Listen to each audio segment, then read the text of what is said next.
Welcome to the Bronze Brigands, a Forgotten Realms custom D&D campaign of streamers and online personalities. Stay tuned for roleplay, humor, danger, and excitement, and subscribe to level up your adventure.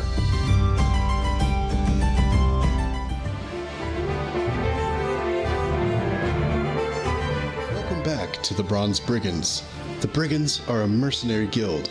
If you have a problem, if no one else can help, and if you can fish them out of the local tavern, maybe you can hire the Bronze Brigands. In last week's adventure, we met some of the newest members of the Brigands as they pick up their first mission in the city of Athkatla. Jack Smokesong, a bard with a heart of wine and a liver of gold, always in search of a good time and a lively bedmate. Grissul, a half-orc barbarian that could bring any man to his knees with just her smile, and they would be begging for their lives while on their knees. Zither, a quiet half-elf priest with the heart of a child, and as soon as she finds what child the heart belongs to, she will most cheerfully return it. And Nelia, a human mage who wears mystery like a cloak, and a cloak like a cloak. Our beloved mercs set out from Athkatla, having been tasked with cleaning up some troublemaking goblins and orcs around the city of Imniskar, days' journey to the south. If on their journey they run into Lady Zom's drunkard son Williard, they are to try and convince him to head home. Our mercs waste no time stealing from the dead on their journey when they happen upon the headless corpse of an Athkatla guard. Seeing no danger in the immediate area, they take a large magical shield from the corpse, which to no one's surprise doesn't put up much of a fight. Having made camp for the night, the brigands set up a watch routine. Grissul notices someone near their campsite, and after a tense and highly convoluted series of events that could have ended very poorly for our heroes, they discover it was a member of the Night Watch just doing his damn job. They inform the fellow and his large pet dire tiger of the corpse they found. Wait, what? A dire tiger? Holy shit, man. That's crazy. Anyhow, the watchman, upon hearing of the corpse, takes off in a hurry. Presumably to feed the dire tiger.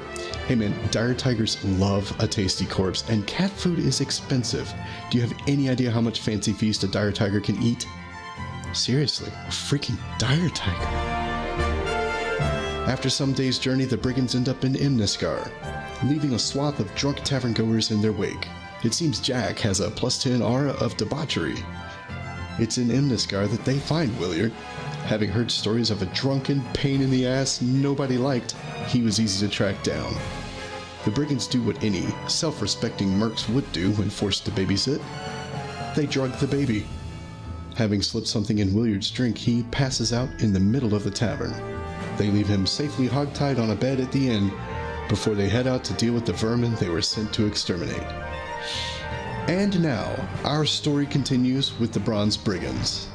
Ladies and gentlemen, I give you the Game Master to our adventures, and the man who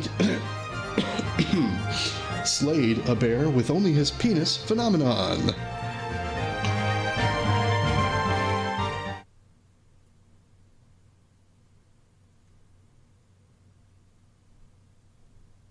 Yep, that's me. I'm waiting for the music to play. Music, come back. Hi, everybody. There it is.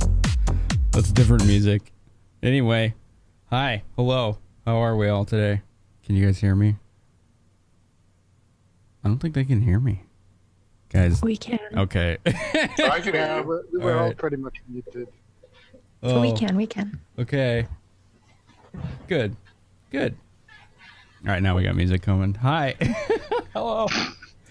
So yeah, that was new. We did something new there. We did a little recap that Thor and Drunken Wolf are going to be doing weekly. And they did a pretty good job. That was Thor narrating, and him and Wolf kind of put their heads together to make it happen. I think it turned out really well. I think it turned out really well. I liked it. I'm glad you liked it, Finn. I'm trying to get this music in Roll20 to play, and it's like shit in the bed.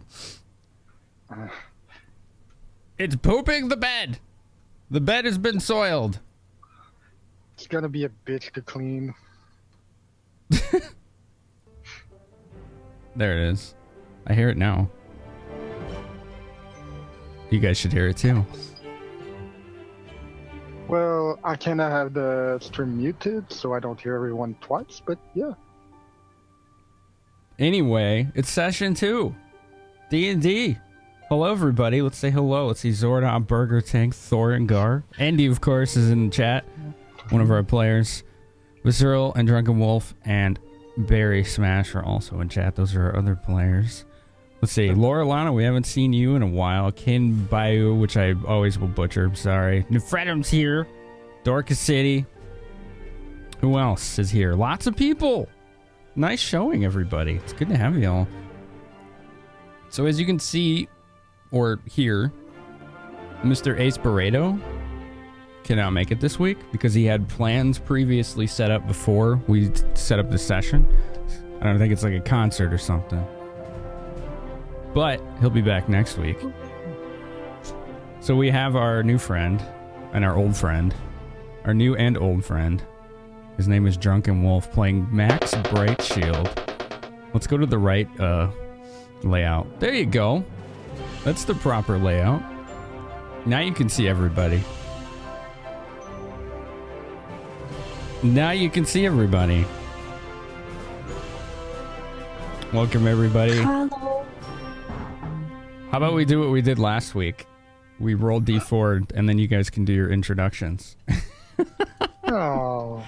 Oh, yeah. Not this again. This again. This again. All right. There. Hey, look at that. Question is, what is a phenomena? The question is, who cares? We got our first sub of the night, which means you got one on the Tamora's Blessings, everybody. Those of you that don't know, whenever we get a sub tonight, Thank we you. add one to Tamora's Blessing. The players can use that to gain disadvantage on a roll, declaring it beforehand, or giving an opponent disadvantage. All right. Jesus. We got another. Oh, boy. Thank you, chat. Oh. That's Question two. is, what is a phenomena? The question is, who cares? Who cares? Music is just not working right now. Yeah, I'm just getting some. I'm unable to load the Roll20 page. Oh, really? Yeah, it was giving me some error when I was looking at my character sheet, and now all of a sudden it just won't load. Yeah, no worries. Anyway, I rolled a 2, which means you're first, Nelia. But I rolled a 4. Okay. Well, Nelia is a daughter of merchant.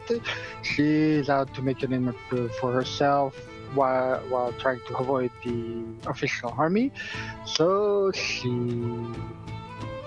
joined the mercenary guild to get a few names under her belt. She's a magus, which means she can use both physical attacks and magics, and that's about it. She's pretty secretive about her magic while she's in the city, but yeah, that's it for now. Okay. Zither, you're next. I'm a chaotic, good cleric that is all about her goddess and spreading the words and doing good in the world. That's all you need to know today. I mean, I do questionable things, but maybe they're for good reasons, you know? Questionable things like what? Fair enough. Like what, indeed. Like, drugging people to bringing them back home. Correct. And what do you do to them once you bring them back home? So I just Tell rolled. them that they did some bad things. I just rolled the D4 6 times, and every single time it was a 1 or a 2. Getting a little annoyed with this D4. Okay, 4. That's you, Drunken Wolf. You need to change dice. No. He has to roll against us. He keeps all the dice that roll bad. We give him our dice that roll bad. That's how that works. I'm playing Maximilian Bright Shield. He is a literal white knight paladin. He's in white armor, white full plate. He's got a rose inlaid with color in the center of his chest, which is his holy symbol. He's actually a paladin of Shantae. He carries around a big scythe for tilling the fields and the people. And the people. And the people. His coworkers would say he does his job effectively, but he's not the kind of person you'd want to spend your lunch break with. He is annoying. And that leaves Grissul. Good evening, fellow nerds. I am Barry playing Grissul. Once again, I'm just flavor filler for the regular players. Grissul is a half-orc. Big, strong. Probably done with your shit before you even started it. That sounds about right. All right. So that's our party. I'm Finamenon, as most of you know. I'm the DM, the Dungeon Master. This is a campaign I designed like 5-ish years ago. Built on other stuff that I designed before that. There's definitely a story going on, but... and a fruit fly flying around me. But... I'm not here to lead the players by the nose. I give them options, and they take the options from what's available to them, and we go from there. This is their story, basically put. We're here to see what the players do, and I'm here to help shape that story for them. That's the way I like to go. And so in that respect, I very much value roleplay over hack and slash and combat. Can we get a shout out to the fruit fly? We're gonna get plenty of them if this keeps up. It must die. Go away! You evil fly! I think it smells lemonade. That's probably what it is. So yeah, you guys heard that recap. We're gonna try to have those weekly. I don't know if they'll be as long, but you guys seem to enjoy it. And it was an idea Drunken Wolf actually came up with months ago. He's like, yeah, if you want me to do something like this, I can do that. I was like, hell yeah. That would be really cool. Where are cats when we need them? I know, right? Jeez.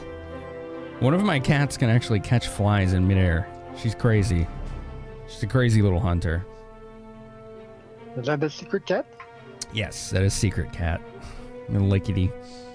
-1 circumstantial bonus to DM rolls. Basically, it might as well be, huh? Let me push this back a little. Okay. So, before we get started, as you know, Jack isn't here. So basically, we decided before everyone turned in, Wait. you all as a group, and we're just going to do it this way, decided that Jack is going to escort the person back to Athkatla on his own, so the rest of you can scout out the mountains as designed by the mission. So that will explain Jack's absence this session.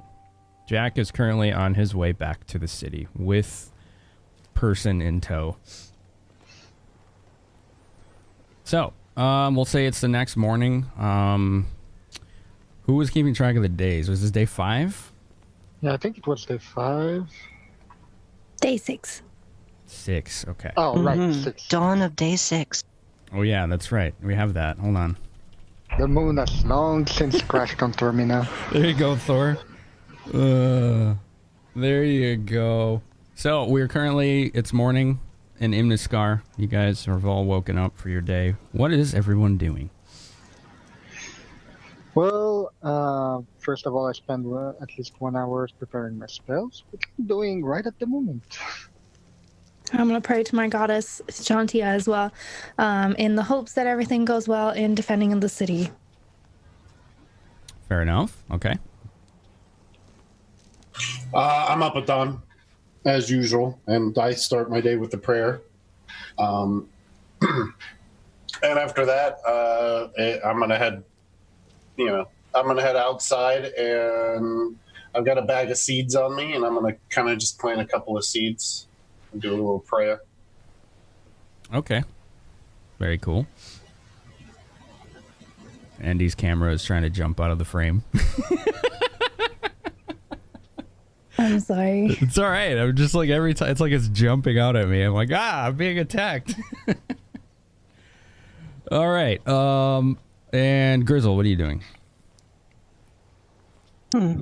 Breakfast, outhouse, sharpen her various pointy objects. Okay. So as a quick review, you guys are currently on the mission Defense of Imniskar. Just to recap. Goblin and Ogre tribes have been active within the Small Teeth Mountains recently. Make your way to the southern gates of Imniskar and clear out any rebels or goblin tribes you find. Should you find any of the aforementioned, you may confront the enemy through whatever means you deem necessary. You will report to no one, but the Imniskari will know your colors, so you have no worries about friendly fire. As far as you know, you've completed the additional objective, and one of the restrictions says don't enter Small Teeth unless you don't have a choice. We don't need the Goblin and Ogre tribes to think it's a prelude to invasion. All right.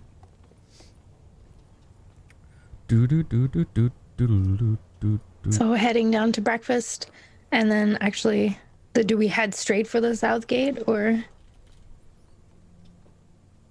That is entirely up to you guys. Well, I know that after preparing her spells, Nelia grabs her staff, quickly grabs a breakfast on the go, and goes outside to start practicing with her staff and with some kind of dance moves. Okay, cool. While she waits for the others. All right. As you walk outside of the pub, the tavern, the inn. I guess we call it an inn. You see Saya, usual, being morose and leaning against the wall in the shadows, just standing there, trying her best to be unapproachable. I'm just gonna point out and be like, "You ready to go? Let's go. Let's go." She's like, "Yeah, I've been ready. Are you guys ready to go? Is everyone here?"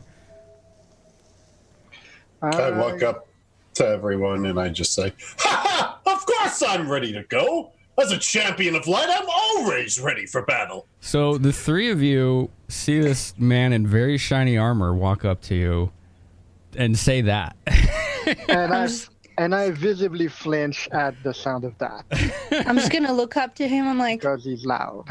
"Hi, I know you. I think." Hello, sister! Hi. How did you catch up to us? I was in the area and I got a message from the Brigands and I said, of course I'll help with that mission. I would absolutely love to. How kind of you. I get it that The you hell know is this this? ball of sound, Jitter. I'll just notice his emblem. I'll be like, "I like you." And I'll be like, "Let's go."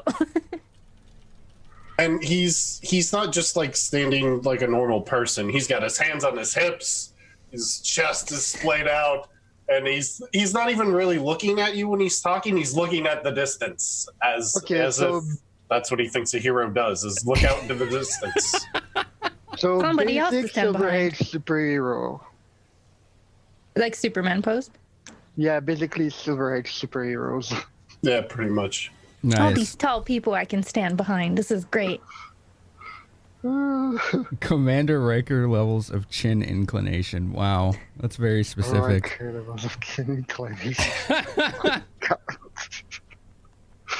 Oh my god. All right, so,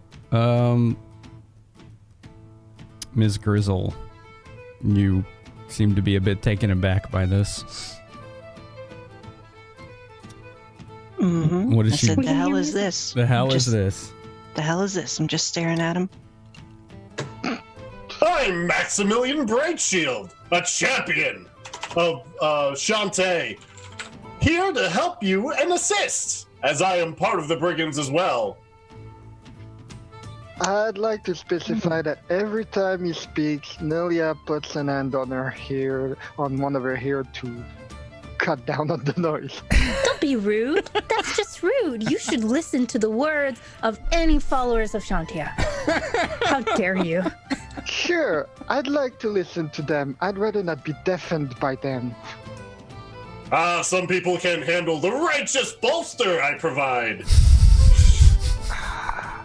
My eardrums certainly can't. Saya looks at everyone. She's like, yeah, he was in the area finishing up some tasks, so he's gonna help. I retrieved a cat from a tree. Someone please tell me no stealth is involved. How honorable! It was a dire tiger from the Night Watch. Much healing was needed. Wait, what? We didn't hurt that tiger. Not us. So, I'm just here for the ride. You all need to decide what's next. Saya To the says. south gate. All right. To the south gate, and let's hope we don't need stealth, because we're not gonna have any. Why would we need to hide? We're champions of justice. How? That's right, Nelia. We got the bait right here. Don't worry about yourself. That's a good way to look at it, yes? Thank you, Grissul. The bait. I'm just gonna start walking with like purpose, you know? Like, we have a mission, let's go. Zither is determined and heading south to the edge of Yes, town. there's no time for fishing. We have people to clear out. Orgs and goblins and such. Do the clouds break and the sun shine off of our worshippers of Shantea? Just wondering. You'll just say that the grass underfoot is just a little extra green today. Green with what? Envy. Envy. Exactly. Okay, not what I would have gone for, but I'll take it. Forward we go. All right. South. So it's not a huge town. This is really another one of those towns that's kind of a stop on the way to bigger cities like Escatla. It doesn't take you very long to get there. You notice as you're walking there that everybody's kind of staring at you collectively. Staring at us or staring at him? The group. I notice people are staring. Everybody in town is staring at you guys. I'm waving. I'm like, yes! Hello! Yeah, I'm bracing for the explosion of sound just now. Looking around, can I see like who's kind of in charge, just judging by like ornaments and armor and stuff? It's pretty much a peasant village with lodging for the most part. There are, there's like local militia, but it's very loosely organized. Oh, local militia. How about we go and ask them to see for any information concerning this? Or where we can help with the goblins' issues? Goblins. All right, so you once you reach the south gate of town, there are some militia stationed there with rather rudimentary arms, leather armor at best. They don't look very well equipped to handle much. There are walls around the town, wooden stockade or whatever they're called. I don't know the actual term. It's like a wooden fort, effectively. But they're just basically standing there at the southern gate. It's open, but they look tense. Tense? Yes, they look tense. Okay, 4-man tense, 12-man tense. Sorry, bad joke. Like nervous tense, probably. Yes. We'll just walk up to them with purpose and be like, hello! Palisade, there you go. They take a look at Zither. They're like, Miss, you are them brigands, but not brigands we heard about, right? That is correct.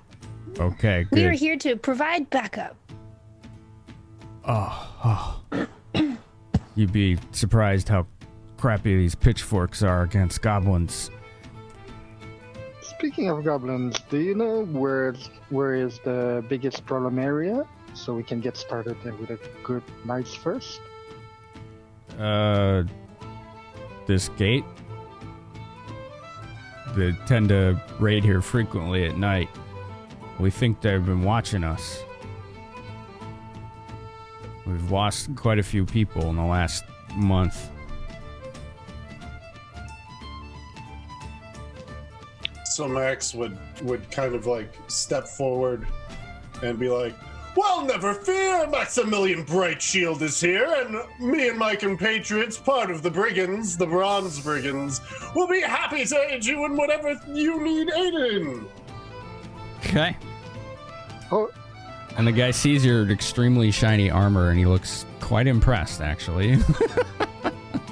meanwhile, I'm just rubbing the bridge of my nose. Max, And once again, I'm not making eye contact. I'm turning to the side and just smiling. Maxon's either The you, sun at your back, obviously, even if it shouldn't be at your back. Maxon's either you both know this is basically like an agricultural town. So you've heard of it. You may have been here. It's up to you. This is a place that's been on your radar because Shantia, the grain goddess, it's an agricultural town. It's in the country you live in, you know, that kind of thing. Even more reasons to help them. I'm gonna look at the guy that talked to us and be like, would it be better for us to attack them preemptively or wait until night for defending the town? They're just like, we don't know. We thought you were here to help us with that. We just want to keep these things out of our town so we can continue to keep folks safe coming and going.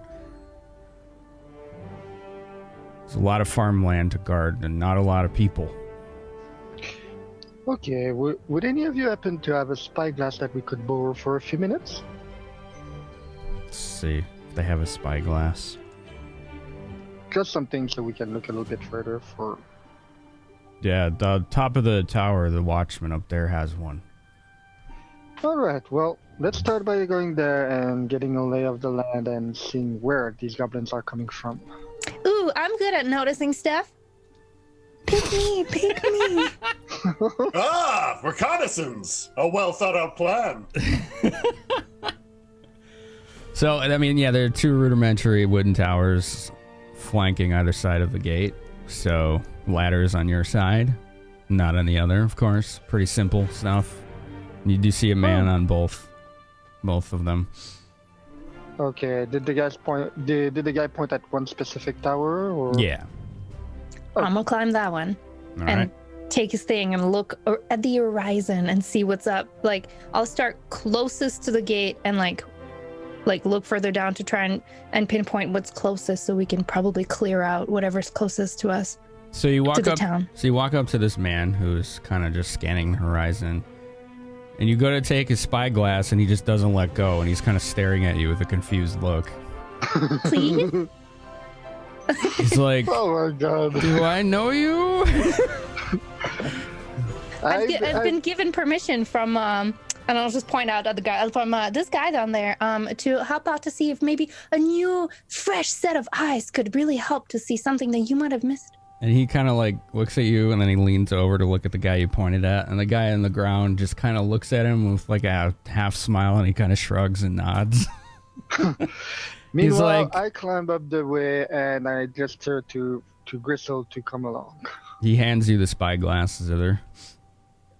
Can I roll perception to see if I notice anything? Of course. Sweet.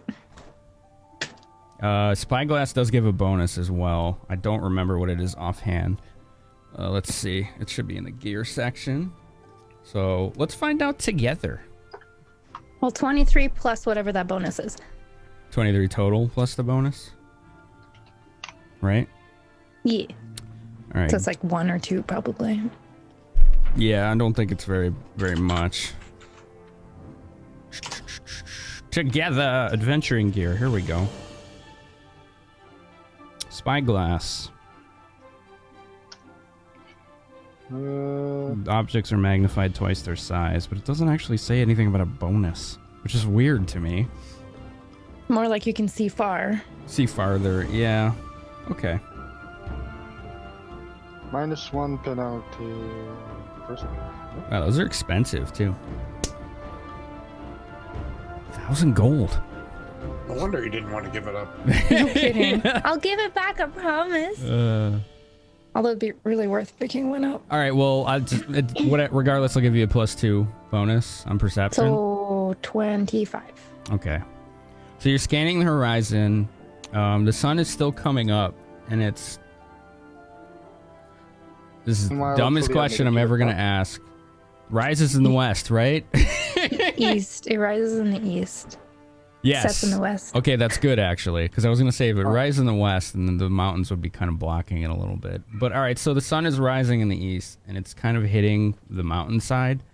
The mountains from your vantage are kind of angled so that it's basically hitting the entire front of the mountain. You guys are due north of the mountains, and they're not like just a straight line going from east to west. They kind of angle a little north the further west they get. So the sun is hitting the mountainside, and as you're scanning the horizon, you do notice a glimmer kind of far off in the foothills. It's reflective.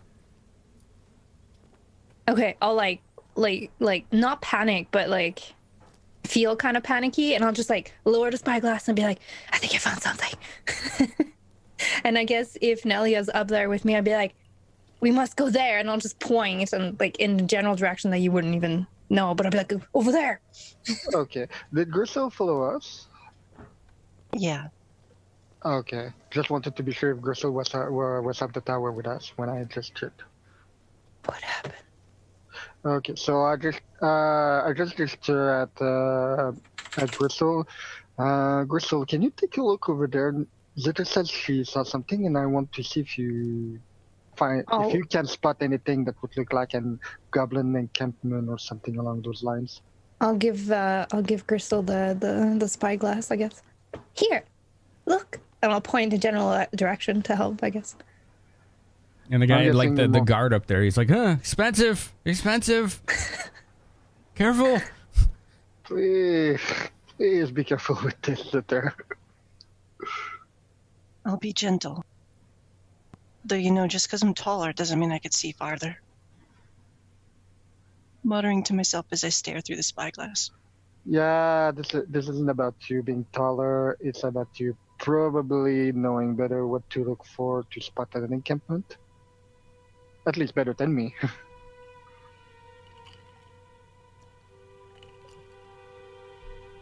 Okay. So. Hello? Hello? Did you roll something? I'm confused.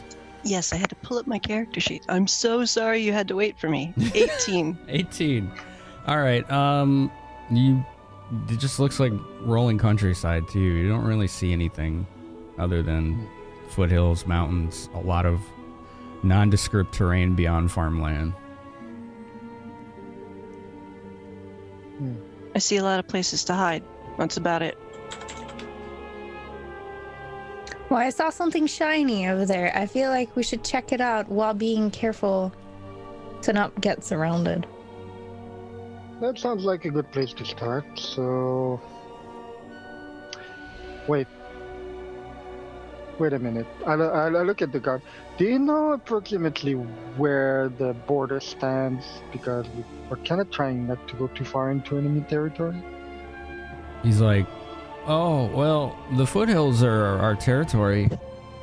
The mountains themselves technically don't belong to anyone, but the remnants of the goblin orc armies and ogres still live there in the mountains themselves. Alright, so basically, as long as we don't go up the mountain, we're fine?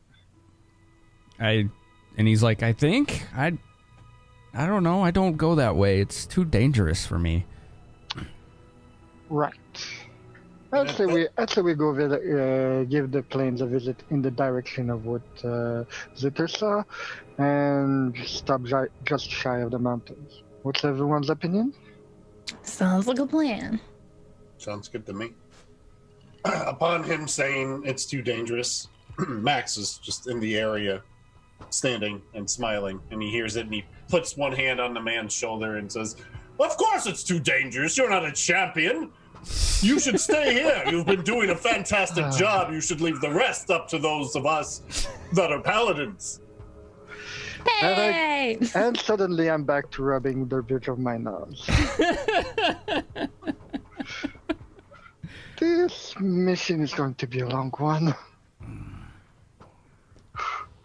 And he just kind of like holds his hands out. He's like, "Are you done with it?" Yeah. Yes, hand it back gently. And he kind of like rubs sweat off his forehead as he gets it back. It's like, my boss would kill me if this broke. It's worth more than him. All right, so we Probably is. I start to go down the tower and wait everyone at the gate and wait for everyone at the gate. Climb down and ready to go. Okay. So you guys make your way outside of the gate. There's a lot of farmland before you hit the foothills, but it shouldn't take you too long to get to them if that's where you're headed. Okay, so the glimmer was in the direction of the farmland, right? It was in the foothills beyond the farmland. Okay.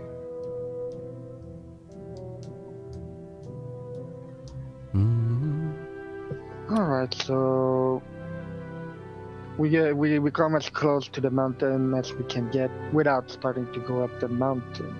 As soon as we're off the roads, I'll just like point out. I'm like, I'm pretty sure it was this way. All right. As far as I remember. Okay, so we follow our directions. Perception checks we'll need from everyone. Yeah. 20. 20. Another 20. 27. 27. I rolled a d20.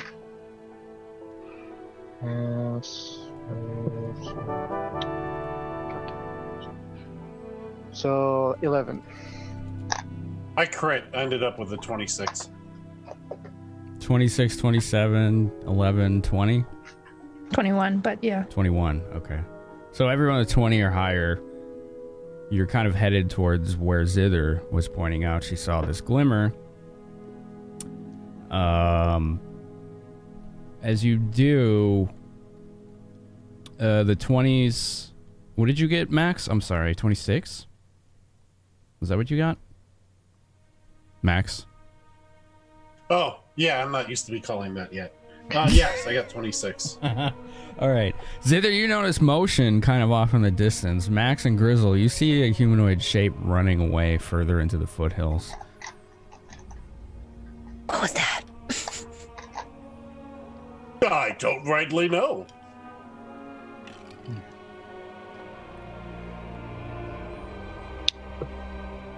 And the 20s, the ones that got also higher than 25, you also notice that you don't know where Saya is. Well, I expect it now. She's probably hiding like a good rogue somewhere. Totally forgot about her again. It's a good thing she just follows. Max barely pays attention to the people he can see normally without trying, so... Meanwhile, what did I see? Because I know I rolled low, so... You did not notice anything out of the ordinary. The road. You saw the road. You saw the road and hills and mountains in the distance. Speaking of, let's change this one to this. There you go. Someone ran off that way. Someone ran off, says Grissul. She points towards the direction where Max and Grissul saw, and Zither, you saw motion, and now that she pointed it out, you too recognize a humanoid shape running. Nelia, you do see movement off in the distance, but yeah, you probably are a little groggy from the day, potentially, from your practice, and don't exactly see what they're seeing. Okay. Shall we pursue? What if it's somebody in danger? I'm so naive. What if somebody's in danger? Well, we should help them, obviously. If I may, I suggest that we do proceed in that direction, but with caution. We still want to stay away from the mountains if we can avoid it. and quiet. Okay. Yes, quiet, please. Very important. Wow. Why would we be quiet when we can let everyone know the glory of Shantae? Oh my god. Do I have a silent spell somewhere? So No, I guess we will carefully walk in that general direction. While I'll look around as we walk to see if I notice any traps or anything. Not that I can disarm them, but maybe I can see them. Okay, that's perception rolls. Just look for traps. Since For you're everyone? just Zither. She's the one Okay. specifically looking for them. That's 24. Okay, you're pretty confident that the terrain is a little rough, but you don't notice any traps of any kind. It's getting very rocky the further in you get, and a little slower going, so you'll be moving at 10 foot less speed currently through this terrain. Makes sense. Okay.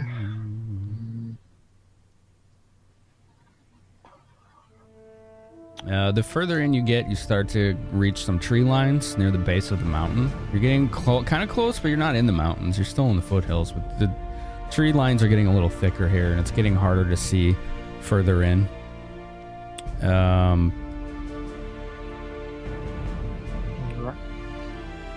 But yeah, you're spending a good portion of the day just searching around.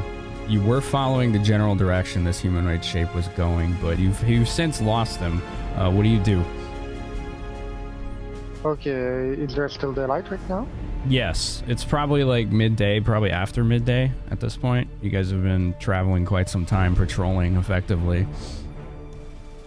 Okay, and I take a minute to look around, not just for traps or anything, but for any sign of the goblins coming through during one of their raids or anything like that.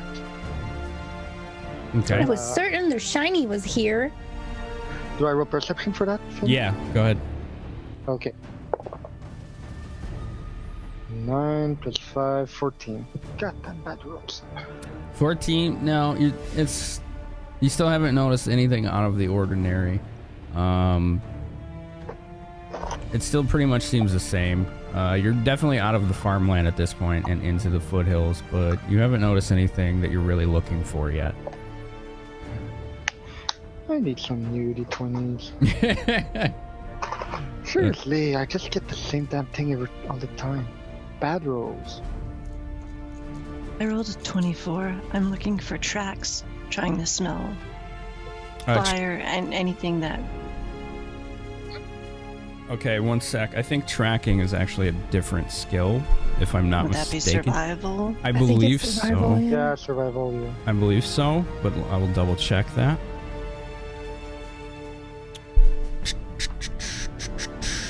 I could just look it up on the thingy. Roll 25 survival, so 24 or 25. Oh, well, that's pretty good. That's pretty good.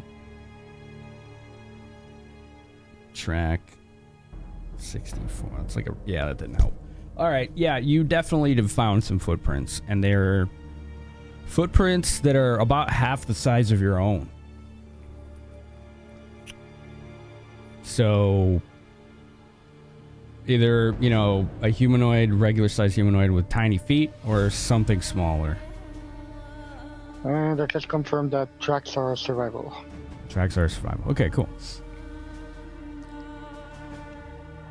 There are either goblins or gnomes out this way.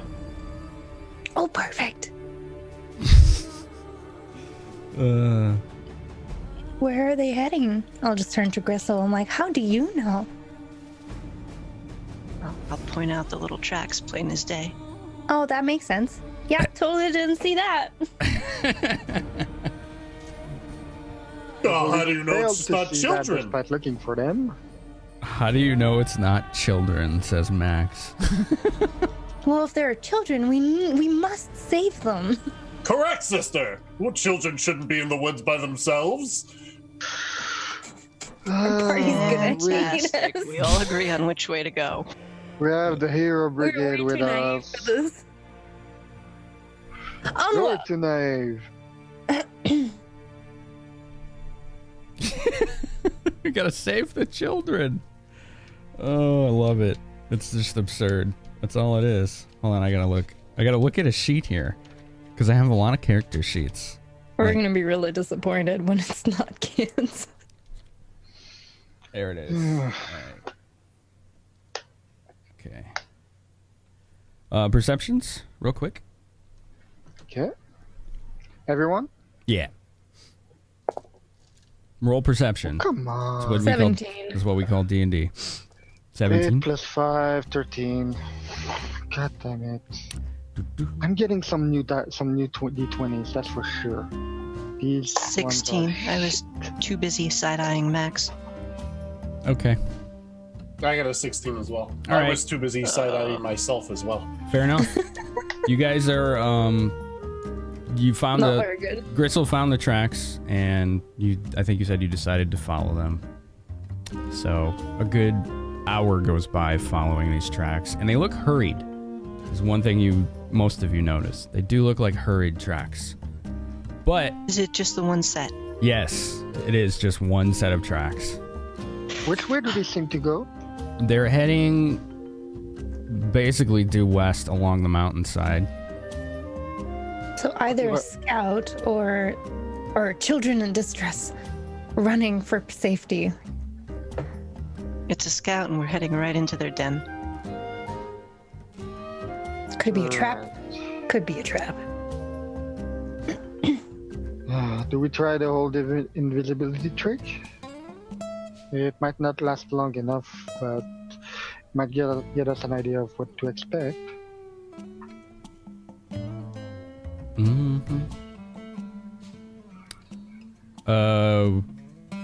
Okay. Can you make us all disappear? Not all of us, no. Only one person. I don't have massive invisibility. What is insight? That's wisdom, right? Wisdom. Do a wisdom check, Nelia. Yep, okay. Let me choose a proper D20 this time. You just gotta beat a 10. Oh, a 10? D20, Wait. you just gotta beat a 10. Okay. So D20 plus wisdom modifier. 9 plus wisdom modifier. What is the wisdom modifier for me? Please be at least one. 2, 11. Okay. How long you ask yourself, Nelia, how long does invisibility last? I know it lasts for a few rounds, which was one of my concerns to begin with. A round is 6 seconds. So like 12 seconds, yeah. Yeah, hold on a second. Let me pull up the exact time. The only thing we can do is move in very carefully. Since some of us are probably not very good at stealth, so Alright. move in defensively. It's 1 minute per level. I'm level 4, so that would be 4 minutes. 4 minutes, and it took you 5 or 6 hours to get this far. Yeah. So That's why I was proposing this once we have an idea of where they are. If we don't see the camp right now, that's not worth it. But best be prepared in advance.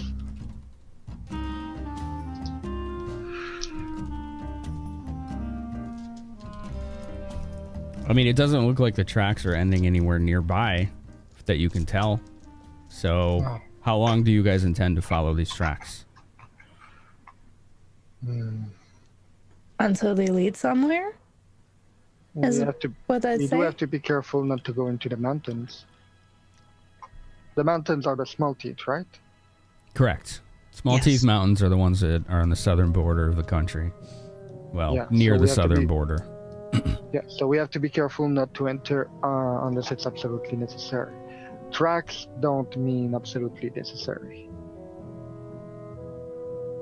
That doesn't necessarily mean that it'll lead us there, though.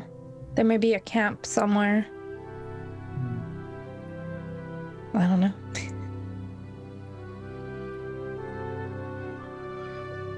Let's see if I have anything that could be useful.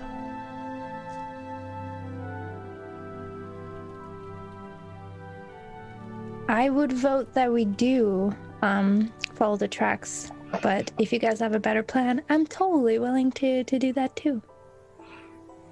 How far are we from the village now? 5 or 6 hours walk. Right, so they're not really within sights anymore. No. You've been out here quite the better part of the day. Searching and then following these tracks that you just found. So. At this point, I'd suggest we return to town and wait for the night. If they do raid that often at night, then then it would be good for us to join from there, and from there we pursue any raider. How does that sound? What if they don't attack because they saw us coming? Our mission is to patrol the borders, not to find and eradicate. Otherwise, we would be going straight into the mountains. Our mission is to clear out rebels and goblins we find. Yeah, we have no absolute evidence that these are what we're looking for. So I'm just proposing one path. We go back to town, we wait for a raid, see what we can get from that. Or we can follow these tracks, as you said. But then town may get attacked while we're busy here. Nelia does make a good point. If we show enough force at the gate when they come to attack, they might think twice before trying again. Intimidation through defense, not bad, not bad.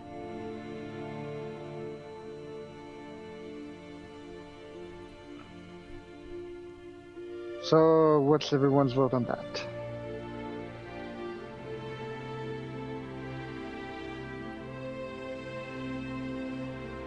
Grissul is silent. Grissul, I want you to do a perception check.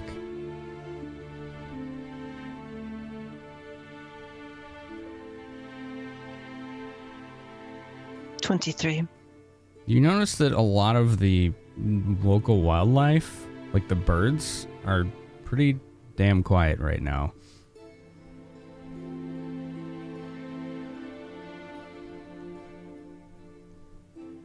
We're not going to make it back to town. What a grim thing to say. I'm sure we'll be fine. I can provide healing if that's what's needed. What do you Why mean are you feeling exactly? tired? I mean, we're going to run into them before we get back to town. Excellent. Well, then that's all 2 points. We run into them, and if we do, we can pursue from there. I mean, very soon. Oh, I'll just pull out my sling. Where? Oh, good thing I had my quarterstaff in hand the whole time. All right, now the other three, you can do another perception if you'd like. 31.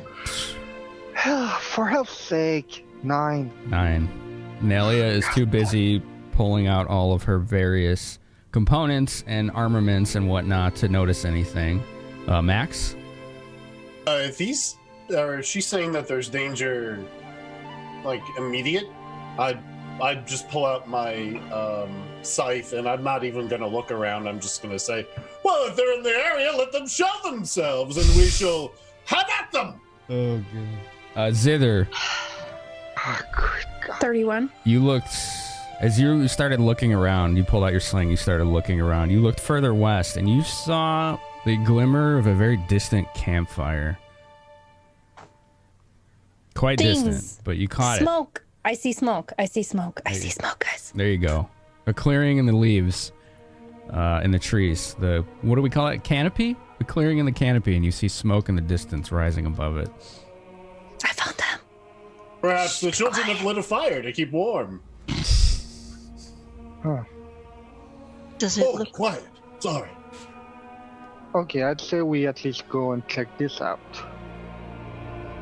Very quietly, right? What was Does that? it look like a steady stream, or does it look like smoke signals? Campfire. It doesn't look like a very concentrated smoke, no. Maybe they just put it out. Regardless, there's smoke. I feel like we should definitely head there on our way back. Quick question. The terrain is rough, but how rough is it? And rough enough for? Is it too rough for a horse to go through? Rough enough to slow down our speed. I mean, a horse would be slowed by it as well. Yeah, but it'd still be faster than on foot. So if one of us has to come back to village in emergency, a horse would be able to go through, right? Yeah. All right. Just checking on that. I like your enthusiasm. One of us will get away.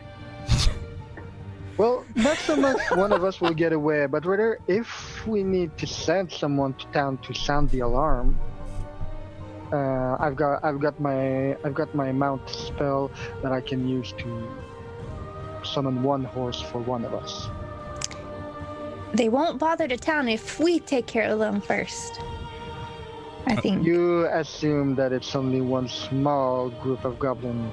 I make no assumptions. I just totally have confidence in our abilities. Yeah, I'm pretty sure we are dealing with multiple groups spread out. How do you know? Because that would be out here if it was otherwise. It could be a scouting group, but we know nothing. The smoke. It could be children. Oh, Think of the children.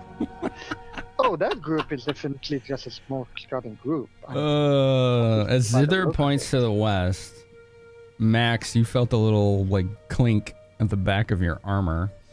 Zither, you notice a pebble bounce off on the back of him? Of his armor, yeah, the back of his armor. Is it a pretty pebble? It's it's a pebble. I would know. It's a pebble. It came from the south.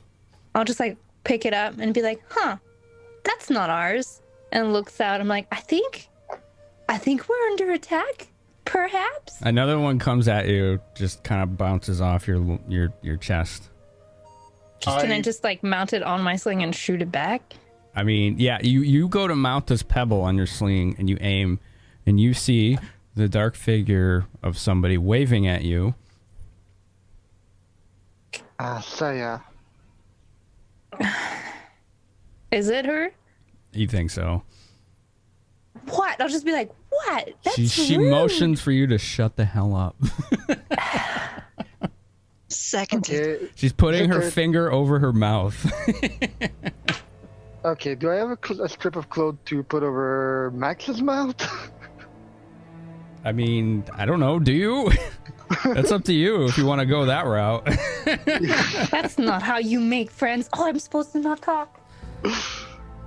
Yeah, okay. I just consider the options silently.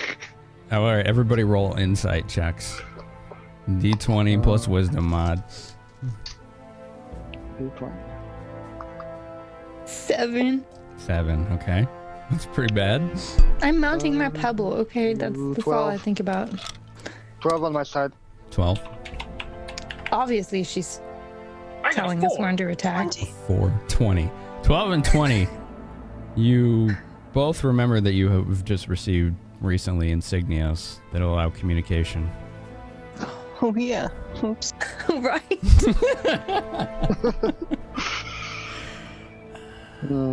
Saya appears to be too far, which is why she threw pebbles at you, you think. Okay. So Zither was the one who saw Saya. Does Zither point Saya out? Or wait, you yelled. Yeah, because I'm miming to her. So Grissul's walking towards Saya. All right. You walk over there, and she's crouched behind the kind of just like a copse of bushes there, staring off to the west. She's like, you people are too fucking loud. Shut up. There's something out there, and it isn't children, I think. I can't tell, but I don't think it's kids. Thank you for clarifying that. That's very important. Meanwhile, look, if you guys think you can handle this, fine, but you might want to be a little quieter. Maybe. So Saya tells that to Grissul, and I guess the other went too. This is in no, and just out of character, out of DM, this is in no way me telling the players how to play this game. This is just an NPC who's very sneaky and likes to skulk around, and she's telling you to be quiet. It doesn't mean you have to. So far, I've been pretty quiet, and I think most of us have, except Mr. Captain Explosion of Sound. Approximately half of us have not. Grissul agrees with Saya. For this fight, Neo. Okay then, Saya, do you have a plan? I'm just talking to my Insignia phone. What's the plan? Whispering, because I got told to be quiet. She's like, I'm here for the ride. I follow you. Whoever's in charge, I'll be around. Get to it. Alright, so for now, as propose, we try to get as close to the fire, to the smoke and fire as possible, as quietly as possible. And I put an emphasis on quietly while I speak it, while looking at Max.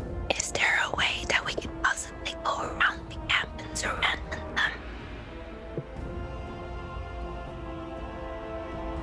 How far away did it look? The campfire? Yeah. 1,000 feet, maybe more. It's quite a ways off. Were the tracks going that way or further south? They were going that way.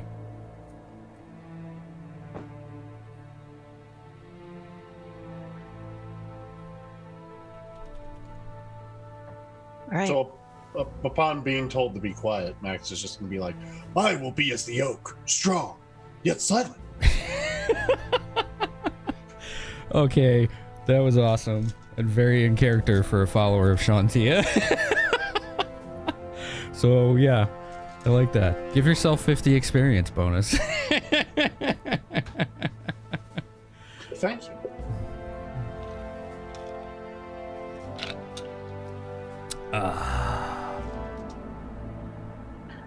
I vote circle around and shut up.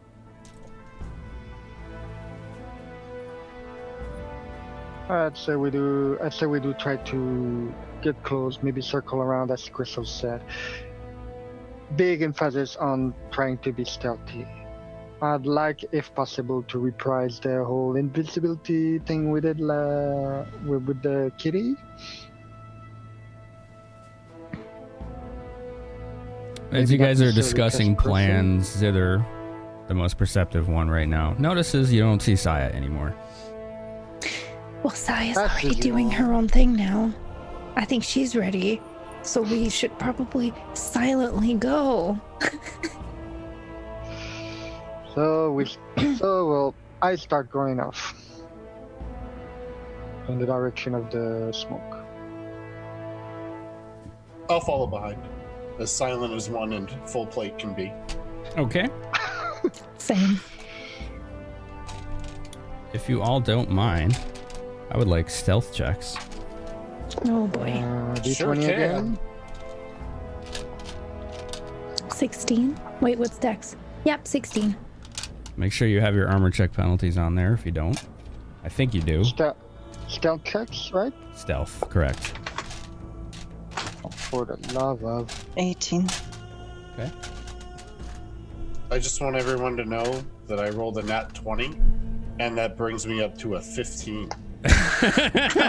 Gotta love full plate, right? I'm a tank. I'm not a stealthy person. Meanwhile, I rolled 8. Can I just say I hate my dice? I need a new set of dice for shit. All right, so you guys are slowly creeping up, getting closer and closer to this campfire. And you eventually get to what almost, not quite a road, but it looks like a path, like a worn path on the ground that's been used quite a bit, actually.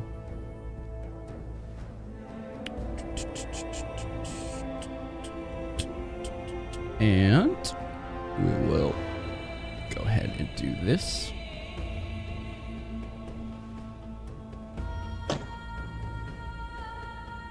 Gear map.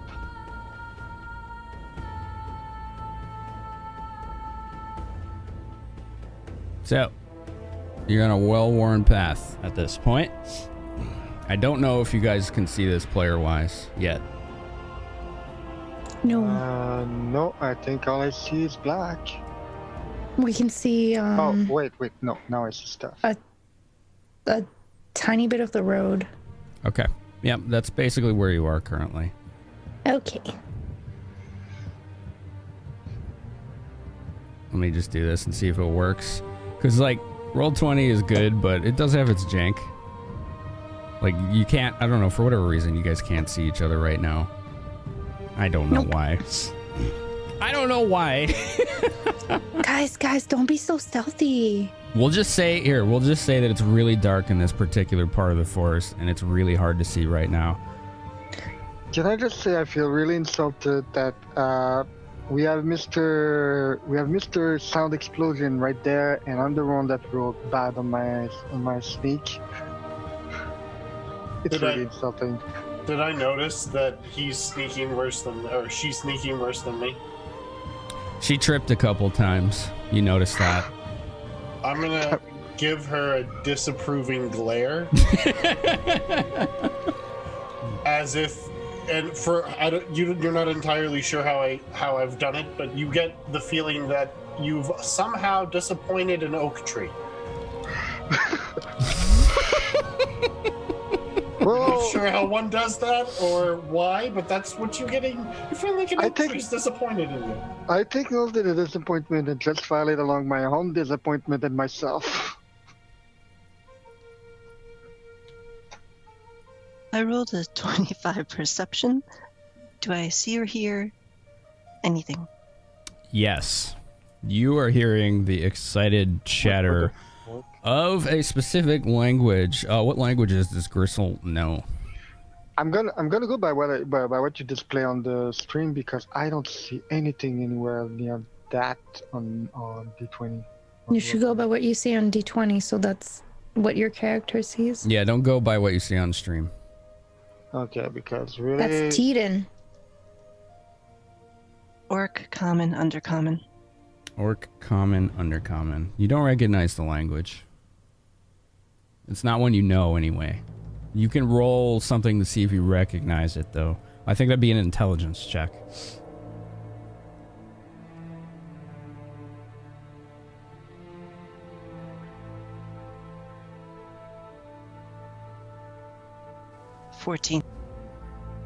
Sounds like goblinoid. You've heard goblins. I'm sure she has in her life. And as you recognize this, you also heard orcish, right after. Oh. Well, that's mountain fun. I'll whisper into my insignia. Well, no, everyone is right by each other right now, right? Yeah. There we go. I got this now that you can see each other. If I do this. This should let you all see each other. Yeah, it works. Good. I'm not seeing We're learning anything. together. All I'm seeing is like a big streak of the map and everything else is dark. Scroll down. Okay. You should all be able to see each other now. Yep. Good. Ah, okay, there at the bottom. Now I see. All right, cool. There are goblins and orcs. Does any one of us have fire? I have Magic. Burning Hand. Perfect. Fire. I can also technically use my arcane pool to make my weapon into a flaming. No, wait, no, I can't do that yet. Sorry. Just asking, just in case we need it. But yeah, I have Burning Hand ready. Could I make out anything that was said in Orcish? Or do I just know they're muttering? Let's see.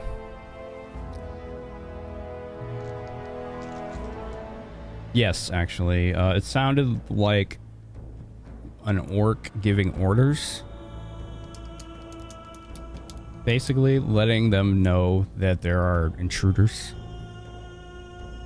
in the forest, because you're basically in the forested area of the foothills at this point.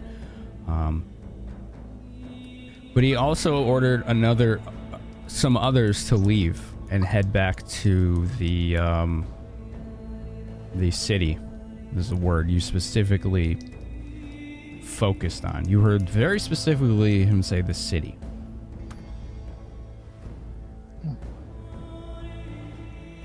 Does she communicate any of that to us? Yeah, just as soon as I'm done coughing. That's not very stealthy. Real life problem. They're ordering them to split up. They know we're here. How All far right, away well- are we? DM? Alright, just FYI for the scenario players, do not look at the stream window, please. I won't.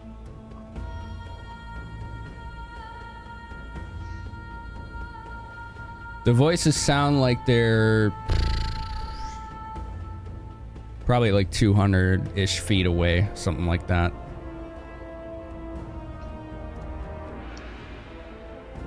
Okay, and how far are we from the town? Hours and hours. 6 hours, maybe 7. So we can. don't know they're going to the town. All I said was they're splitting up. Okay. Yeah. Well, splitting up means lower numbers, which might give us a chance. Yeah, but we might still want to notify the town of an incoming raid, even if they're split up. There's Well, no we way. don't. We don't know that they're going to the town, though. That's meta. No, but if we heard we split up, that's the first thing Nelia thinks of. That's okay. Okay, if Nelia says that, there's no way we'd make it before them. We'd arrive at the same time at best. Do you want to get the drop on them now, or try to get out of here? Yeah. I'm just thinking because Zither and Max, give me perceptions while they're discussing. great. 18. I rolled a 3. I got a 10. Out of 10.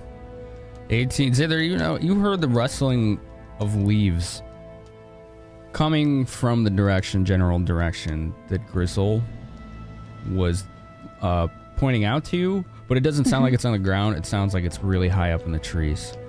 And it's coming our way?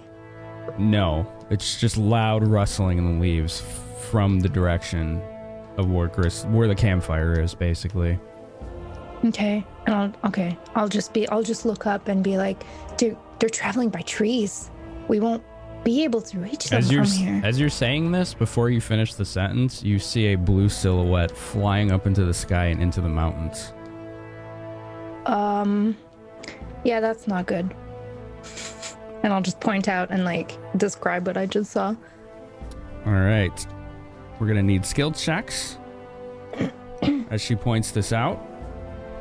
Yeah. Which one? What checks? Let's see what this specifically is. I believe it is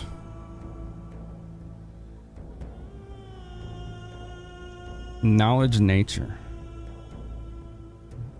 But what if I don't have knowledge? 27. Okay. If you don't have it, then you can't roll it.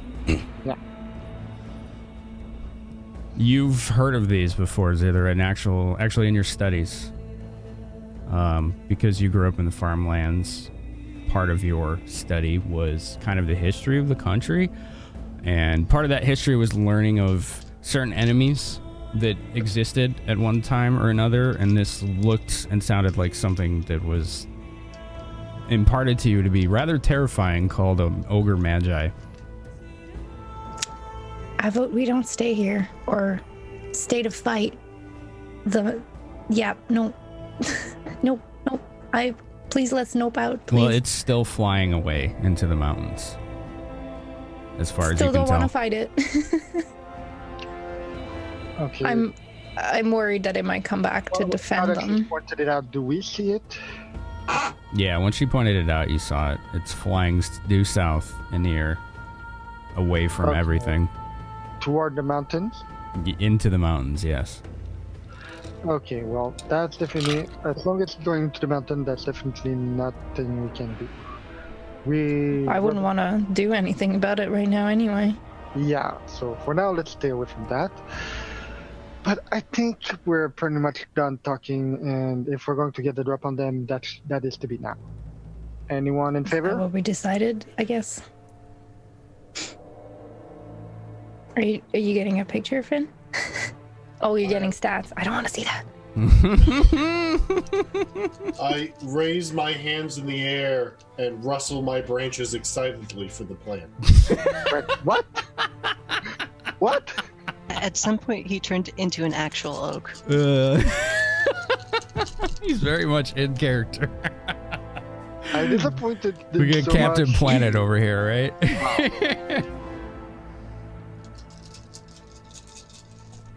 A little bit.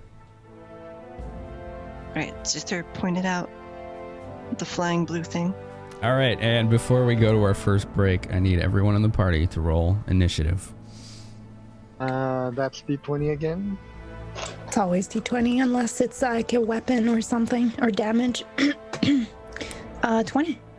20 is initiative. I don't know how to do initiative and roll 20, so I'm literally just going to write it down. I know you can, but...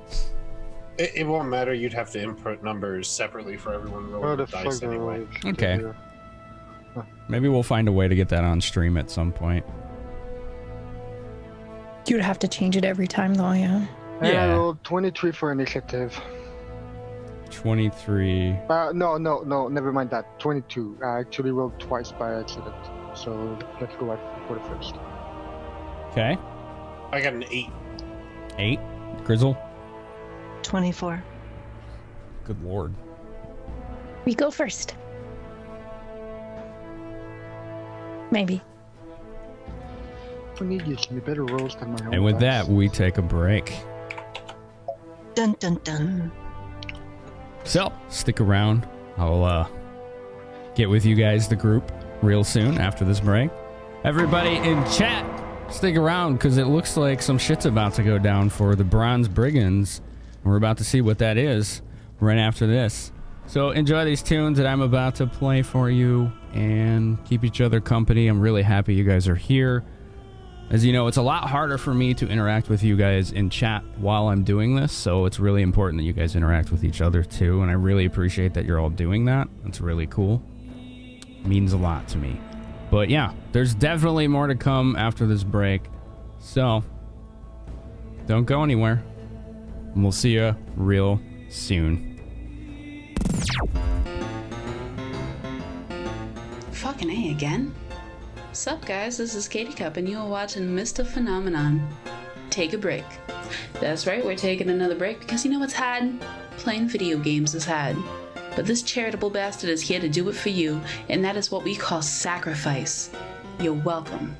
Now go get yourself something to eat and we'll see you back here real soon.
Alrighty, folks, we got one more song coming up after this, but thank you again, everybody, for being here. Laurelana, Peanut Butter, Mandel, Burger, Tank, Yorm, Weewa, Neo, Thor, everybody that's out there, thanks for being a part of this show. If this continues to be as fun as it is, we're going to do this every Saturday. I really enjoy it. I hope the story's fun, and I hope it's entertaining enough to keep you interested in hanging out with each other in chat. And yeah, it means a lot that you guys are keeping each other company, too. A lot. So thank you for that. But we'll be back right after this song, so don't go anywhere.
Stupid. Me too. And you're watching Insomniac Game Theater.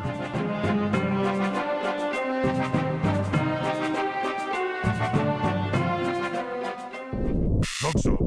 This is Big Kaz, platoon leader of the Taser Bombs, and y'all are watching Insomniac Game Theater. Now sit on down before I have to tase you. Hey, I'm Fawn. Stay tuned, Insomniac Game Theater's headed your way right now.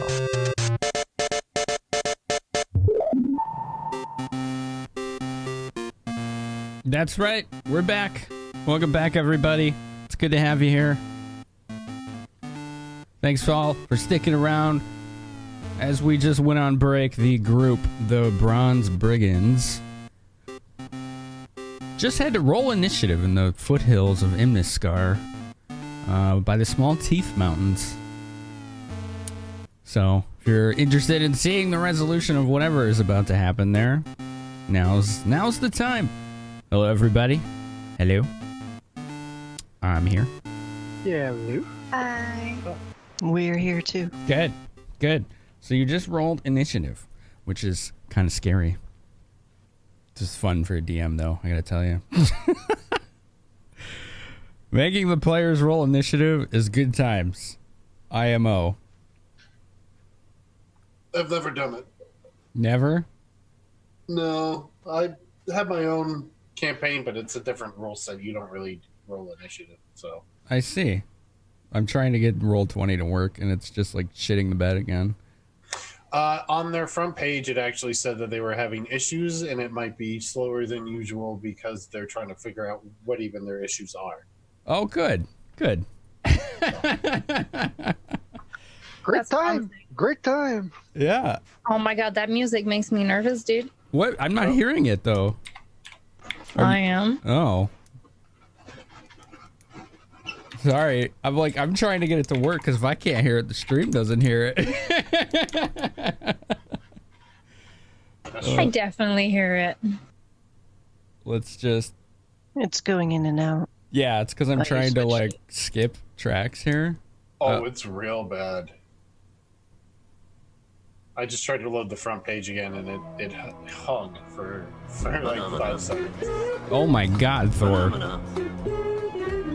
Well. That's a nice little refresh. Wow. The question is, who cares? Oh, it's like someone doesn't want us to die in our very first combat. Thor, holy crap.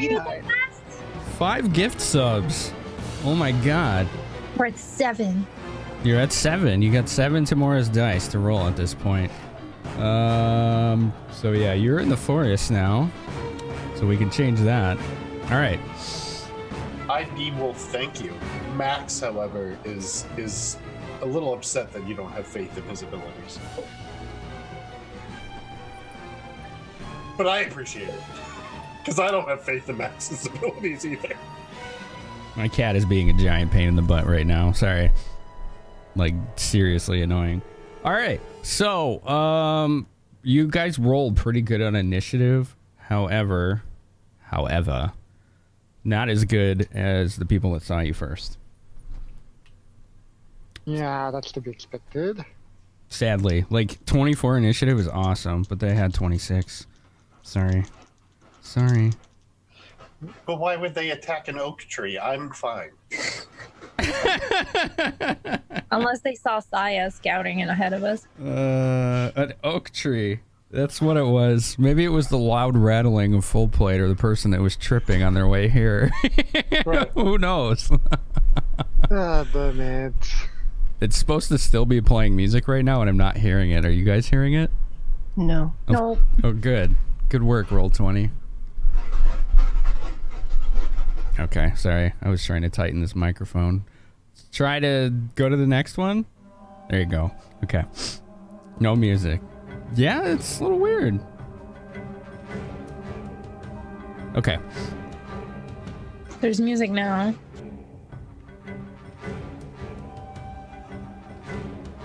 All right. Let's see. Picking at random. Just to recap, the blessing are we make 2 roll and we keep the better one, right?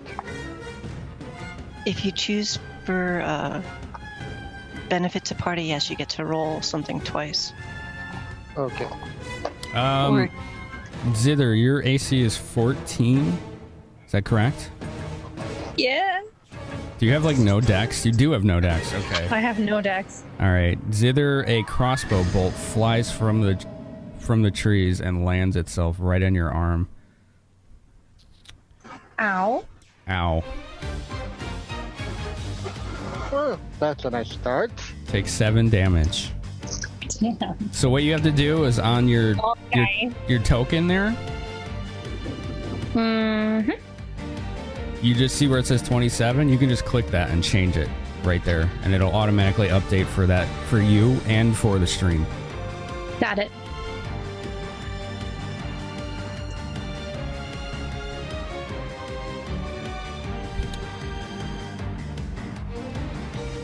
Let's see. Grissul, what's your AC? 20? 20. Yes, you are actually hit as well. I know Andy knows this song. Yeah, I know it too. I need to see the threat range on this weapon, actually. Crossbow threat range, does anyone know? Is it straight 20, isn't it? I think. If I remember correctly, it's only longbows that are 1920. Yeah, I think you're right. And short bows as well. Crossbow light or heavy? Light. It's 1920. Okay, then we have to roll to confirm. Critical is 1920 X2. Oh no. X3? X2. X2, okay. Let's see. Grissul, your AC is 20. Okay, it does not crit. What the? You take 6 damage as a crossbow bolt also comes flying out from a different direction in the trees. Same general direction, but different spot, and lands itself right on your thigh.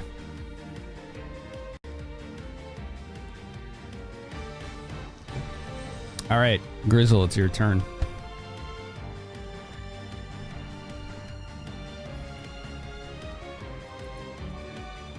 Since this is more of a clearing, your movement is no longer restricted. For your reference, you're not traveling through rocky terrain at this point. It's more of a forested area that's, as I said, it's kind of well traveled at this point. So you're not restricted movement wise. Can I get an eye on one of the ranged in attack? Perception.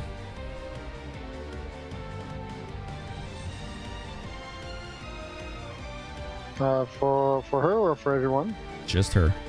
Okay. This fucking thing. 12. 12? Yeah, you saw a goblin on a rock kind of straight ahead. Fire a shot at Zither. Right, can I reach him? You could probably run there, but you wouldn't be able, I don't think, to get a attack in. Let's see here. How do we do this? I'm still new to roll 20, folks, so it takes me a little bit. Polygon line. No. Is every square of 5?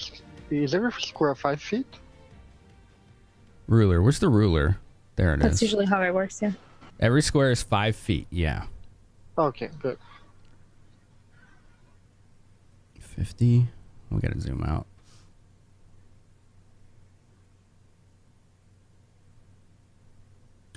You would be able to get up there, but you wouldn't be able to attack. Come on, roll 20. What are you doing to me? Wait, never mind. I have a bow. You have a bow. Okay. You're going to try your bow. I'm just going to... You players aren't going to hear music, FYI, until this gets resolved, because this is really annoying. Before I try this bow, there's no melee combatant, right next to me or within reach. None that you see. All right, whipping out the bow. Anyway, if there are any, I'll come in.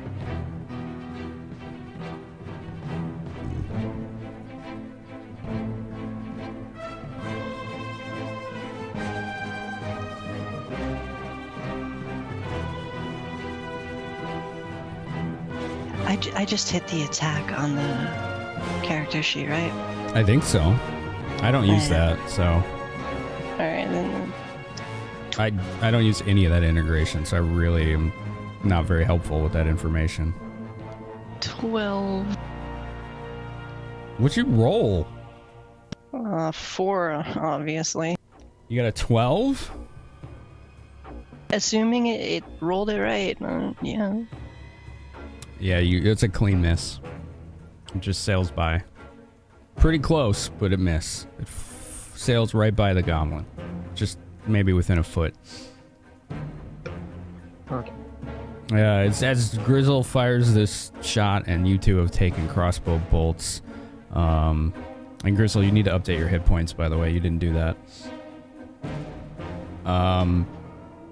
You are hearing sounds of alarm by where the campfire is. Excited voices. Scratchy voices.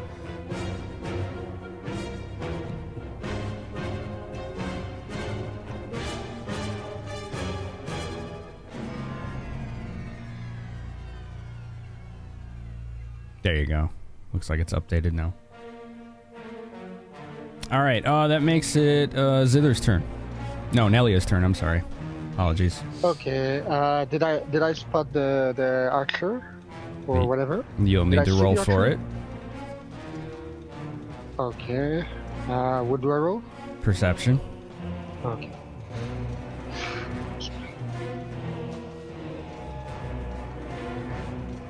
12. 12. You see the general direction in which the the bolts came from, but it's pretty dark, and you're not for sure. You saw Grissul fire her arrow in the same direction, but you haven't yet to spot what exactly that is. It's too dark.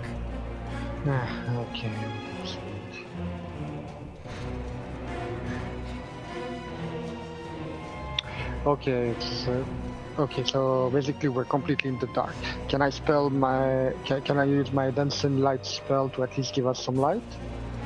Yeah, I think so. You're not in the complete dark, it's just dim. If it was complete dark, you wouldn't even be able to see your teammates. Oh, okay. Yeah, no, I won't cast it then. I don't want to. Yeah, I don't cast it then. I just carefully go on the defensive while waiting to see any combatant. So do you prepare an action? Because you can prepare an action in advance for when you do see something. Oh, okay. Well, then I prepare my magic missile spell in advance. So you're holding to cast that? Yeah, I'm holding to cast that, preferably at the archer. I'm looking in the direction where Grissul shot, trying to spot where. Okay. That's what that'll do is it'll reset your initiative, but that's not a big deal. If you do in fact see one of them, then your action will immediately take place. Okay, perfect. That's what I'm gonna do. All right. That makes it Zither's turn. So I just got shot, so I'm gonna take a 5-step back behind Grissul, and I'm going to magic stone. So I told her she knows. And then I will cast magic stone to summon 3 magic stones. Okay. I think I remember what those do. They're not my don't die stones. They're just my magic stones. Okay, fair enough. That brings us to Max.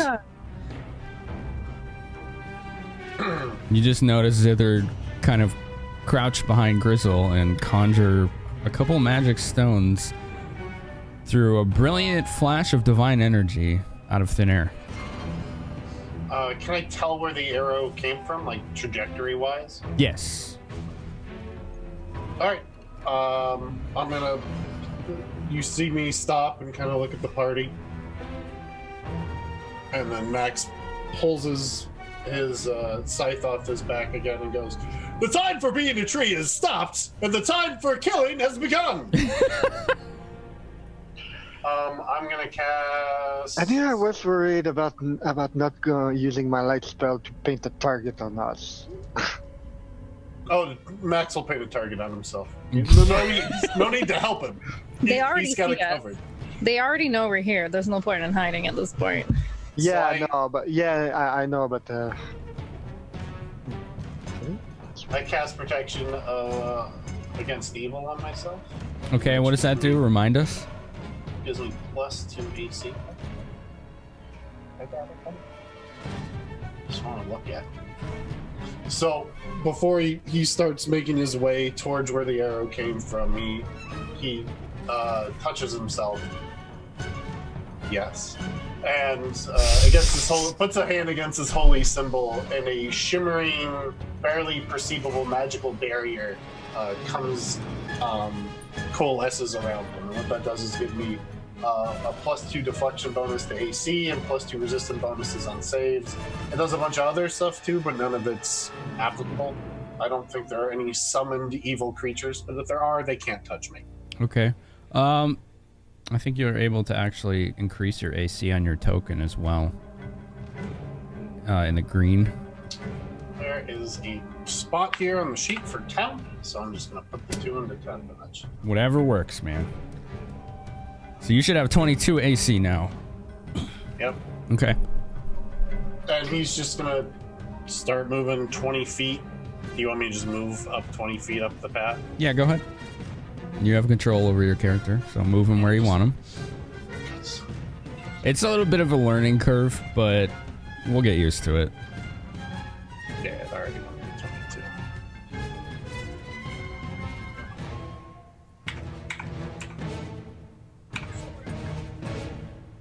and I just say, "Your corpses shall help pave the way for more plants and trees to be grown. Rejoice!" All right. And that's my turn. Okay, good. All right. Let's see. Nelia, what is your AC? My AC is 17. Shit. That is according to D20. Okay. You just got crit. A crossbow bolt flied from the same direction on that rock. You now see the creature that shot at you, and you just took a solid hit right to the shoulder, taking 7 damage. 7 damage? 7 Okay. damage. Very well placed crossbow bolt. Does Max notice that this bolt goes past him? Yes. In fact, you missed. the whole party can see this goblin now. It is standing on this rock that is pretty much due north of you. I don't know if you can see it or not, but Still got Fog of War in my hand, but We can't see it right now. okay. do I get my turn now? Yes. Okay. No, you had your turn. Prepared action. Oh, No? prepared action. Right. Now you do. Yes, that's correct. Okay, so I let loose my magic spell at that goblin. All right, go ahead. Good Roll archer. damage. That's what, 2d4 plus 2? Is that correct? 1d4 plus 1. It should be 2d4 plus 2. It's magic missile. You get an extra missile every 2 levels. Every 2 levels? Really? Yes, really. It's half caster level, so yeah, 2. Oh yeah, you're right. My bad. 2d4 then. 2d4 plus 2. Come here, you. One of them rolled 4, one of them rolled 1. So that's that plus 7. 7. Yeah, 7. All right, so I returned the damage. Nelia was waiting for this. Even after taking the crossbow bolt to the shoulder, mystical blue bolts of arcane energy fly from her hands towards the goblin that actually shot her, slamming into its chest and knocking it clear off the rock. Well done. Fantastic shot. So you can't see the goblin anymore, but it did scream in pain. It was very guttural, in fact. That was satisfying after getting that bolt. All right.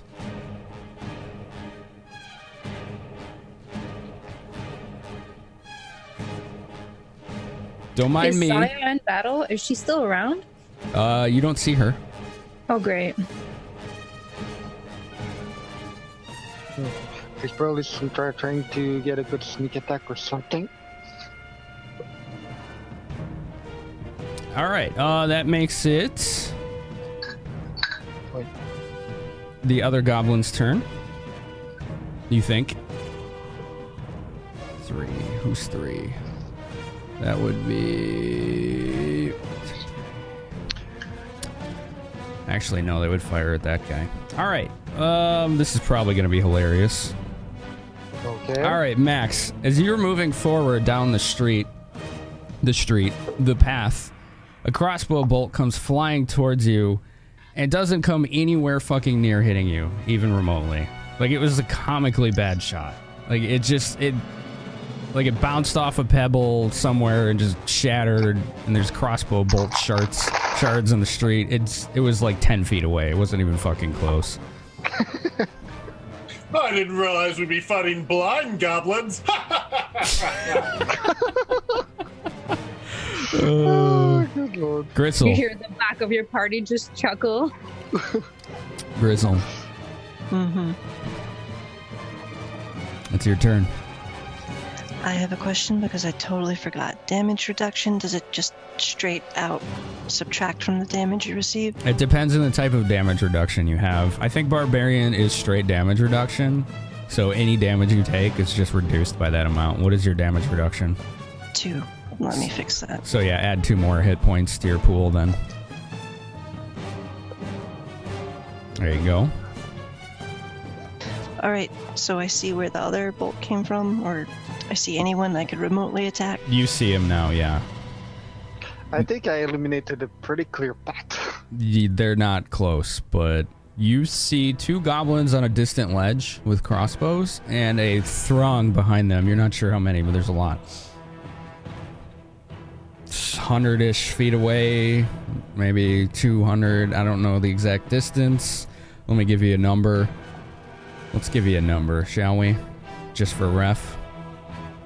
The number of what distance or number of goblins? Yeah, they're about 120 feet away or so. Oops. So they're still pretty far.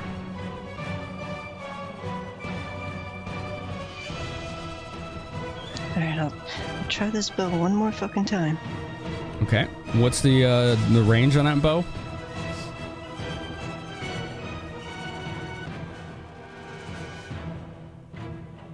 It's like what, 110 or something like that? Yeah, and then 10. Yeah, 110. Okay, that's just in range, the nearest one. The one that's a little further from it is a little out of that range. You take a penalty if you shot at that one. Well, then the nearest one. All right. You can also move and then shoot. You can, yes. All right. You can move 40 feet and then shoot if you'd like.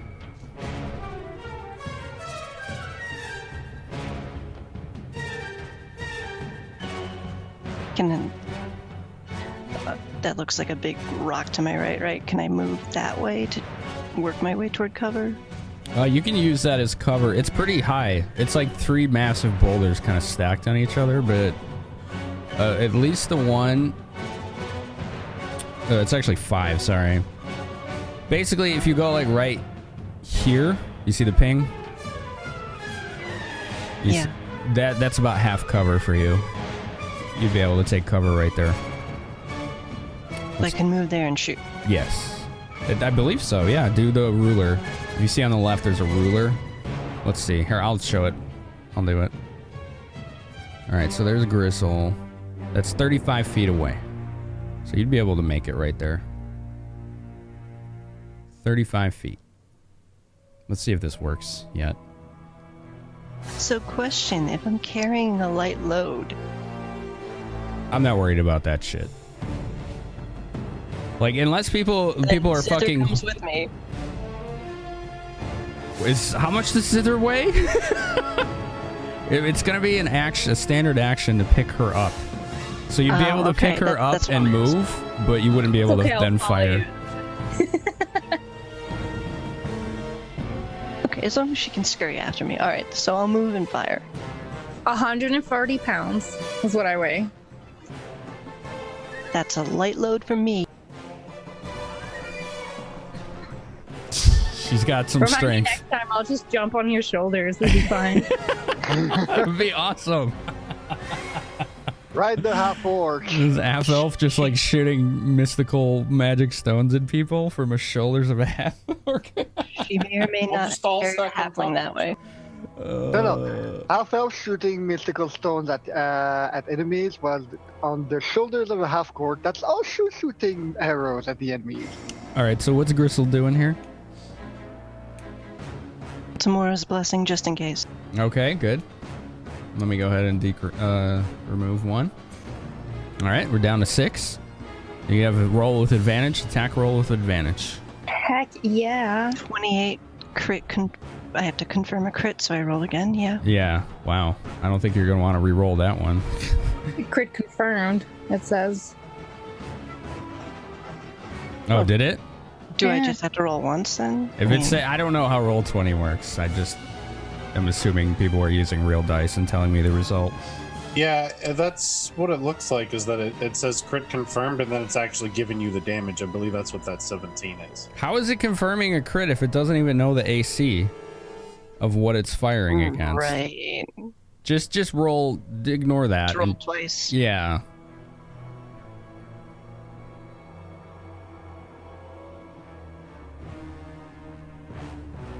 Second time was only 12.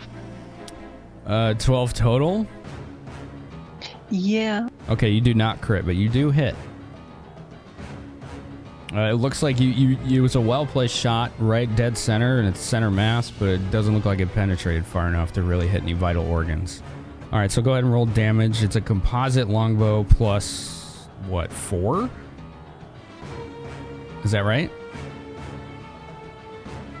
Hello? Yeah, plus 4. Correct. It's you need to give me a minute to switch between screens. Sorry, but I cannot talk if Zoom is not in my face.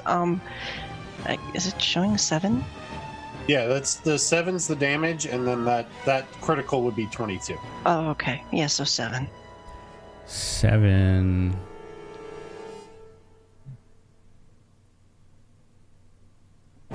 Where's the actual roll on that damage? It was roll the 3 plus 4. Gotcha. If you Okay. hover over the 7. 7 damage. All right. Well, despite not sinking very deep in, the arrow does knock the creature backwards, and it falls straight on its back. There we go. Sorry about the volume. All right. Good shot. You all noticed Grissul take a well-placed shot with a very sturdy-looking longbow and just knock a goblin right off its feet. That makes it Zither's turn. Did Grissul move? Okay, yeah, I'm gonna move too, because that's what I would do. So it's 5, 10. Is diagonally 10 or 5 in Pathfinder? It's every other. Like the first diagonal's 5, the second diagonal's 10, and then it vice versa's. But the Roll20 will tell you basic distances if you use the ruler. How do you use a ruler? It looks like a circle with a ruler in it, a tool. Ah, okay. Let me just figure out where I move, and then I will move, and then I know what I want to do. Oh.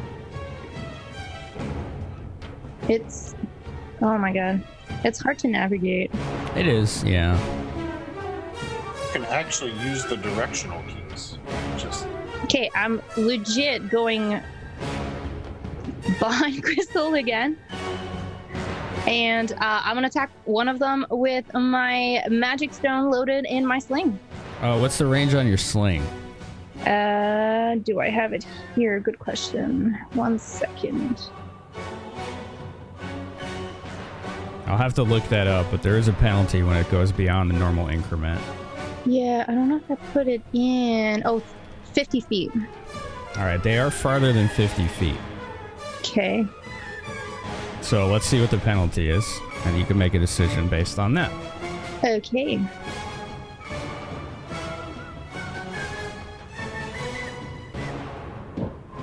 It's a -2 penalty for each full range increment. So the nearest one you see is over 100 feet away, so it's going to be about a minus 4 penalty. -4? Yeah.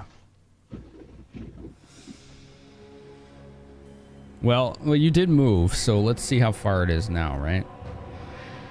It might not be a -4 at this point. Let's try the good old ruler, right? Now this mass of rocks right here is blocking your sight to the one you see, the one you did see. You can't really see it from where you're standing. Oh. It's like you could see it where you were before, and it was pretty far on a ledge. But once you got closer to these rocks, your vision is obstructed. Does that make sense? Because they're kind of tall. You're effectively hiding behind them right now. You have full cover from that creature, and it has full cover from you. Okay. Then I will just Cure Light Rune on Grissul then. Okay. I'm assuming you accept the heal, because you can choose not to. And I guess that's 1d8 plus 1 for Cure Light? Let's see. Cure Light. 1d8 plus 1 per caster, so 1d8 plus 4. Because you took 7 damage. Let's try to heal that up. +4, so 7 damage healed up. There you go. So I move behind you and I'm touching your back. Like, please feel better. Just lobs just came by. Except a surprise grunt and thanks. I'll take it. I'll take it. All right, as you cast this spell, the sun begins to shine through the canopy of the trees. And it is now much easier to see. How does it look now? Oh, much better. Yeah. Better indeed. You can see quite a lot now going on.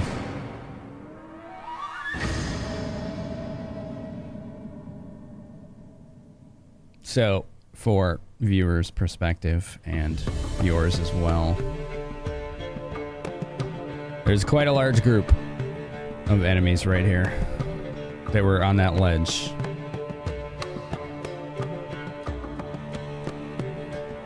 Hello, Dudette. How are you? So I'm assuming all the little things we see are goblins and whatnot. So now that the light's shining through the trees, you do see a bunch of goblins, but you also see a different type of creature. This would be a knowledge check. Knowledge nature is the easy way out, but you can also do an insight check. Or not insight, an intelligence check. So if you want to just roll intelligence, you can do that too. All of us, or? Yeah, everybody. If you don't have knowledge nature, you can roll intelligence. Okay. Give me a minute. 15. Oi. Just so you know, Finn, that ledge they're on counts as a wall, so anything behind it I can't see. Okay. Are you kidding me? When you do these. Gotcha. Okay. Are you kidding me? I have 20 intelligence and I rolled an 8. You'll be fine. That's how RNG works. I have 12 intelligence and rolled an 8. All right. Can you see them now? No. Give it a minute. Oh yeah, I can see him better now. All right. So anybody that got a freaking 10 or higher, you see ogres behind the goblins. Tired of the bad luck. 2 to be specific. This one's gone. The blue one is gone. It flew off into the mountains. If I'm behind the rock, I technically can't see them, right? So I can't True. really notice. True. Yeah. So I noticed metagaming. nothing. Yeah. You know, you heard plenty of noises though. Excited noises, more than 2. Fun noises ahead. It's All right. technically called a clusterfuck of goblins. Who went last? I'm sorry, I lost track. I believe it was Zitherstone. Zither went last. Okay, so that's you, Max. So how does running work in this? Is it double your movement speed or triple your movement speed? It depends. Running, as far as I know, you can take a full round action to run 4 times your move speed. 4 times. You can do a charge attack, which is where you run double your, as if also a full round action. You run double your movement speed and get a single attack on a target. But it has to be within direct line of sight. Right. Or you can move your regular movement speed and take a single attack. All right, I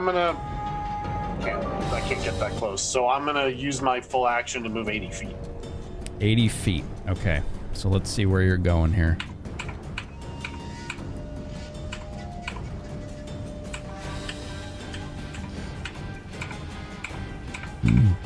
Right up there. Oh yeah, you were getting right there in the gullet. And I'm just, as I'm walking up the road with my scythe, I'm just like, ha ha ha! Look, you shall all feed the grass from which you stand. Line up orderly, so I may dispatch of you with ease. Oh man. I shall pause here and give you a good 3 seconds to run if you wish. All right, let's do some morale checks for some of these more weaker-willed goblins. Please roll an intimidate check, Max. Sure.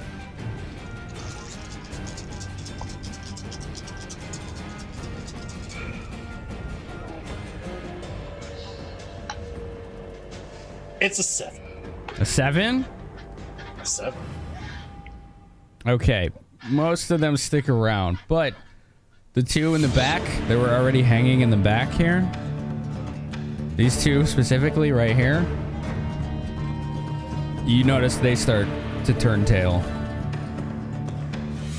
And I just... Go. Yeah, they look very scared right now. Because they see this fucking gleaming, full plate, bellowing knight with a huge, what is it, two-hand? No, a scythe, right? A scythe, actually. It's a two-handed scythe, yeah. So you look like, to them, you're the Grim Reaper right now. And they are just terrified. Kill them with confidence. Right.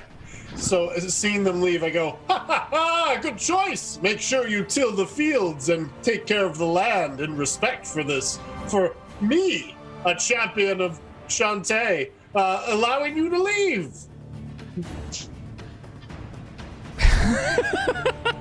Right, Max. That makes it Nelia's turn. Okay. Once again, you wouldn't want to sit down and try to have lunch with him, but he does his job. Yeah, Let's exactly. Have a quick review of what I have for my spells. Okay. Yeah. Not really. Just gonna get a quick check on Acid Splash. I want to see how far it can go.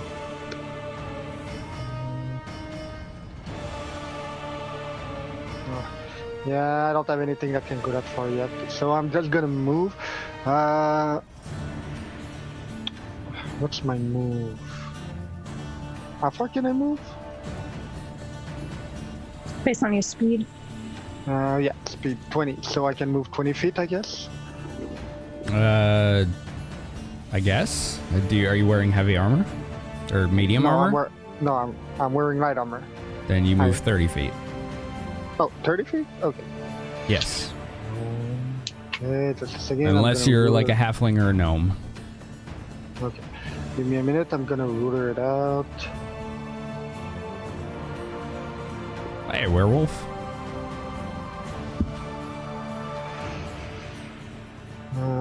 Right. Okay, so I think I'm gonna move this. Oh, come on.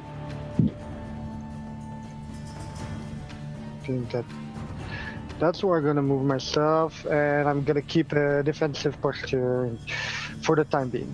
I don't really have anything I can prepare ahead of time, so... So you just move closer. I just move closer and stay on alert to try and stay defensive. So you have half cover. Okay. All right, Goblin's turn. He fires at Nelia, because it's the only one other than Max he can see. Having half cover from this goblin, he has a 50% miss chance, but despite that, the crossbow bolt just sails incredibly wide. You can tell that this goblin is not very good at firing one of these things. It has missed like this twice in a row. So you're fine, Nelly. You did not take any damage. You didn't even... I assume that's one of the goblins that was on top of the hill? Yes. Okay. They're all on top of the hill, so... Okay, even the other two we knocked off earlier? One was on a rock, the other was on a hill. Okay. All right, move speed on these.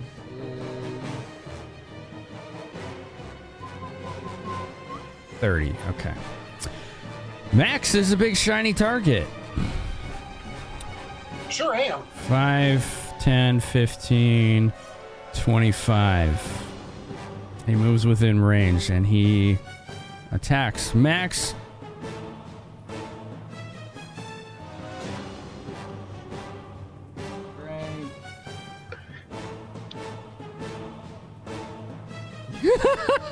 So this little goblin runs up to you, Max, with a glorified club, which is, it literally just looks like a big stick he found in the woods.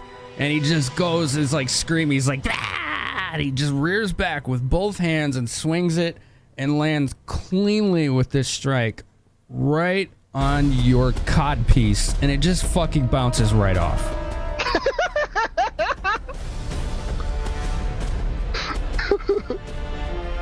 Well met, little fellow. A blow you have tried to strike, but a pain I feel none of. Courageous blood fertilizes the grass even more. Shantae will thank you for your contribution. Okay, next. 5. He tried to damage this. 10, He tried 15, to damage the seeds of the 20, paladin. 25, 30. Not a good move. You said arrow keys work? Oh yeah, 5, 10, 15, 20, 25, 30. They're moving towards you.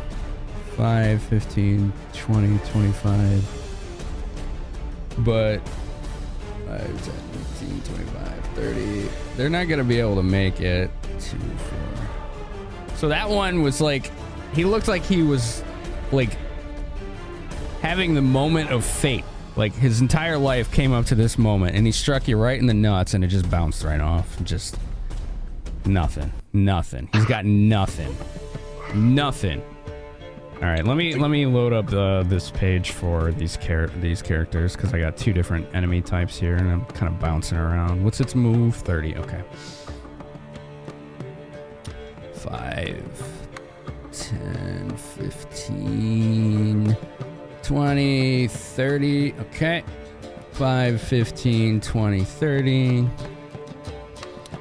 5, 10, 20. Okay. They're all moving closer, but Max, you basically found yourself a nice little fucking, what do you call it? Choke point.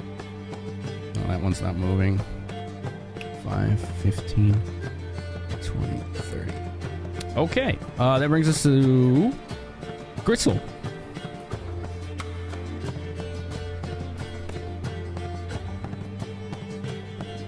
Grissul's down here. She's got half cover behind these rocks. I Currently. find myself oddly inspired by Max. Also really fucking fed up. So I'm gonna run up next to him. I don't know how penalties work. Any 5 next to him won't incur penalties, or do I have to be like 10 away? For what? What do you How mean? many squares away do I need to be? To do what? I won't be able to do anything moving that far, so I'm just gonna get there. Okay, Correct. but what's your move speed's 40 feet, right? So you can move in a straight line 160 feet. However, you don't have a straight line there. But a double move, so a standard action and a move action with just 80 feet will still get you right next to him. If that's what you're trying to do. Or you could just move 40 feet and take another shot. It's up to you. But you do know he's about to be swarmed by goblins. No, I'm gonna run up next to him. Okay. That'll be your full round action then.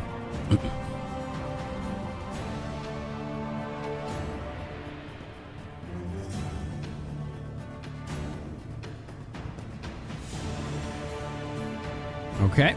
And do I need to be 10 away, or just 1 square side by side is fine? For what? Just to make sure we're not getting in each other's way. That's not really a thing. You don't have to worry about that. Okay. Okay. Grissul has taken her turn. That makes it Zither's turn. What's up, Broski? How are you? All right, I'm gonna move.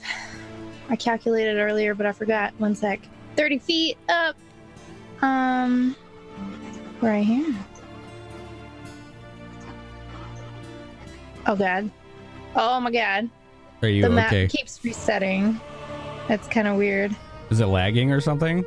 No, it's just like if I select my character to move it, it just brings me back somewhere. Like where I just moved now. That's Make not where I'm sure going. you're on select move and not the ruler, because the ruler just gives you I am. distances. Okay, you want me to do it then? Yeah, can you move me 30 feet where... Oh my god. Do you just want to go 30 feet due north? Yeah, I'm not even where I used to be though. Oh my god, it just moves the window completely. I Oh. can't move. Where were you? You were like right here before, right? Yeah. Yeah, she was like 2 space for her to. From So me. 5. No, that's me. That's me.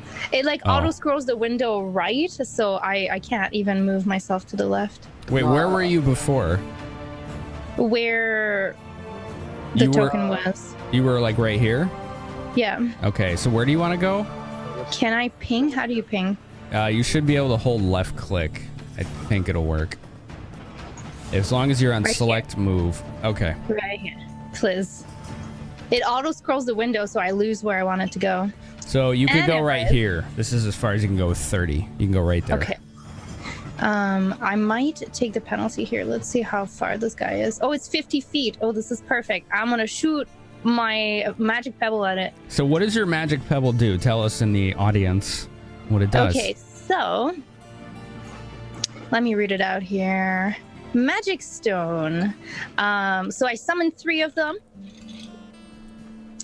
With a sling, I have a 50 feet range. It gives me +1 enhancement bonus on my attack roll. And it's 1d6 plus 1 damage, or 2d6 plus 2 damage if they're undead. So I'm going to make my attack roll, which will be +1 because I have no dex. Okay. Wait, can I use a chat power? You can.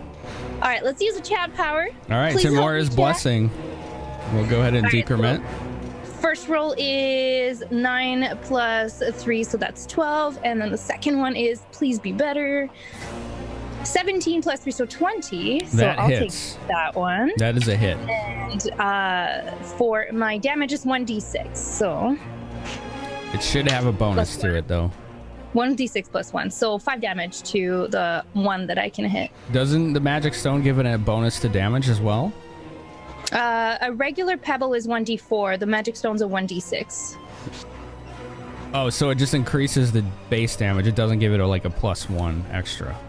No. Okay, so you just It roll a changes- d6, but you do use your strength modifier with a sling, so it's a d6 plus 1. So then +2, because it's 1d6 plus 1 to begin with. Well, what is the +1? Do you have a magic sling? No, it's each stone deals 1d6 plus 1 point of damage. Right, so it does add damage. Right, that's what I thought. The magic stone gives it an enhancement bonus to damage and attack. So it's going to be a d6 plus 2 because you have a 12 strength. Damage then. How much? 6 in total. 6 damage? Yep. So Zither reels back, puts this glowing blue stone in her sling and fires it, and it clunks this goblin right between the eyes, and it just falls straight back. Straight back flat, like its eyes cross, and it just clunks right over. And that was the very same one that just bounced its damn stick off a codpiece, too. Just make like a little happy This thumb. goblin is not having a good The day. story of this goblin's life right there. What a brave boy. All right, that makes it Max's turn.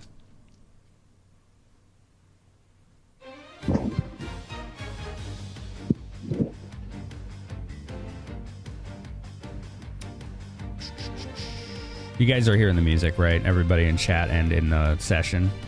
Yeah. Good, good. Seems to be working now.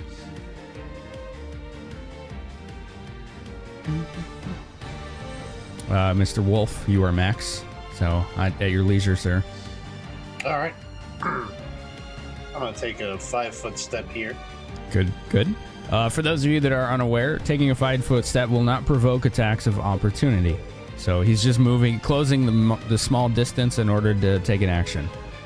Can I attack this gentleman right here? Yes, you do have reach for that. I'm just making sure. I'm actually going to attack the first one in front of me. I'm going to use a Timora Blessing, and I'm going to use Great Cleave, which reduces my AC by 2. But if I land this hit, I can attack anything else I can reach around it. Oh, you're using Great Cleave. Okay, very cool. Let's see.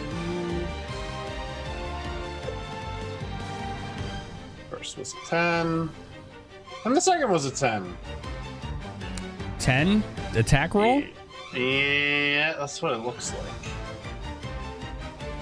What was your D20 roll? It says I rolled a 2 both times. Oh, ouch. Yeah, I'm Yeah. sorry. Those don't even hit. Like you just missed. You took a big swing, you took a gamble, The goblins, they're tiny. They kind of just ducked under your swing.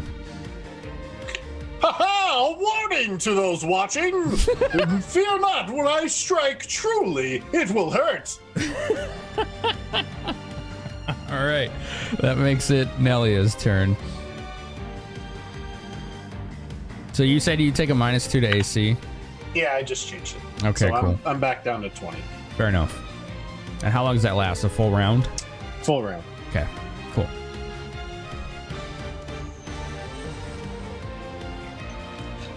Right, so I guess so far the only option for me is to move. So still 30.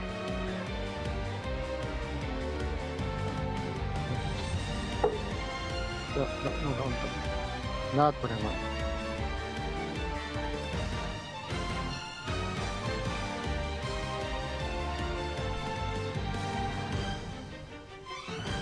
Come on. Fruit fly. Max is a paladin, Sinaski, yes. What is the penalty if we move beyond our normal move? You basically are using your standard action to move as well, so. You have a move action and a standard action, and you're using your standard to take additional movement. Okay, so I get to take another 30 feet if I take my standard action? Yes. And that would be your turn. Yeah, okay, well, I'll take it because right now I'm not doing any good. Okay. Give me a minute. Gotta check where I want to go and how far. Right, that sounds about right. Okay. Oh, come on. We're all learning. We're learning. I get it. We'll figure it out. Okay. So that should be it. Okay. That makes it Goblin turn. I didn't forget anyone, did I? I don't think so. Everybody did their moves and their actions. Really should have done that in the previous turn. You're absolutely plagued with dissatisfaction. Okay. We got 3 goblins right here. This one's stupid. It's going to take a 5-foot step and take a swing at Max. And it just uses some shoddy, rusted fucking scimitar, and it just tinks right off of your kneecap. Does nothing. just. Wow. Go ahead. And of course, Max just goes, ha ha ha ha! Go ahead, Grissul. What were you saying? Never mind. I remember 5 feet don't provoke attacks. Correct. Okay. All right, the one right in front of you that you initially took the swing at, Max. Wow, it almost fell over trying to take a swing at you with its dagger and didn't even come close to hitting you. I think this one's a little intimidated by you. All right, and then the one right next to it. No, that's wrong. Bleed purple 56 bonus 5. The one right next to it. Oh my god, I need new dice. I told you I'm so bad with dice. No, it's fine. It's fine. Keep it as is. It's all good. This one almost trips over a pebble as it takes a step back to rear back with its shoddy two-handed club, and I emphasize club with quotation marks in the air in between my fingers, and doesn't come anywhere near making contact with you or your armor. All right, we have others on the board. 5, 10, 15. Provoking an attack of opportunity, I believe. Does a move action provoke an attack of opportunity, or is it only if you move through a threatened space, not into one? It doesn't, actually. It doesn't. So this one moved into position to take a strike at Max. And this one does hit with a dagger. And wow, okay. Max, it managed to find a seam in your full plate kind of behind the knee, and you take 2 damage, slicing through the padding of your armor. Thanks, Mandel. Oh, I just thought the right thing selected. Thank you for those bits, guys. Appreciate it very much. Thank you for supporting me. It's if you leave a threatened space. Yeah, okay, so 2 damage Max takes. 5, 10, 15, 20, 25, 30. Grissul, you are the target of this goblin. Did the music go to sleep again? It did. There There we go. Oh god. That one got loud, didn't it? Okay. That's fine. AC of Grissul is 20. This goblin comes running at you with a flail. And it kind of is whirling it around above its head in the air, and it brings the strike down. But what was your armor again, Grissul? I'm sorry. Remind me what you're wearing. Mithril breastplate. Okay, great. Brings the swing down, but maybe his form was poor. We don't know. But he does strike cleanly, but the ball of the flail does kind of just harmlessly bounce off of the breastplate. It was aiming high, and it was kind of flat-footed when it did it, so no damage there. All right. And the others will begin moving into place. This one's going to jump down the ledge here. So that's 10 feet. But I think jumping down also provokes... or not provokes, but it takes extra move to do. So these ones are actually jumping down the ledge. 5, 10, 15, 20, 25, 30. 5. All right, and these ogres, they're...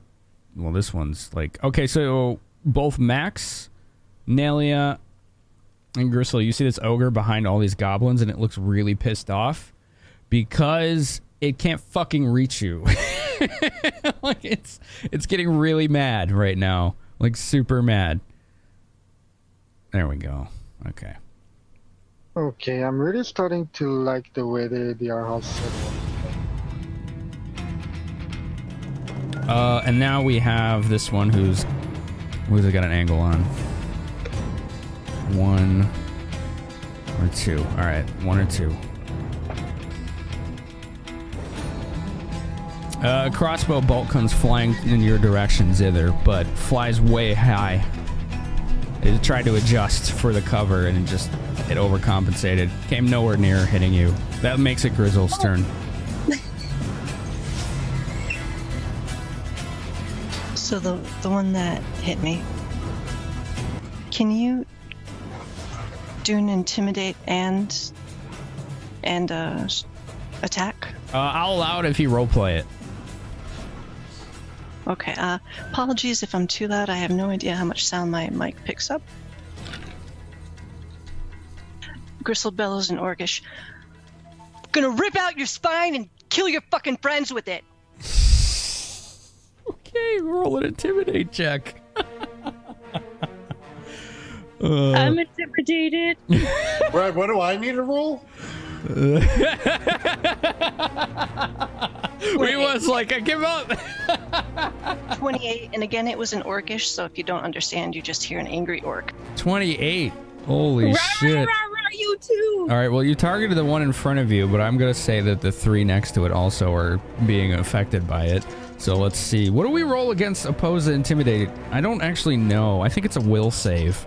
Or is it sense motive? I think it is a will save, but I'm not sure. I don't really know. I think the motive is murder, and I think they get that. Wait, did you roll with advantage or no? I didn't hear that. I just no, rolled. I didn't think so. Okay.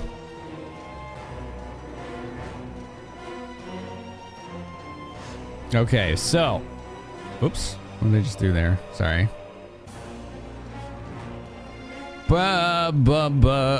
Let's see. Jesus. Okay, so it looks like 3 of these goblins. It's a level check. Roll 20 plus their level. Wow. You beat one. All right, Grissul, you're very clearly noticing that 3 of these goblins look scared shitless right now. Except for the one right in front of you, oddly enough. That's the only one that stood his ground. The others look like they're ready to turn tail. Okay, well, I can attack now, right? The one right in front of me? Yeah.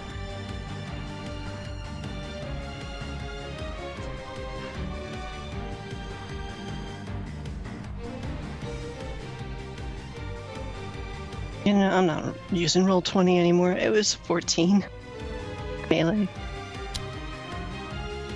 Okay, yeah, you did. I mean, he kind of brushed off your attack with your falchion. It kind of just rubs off his shoddy leather that he's wearing. So it was a hit, but not one enough to actually cause damage. That was anticlimactic. So I said, just roll real dice. Go ahead. Max witnesses this and is just like, yes, give them a fighting chance! What good show! Zither, your turn. Okay. I'm sorry for this. All right. Okay. I'm gonna move. Let me just measure up, make sure it works. Okay. So I'm gonna move here for 30 feet. Okay. I'm gonna channel energy, selecting to not hit. Let me see. So it's 30 feet range. So I hit 30 feet radius. Yeah, 30 feet radius. So I hit everything except the back. You're not row. centered yourself. What? Oh, sorry.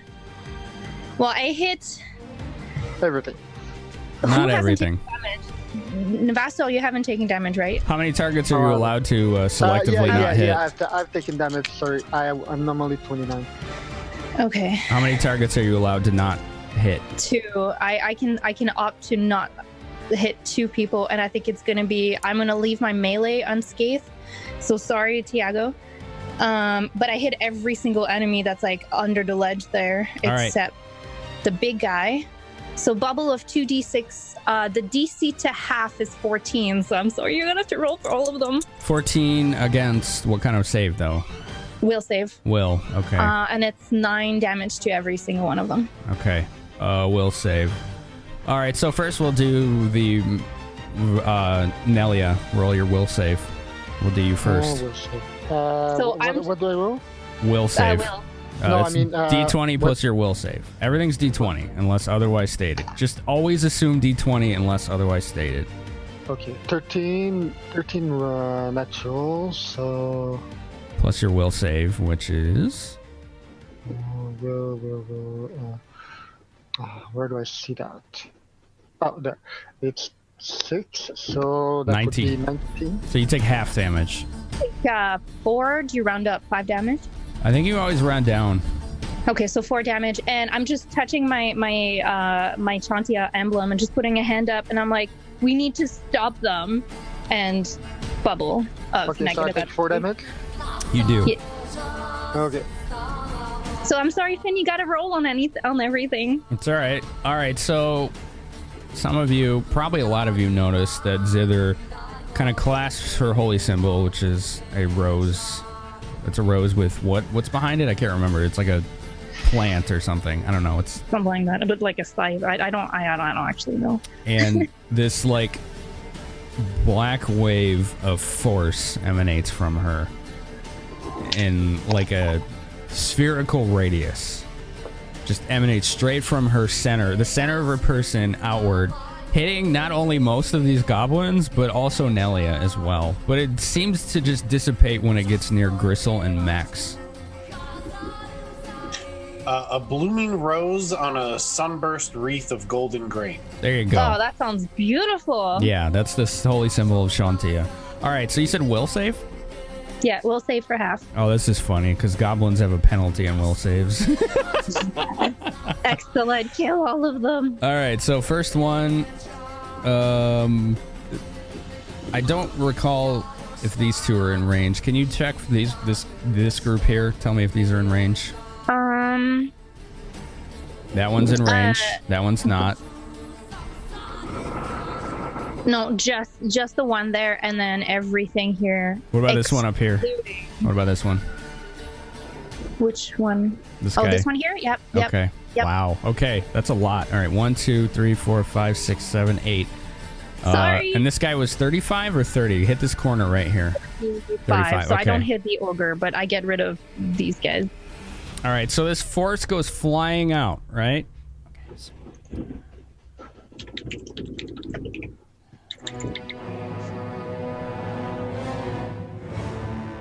What's the DC you said? 14. Because it's 10 plus half cleric level plus charisma, so 14. Wow. These are fucking hilarious rolls. Oops. There you go. All right, so 1, 2, 3. I think 4 of them went down, and the others are looking destroyed. They're not dead. They're not out of the fight yet, but they're still going. I need to figure out how to do their hit points. Oh, here we go. There we go.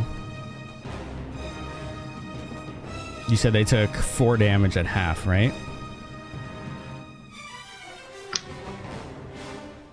Yeah, if we roll down, yeah. There we go. 2, 2, 2. I like that it lets me put the hit points in here. That makes it way easier for me to keep track. Okay. I'm just gonna be like, I'm sorry, Nelia. So, Max, I want you to roll a knowledge religion. I pretty much just give her a quick nod to let her know that it's okay. If anyone else has knowledge religion, they're welcome, except for Zither, you don't need to. But anyone else, you're welcome to try it. 22. Hold on. Do I have knowledge religion? That's good that you rolled good, Max, or this could have been complex. I don't have that. So, Max, you were initially, your first reaction is that this was almost anathema to the teachings of Shantia. That a cleric who very visually displays the holy symbol of this goddess just emanated what felt like negative energy to slay her enemies. But knowing your teachings and whatever they were, right? Because Max had a very special, we'll just say it a special education, right? Right. Max understands that the intent behind this was part of the balance taught by your goddess, and that there's actually, at the end of the day, what she just did isn't antithesis to the teachings of Shantia. It's part of the balance. It's just a rare representation of it. So it may be distracting to you, but I think your character might be intrigued because most followers of Shantia don't ever exhibit this kind of behavior. Of the ones you've exhibited or known. Okay. Conversation for a later time. Exact roleplay opportunity. That makes Zither's turn over, and it makes it Max's turn.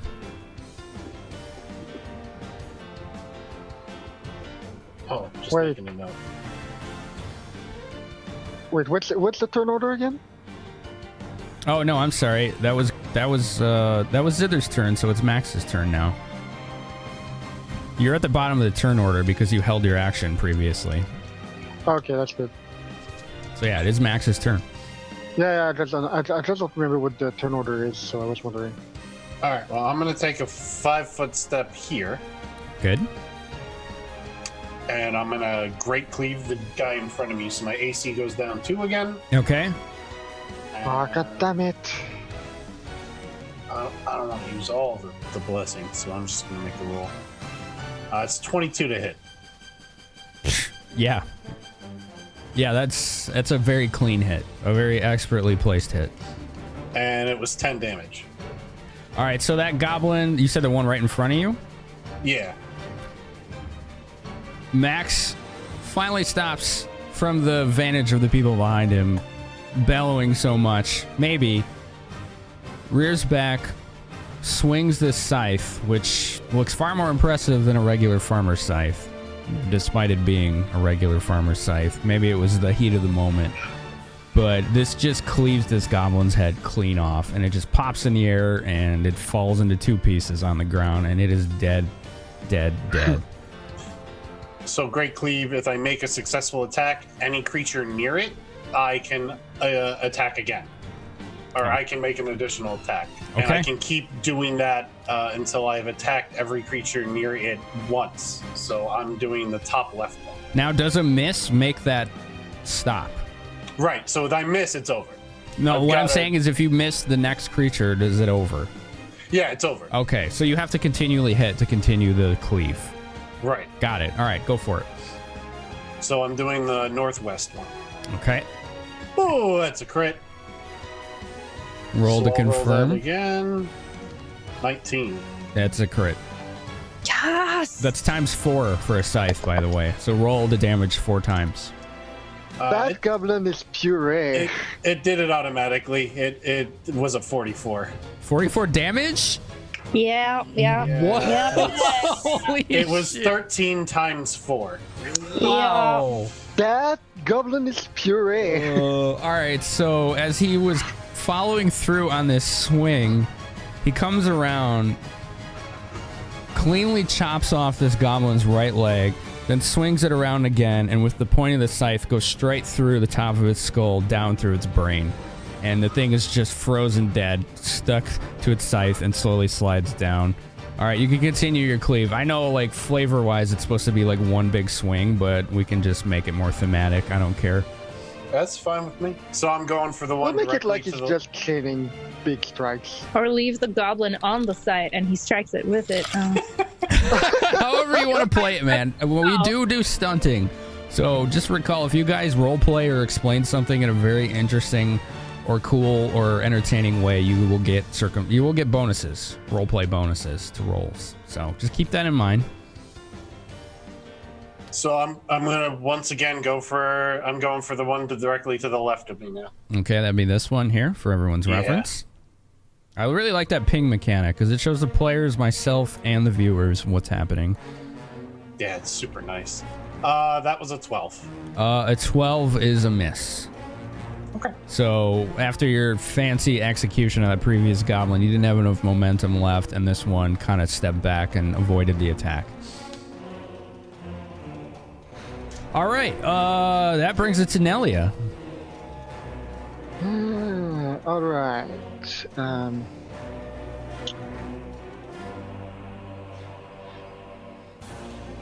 Just give me a minute because I'm considering 2 courses of actions here. Right. Okay, so what I first do is that I move. Hold on, so just gonna check the distance here. Right. So I move myself straight right here, and with my spell combat, I do 1 attack. Where were you previously? Sorry. Can you move back to where you were? Yeah, I was like, I think right here. Okay. So what you'll have to do to get there, you'll have to move. Holy shit! Sorry. This fucking music is not normalized. There's just not a way to do that in Roll20. So what you'll have to do is whenever you leave a threatened space, you will provoke an attack of opportunity. So you'll have to tactically move yourself up here. No, actually, you're going to provoke an attack of opportunity from this goblin, no matter how you look at it. Because as soon as you leave this space right here, he's going to take a swing at you, because you're leaving a threatened space. Oh, okay, that's something I didn't know. Okay, so slight change of... Can I still change my plan a bit? Yeah, go ahead. That's fine. Okay, so what I'm going to do is I'm going to... Okay, no, first of all, I need you to confirm something for me, because a cone shape burst the spell. Does that mean that I like okay, how do I explain what I have in mind? Does that mean that I like attack this, then this, and this, like this? Or what is the spell? It's Burning Hand. It does It's a the cone? area yeah, the area effect is a cone shaped burst. Alright, what's the radius on that? The range is 15, but the area is a cone shaped burst. 15-foot cone, okay. Alright, so if we do this, if it's on an angle, it's just like a triangle. If it's straight ahead, it's a single space in front of you, and then like a 2x3 cube. And yeah, I have that on stream. Okay, yeah, that's exactly what I figured. Okay, how do I do this? So who are you aiming at? That's going to be important to know. Well, I'm gonna be using my spell combat here. What I kind of want to do is I want to move myself like right here, and do and use my normal main hand attack on this guy. Okay. While I use the burning hand on these two guys. Now, can you... The spell combat, how does that apply to attacks of opportunity? Because normally when you cast a spell in a threatened space, you provoke attacks of opportunity. How does that work with spell combat? That's a good question. One second. God damn it. Give me a minute. I'm gonna go check right now.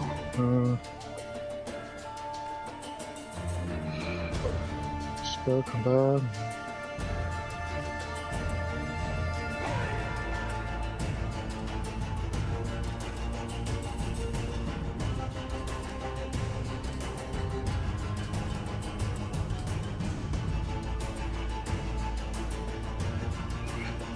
It doesn't specify. I think it's mostly.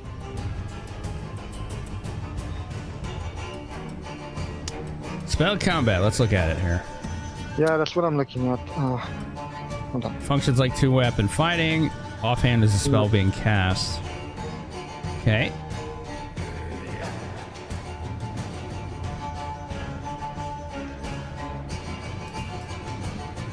If you, it says, as a full round action, you can make your attacks with your melee weapon at a -2 penalty and cast any spell from the Magus spell list with casting time of 1 standard action. If you cast defensively, you can decide to take an additional penalty in attack rolls up to your intelligence bonus and add the same amount as a circumstance bonus on your concentration check. You still have to roll concentration if you're within a threatened space, even if you're using spell combat. Okay. If the check fails, the spell is wasted, but the attacks still take the penalty. Okay. Okay. So if I do this can I still do this defensively and still use both my physical and spell attack? Yeah, you can. Okay. And if I do this defensively, I'm gonna be good for my spell at the very least. I don't remember how that works, but let's look at that. Sorry, I'm sorry if I'm making things complicated right now. Yeah, I mean, it happens in D&D. I would just say in the future, try to learn how the ins and outs of your class work so you can tell us how this goes. Yeah, it's attack of opportunity. I didn't realize that. So if you're casting defensively... Jesus! I keep turning this down! You make a concentration check and the DC is 15 plus double the level of the spell you're casting. So I think it'd be DC 17 concentration check. Or the spell will fizzle. But you won't take an attack of opportunity. Okay, so that's what I'll do. What else did it say, though? It also said... You can take additional penalties on your attack rolls up to your int bonus to add the same amount as a circumstance bonus on your concentration check. So you can actually penalize your attack roll to make it more likely your spell will work. It's kind of a, weigh your options thing. Okay, well, up to what can I make it? Up to int bonus, right? Yeah, intelligence bonus. If you want. It's a DC 17 concentration check. So, first of all, where are you aiming this burning hands? Okay, okay. First, give me a minute. I'm gonna move myself just as to show. But what I'm gonna do is I'm gonna move to here, and then from there I'm gonna aim the burning hand this way to get these two. So if you move there, you're gonna. If you move there, you've moved through a threatened space and automatically take an attack of opportunity, because there's that goblin right next to you.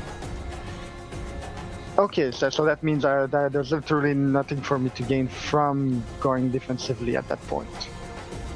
I mean, you wouldn't be able to because spell combat is a full round action and you've just moved more than 5 feet and no longer have the ability to use a full round action. Oh, that's annoying. The only way you can do spell combat is if you don't move or just take a 5-foot step. That's the only way. Otherwise, you can move your normal move and either do a single attack or a single spell. Okay, here's what I'm gonna do then. Hold on. 10, 20, right. Okay, so instead I'm gonna stay here and I'm gonna cast my aggressive thundercloud. It has a fly speed of 20 speed, so that's 20 feet per round, right? What is the spell? I'm sorry. Aggressive thundercloud. Aggressive undercloud? Thundercloud. Thunder. I'm sorry. Apologies. The music keeps throwing me off. All right. What does that do? Basically, it creates a spherical storm cloud that starts from me, and I direct its movement, and it has a fly speed of 20 feet. And if it starts to share the same space as another creature, it stops there and do 3d6 points of electric damage. Okay. And it looks like it has medium range, so you can cast it on pretty much anybody on the battlefield right now. Yeah, so what I'm gonna do is I'm gonna cast it. I'm gonna move it in a very specific path to here, then here, which totals the 20 feet. Well, its start point is currently anywhere within 140 feet. You have medium range. Really? I thought that it says range is medium. So anywhere within 140 feet is where it'll start. So where do you want it to start? Okay, well, I wanted to start right on this guy here. Which one? The one here, right beside the big white guy, right beside Max. So I get him there, and I leave it there to do its damage for the round. All right. For reference for viewers, we have Aggressive Thundercloud. It's a level 2 Magus spell. Last one round of level. Reflex saves will negate, but it's going to cause 3d6 of electricity damage. It says and it basically lasts for 4 rounds. So for 4 rounds, while I direct it, it will do 3d6 of damage to whatever creature it's sharing its space with. Okay. All right. We will roll reflex save on this goblin. He botches the hell out of it. Go ahead and roll 3d6. 3d6. He panics as this cloud starts materializing around him, trying to dodge it, but ends up stumbling. Double 6 and a 3, so 15. Oh yeah, the electricity begins to arc through his green flesh, and boils start popping on his skin, and his eyeballs start bulging, and he falls over, screaming in pain. All right, so we have a little cloud here now, right? Yeah, there's a little cloud. And I can just draw a square there. Yeah, that'd be perfect. Like that. Great. That's nice. All right, cool. All right, that's Nelia's turn. It's time for the enemies. Let's see. Upon seeing this, the crossbow one's going to take a shot at Nelia and flies wide with her 17 AC. Okay, Max. You have this big old ogre in front of you who doesn't like you right now. So he's going to take this great club and take a swing at you with 2 hands. Max, your current AC is 20? 20. What's your health? 39. Oh, okay. Because on stream it says 41 minus 2, and I'm very confused. Oh. Okay. That's interesting. Yeah, it in is. The box, it just says 39. Yeah. All right, whatever. That's fine. All right, he does hit you. He takes a big wide angle on this swing. He's got reach since he's an ogre. It's a large creature. And it does hit you right on the bicep. So we're going to roll damage here. Which... Did I forget to take these dice out? I only took 1. Okay, I need another D8. Sorry, it's 2D8.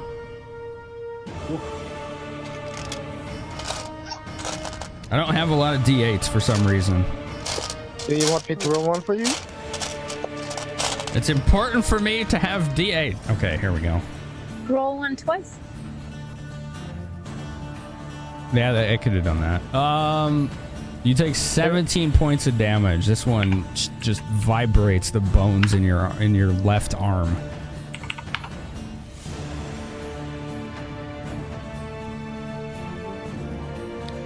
This goblin,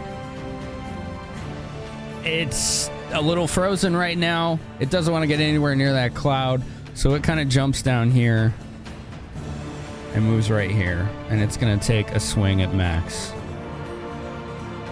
13 plus. No.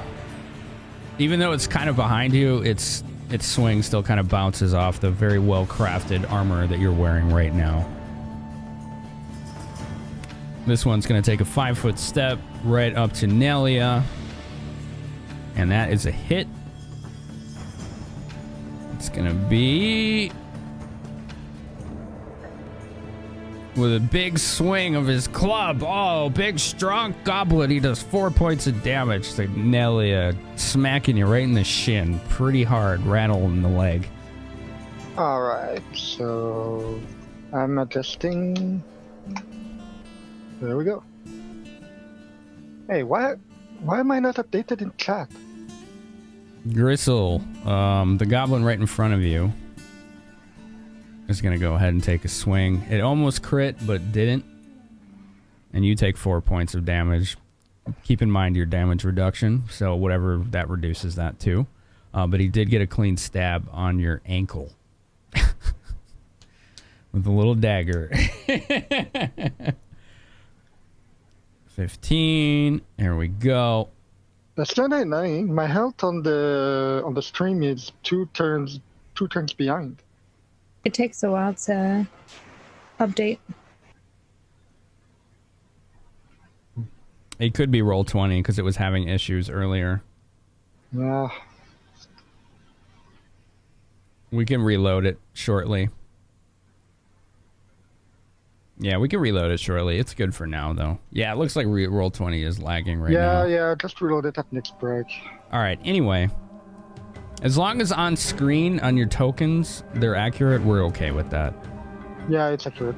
Zither, this goblin took a step up to you, one of the ones that you just hit with your negative energy. It looked really mad about that. Taking a swing with a little scimitar, and you take 3 points of damage as it kind of slices through your forearm as you tried to shield yourself through it from it.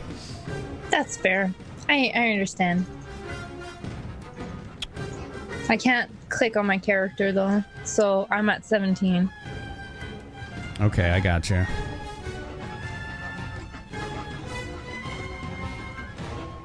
Oh, thank you. 5, 15, 20, 25. All right, here we go. This might hurt. Oh dear. That's never good. Well, he almost crit you, but he botched the confirm. So, but he did hit you. He did hit you with a big great club. And you take 16 points of damage. Okay. So you all hear Zither cry out in pain as this ogre comes up from behind and damn near knocks her to the ground with this huge great club. 1 HP. She's looking real bad right now. Real bad. That makes it Grissul's turn.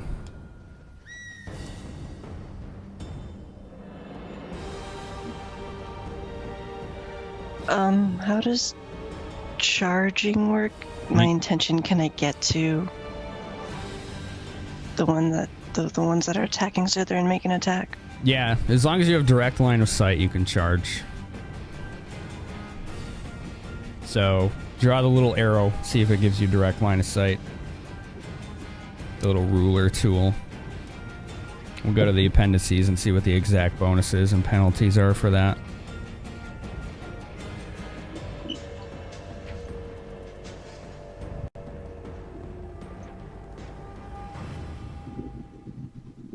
There you go, Weewa.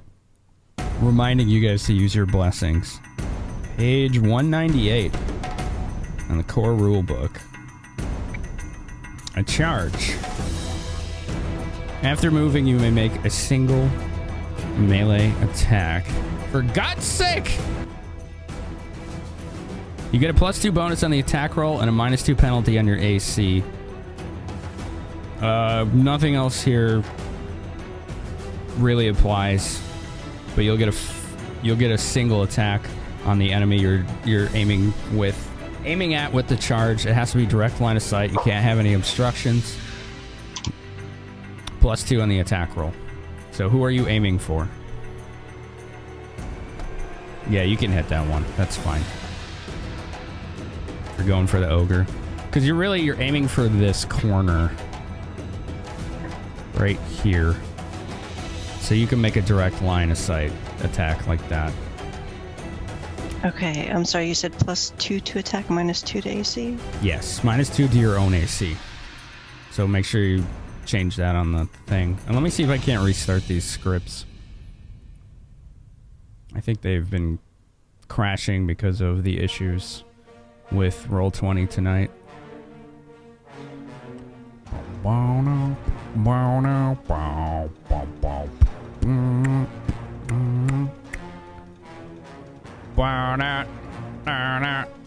We got a lot of shit opening right now. Sorry about that. Alright. There you go. I just updated everybody. Poor Zither with her 1 hit point.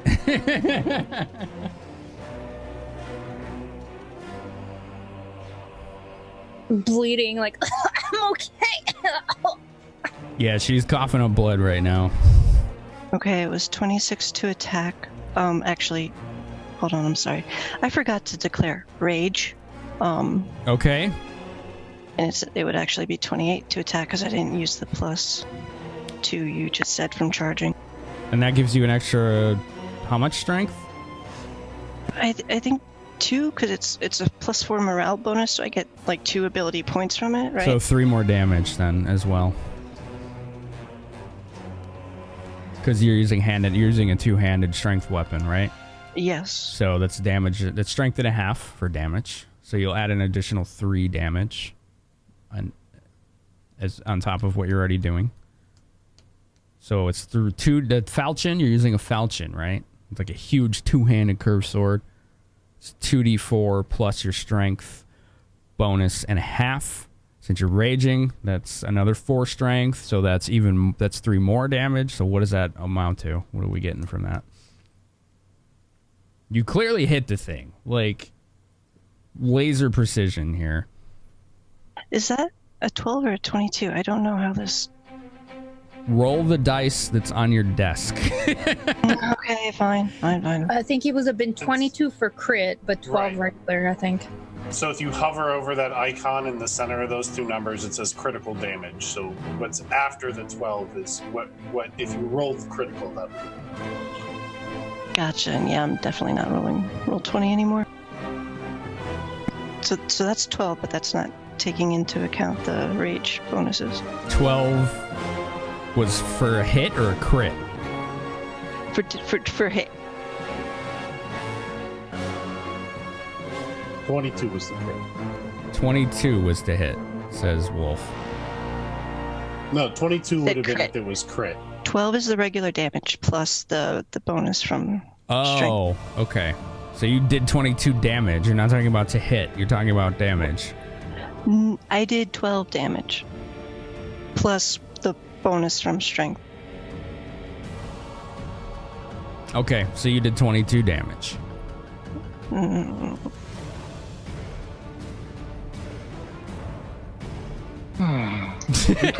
Complex. What's your strength? Just tell regular me your strength is strength. No. Your strength right now. What's your strength? It would be 22 with the +4. That's a +6. Oh, okay. Well, so you'd be 2d4 +6. Add another 3 because it's strength and a half. 2d4 +9. Right? Is it a magical weapon? It's masterwork. Okay, so it doesn't do additional damage. So yeah, that's 2d4 +9 then. Unless you have something else like feats or whatever that add even more damage. Hi, Dark City. Thanks. So the roll on your dice in D20 was a 4 and a 2. Yeah. So that'd be 15. I don't want you to use that like ever again. Because just roll 2d4 on your desk and add 9 to it, please. Just do that. Okay, 1 second. It's more fun rolling dice anyway. Yeah.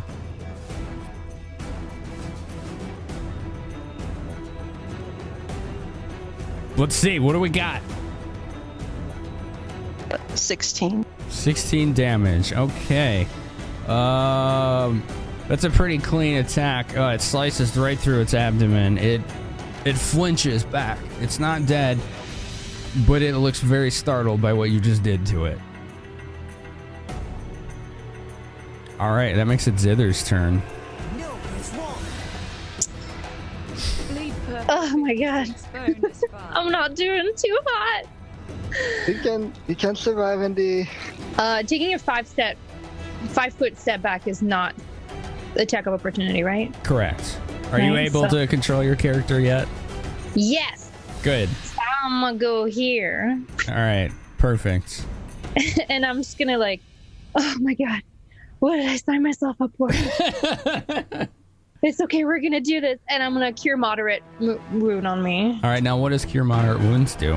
It is 2d8 plus caster level, which is 4. Let me just double check for you. Okay. 2d8 plus 1 per caster level, so 2d8 plus 4 of heals on me. All right, roll it. D8. So first one is 5, second is 1 plus 4, so I heal myself 10. All right, so you're at 11 hit points now. You don't get a charisma bonus, or what stat are you? No? Not. No. Needs how many times you cast? Unfortunately, no. And I can actually click on my character, so I'm at 11. All right, cool. I'm okay. I'm okay. Max. That brings it to you. I'm here. Hello, yes. Alright. I don't know too much about Pathfinder, so you're gonna have to explain what I can do. What exactly is a swift action? That's something you can take basically once a turn, and only one swift action a turn. And it doesn't count against your move or standard actions. Okay. It has to be on your turn, though. And it is on my turn. Okay, so what is the swift action you're looking to do? I'm gonna lay on hands all over myself. Okay, and how much does that heal? I'll double check. Wait, can you roleplay that, please? I want to see the lay on hands. Oh yeah. If you roleplay it well, we'll give you a bonus. Zither, feel free to give yourself an extra hit point because you did roleplay that. Sure, thanks. Yeah. So, I just got hit on my bicep, and my arm's kind of like hanging at its side a little bit, and Max kind of like straightens up, almost looks like he's gonna be serious, and like there's a grim expression on his face, and then he just lets loose with this brilliant smile and raises his right, we'll say it's his right hand, and goes, "Ha ha! You think that hurts?" And he kisses his bicep where he hit him. As his lay on hands. All right, so whatever your result is, please add an additional 2 healing to that. So I rolled a 5, so that's 7. Oh, that's it? You just get 5? Oh man, hold on. I want to look at the paladin page now. I want to make sure. I'm sorry. It's 2d6. Okay. Because I'm 4th level. That's right. So 5, 6, 7, 9. I get 9. Half your paladin level plus your charisma modifier. So what's your charisma modifier? What's your charisma? Plus 3. I think.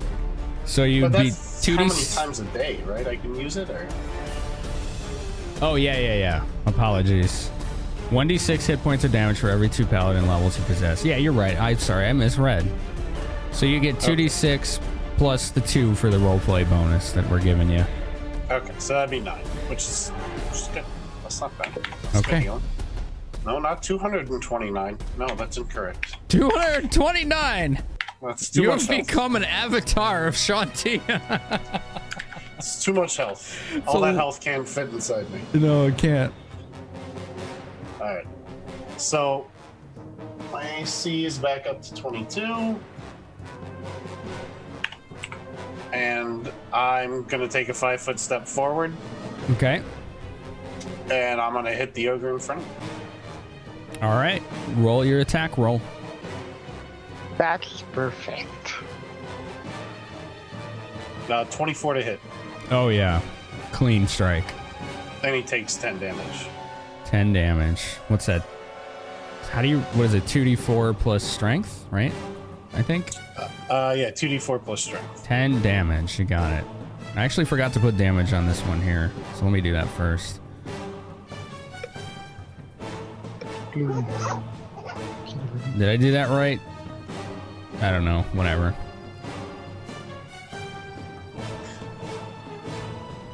Okay. So after he kisses his bicep, he puts both hands on his scythe and just comes down at a cross at as much of this beast as he can and hit in one slash and just says, "Ha! Try this on for size!" Your thing says 22 plus 9 again. I'm so bewildered by how you're pulling that off.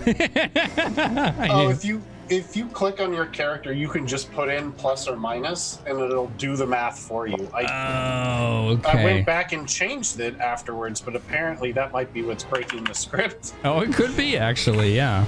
Because I changed it back to just a 31, and that... Let's see, did it update my... No, it didn't. Yeah, that's what's breaking the script. So I think you are actually breaking the script. Yeah, I'll do math like someone that's not lazy from now on. Okay, sounds good. Because it didn't change my AC, and I changed my AC back. I think you were legitimately breaking the script. Because I keep noticing that the windows aren't open anymore. I'm like, where did they go? I'll stop. All right. Anywho, that makes it Nelia's turn. All right. So first of all, as my move action, I can control the aggressive thundercloud as my move action. So I basically move it right over I think it's the ogre's head. All right. This thing you drew, like right here. Which layer did you draw this on, Wolf? Do you know? Whatever. The square. It doesn't really have a layer, as far as I know. I just went to draw shape and just do a square. But you should, if you select and move and pick one of the sides of it, you can pick it up. You should be able to pick it up and move it. If not, I can either move it or delete it. Are you able to move? All right, where do you want this to go? I'll move it. It's fine. Move it? About like this, so that it goes like right here. Okay, sounds good. Yeah. So you're about to strike this ogre with this lightning cloud here. Yeah, and that's just my move action for now. Okay. So that takes a move action to do that? Yeah, okay. Yeah. Well, it's a standard action to summon it, but afterward it's just a move action to direct it. Gotcha. So do I roll for it right away, or do we wait for when I've done everything else to resolve? No, I believe it does immediately do damage. So what is it? Reflex, right? Yeah, reflex negate. Oh yeah, I rolled a 2. He's not negating that. So it is him. He wasn't even looking. Like, he didn't even see it coming. Okay, so I roll my 3d6. Double 5 and a 3, so 13. 13, okay.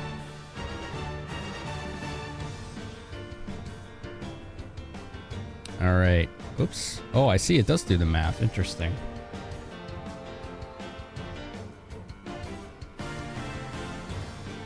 Okay. That shakes him up pretty good. His skin is crackling. He's growling. He doesn't like this, but he's not down. All right. Now, you still have a standard action left.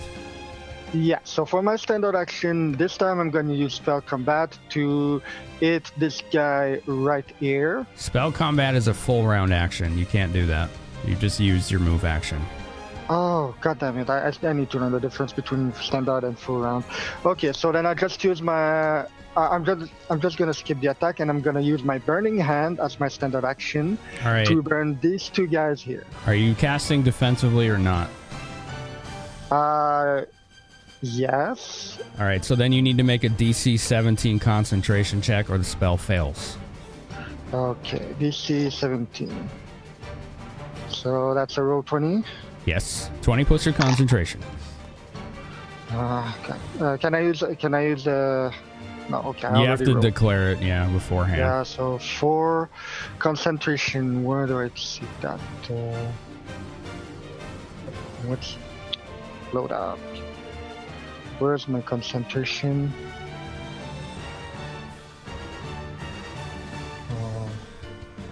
Shit.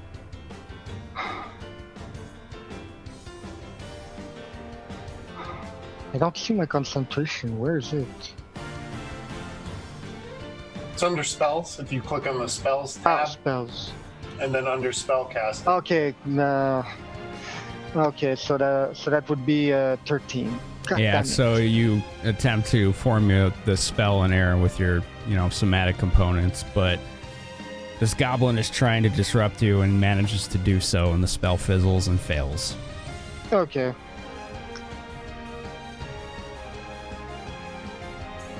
Well, at least I did manage to hit the big hugger or fork. Yes, definitely. All right, 1 sec here.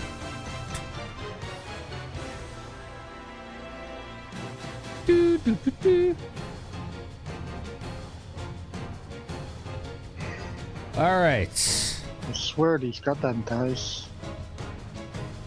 They're out for me. Saya comes flying out from the east towards this ogre right here. Finally! Charging at it. Sither. Actually, she would not go right there. She would go right there. Flank bonus. Once her attack roll, it better be good. Because I can't roll for shit. Can Saya use chat powers? No. Oh. Sorry. That's for you guys.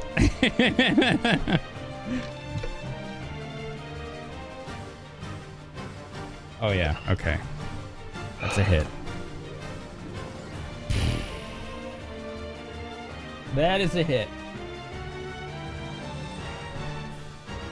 1 sec. What is she using? I have so many character sheets. She came. Yeah, she's in it now. Okay.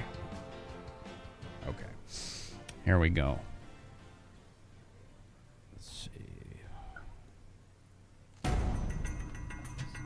All right, so this one, she comes flying out of the shadows towards this thing and strikes it with her dagger, which leaves this like trail of snowflakes in the air and like icicles. And it slices cleanly through like its hamstring.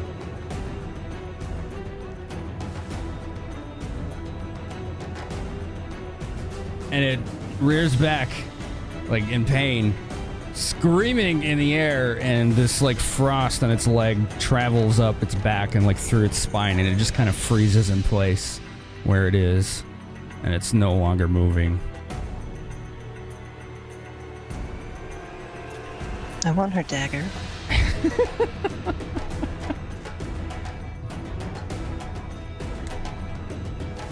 That makes it the enemy's turn. Kill her and take it. Okay, bio. Max, you have a angry thing right in front of you that's currently being electrocuted by a small thundercloud. What's your AC again? I think it's 20, right? Mine's 22. 22. Okay. So this electrocution that's happening to it is causing it a lot of distress, and it's trying its hardest to take a swing at you with this club, but it's flinching too much, and then it ends up just kind of grazing off your chest, the chest piece of your full plate, and it doesn't really, it definitely hits you, but it doesn't do anything to you. No damage. So, with a spectacular no damage, I look at him and go, "Ha-ha, friend! A piece of advice! Measure twice, cut once!"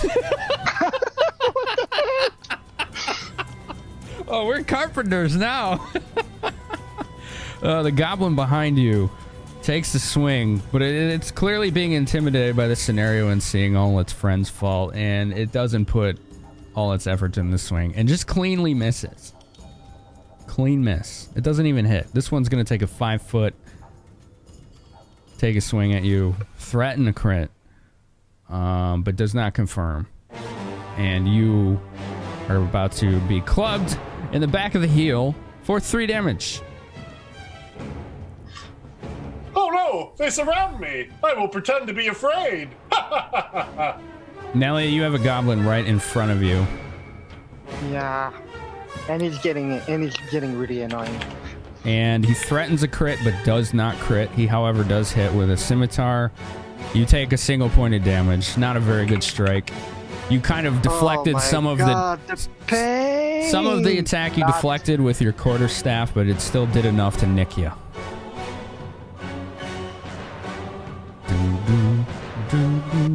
Alright, so I just take 1 damage, right? 1 damage. 5-foot step towards Grissul. This one attacks Grissul with a scimitar as well. Your AC is 18. It doesn't even hit you. You basically stepped over the swing because you're so tall and it's not. The other one next to you makes the attempt as well. Valiant, but fruitless. You basically just kind of twisted your leg so that like the back of the club hits your calf, and it just kind of bounced off your calf muscle and didn't do anything. Rock hard, baby. And then finally the one with the crossbow. Let's see what it's gonna shoot at. We got 3 choices here.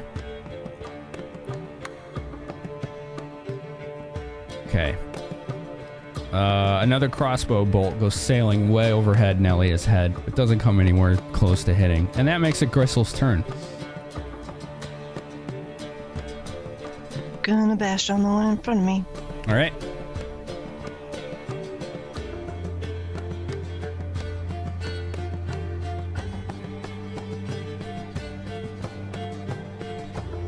.22 to hit. Oh yeah. No doubt that hit. Every millimeter of that goblin you hit clean.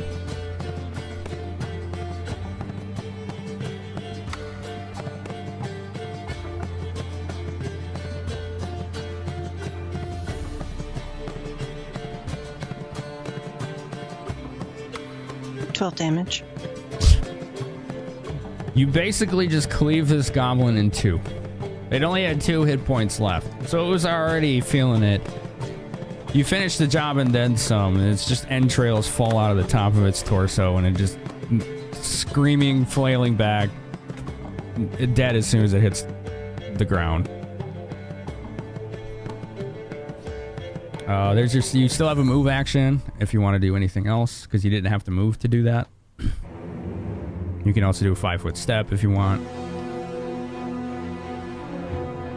Yeah, I want to lean down, pick up a bone shard, start picking my teeth with it while I stare the other one down. Okay, you can do that as a move action. Roll Intimidate. I'm annoyed now. Roll Intimidate, please. And give yourself a +2 circumstance bonus for that role play.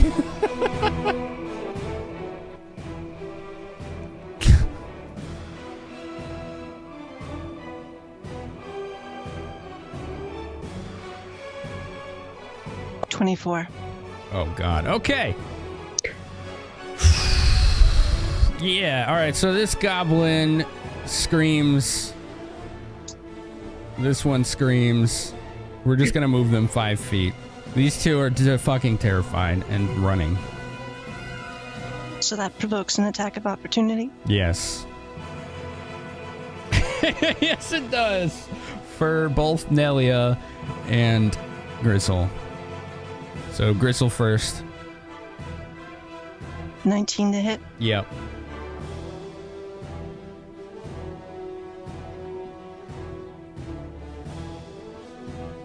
Twelve damage again. So Grissul, as soon as this goblin turns to run, Grissul basically cuts right at its calf with her falchion, and then stabs it in the back of the head with the fucking bone of the other goblin she just picked up, and it's dead. It is done.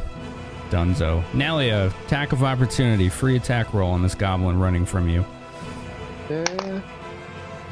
And a 4. Wow, your dice has been pretty bad, huh? Yeah, pretty damn bad. It happens. I know that feeling. So yeah, basically, after watching my previous spell fail, I just wheel around at him with absolute rage in my eyes, and I missed my first attack at him, like completely whiff. Okay, no problem. The goblin is still scared shitless. Let's see. That makes it Zither's turn. I'm gonna shoot my second magic stone at this guy here. Okay. So +3/+1. So that 10 to hit. No, sorry, you do miss. That's king. Whoops, sorry.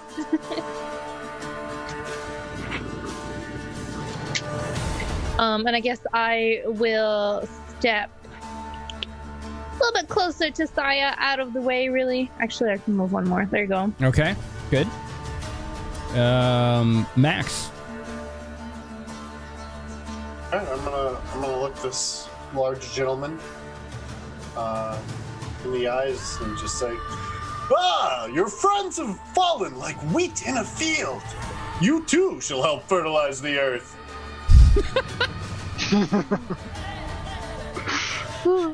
And I just have at him. Let's see it. Ooh, that's a miss. That's a 12.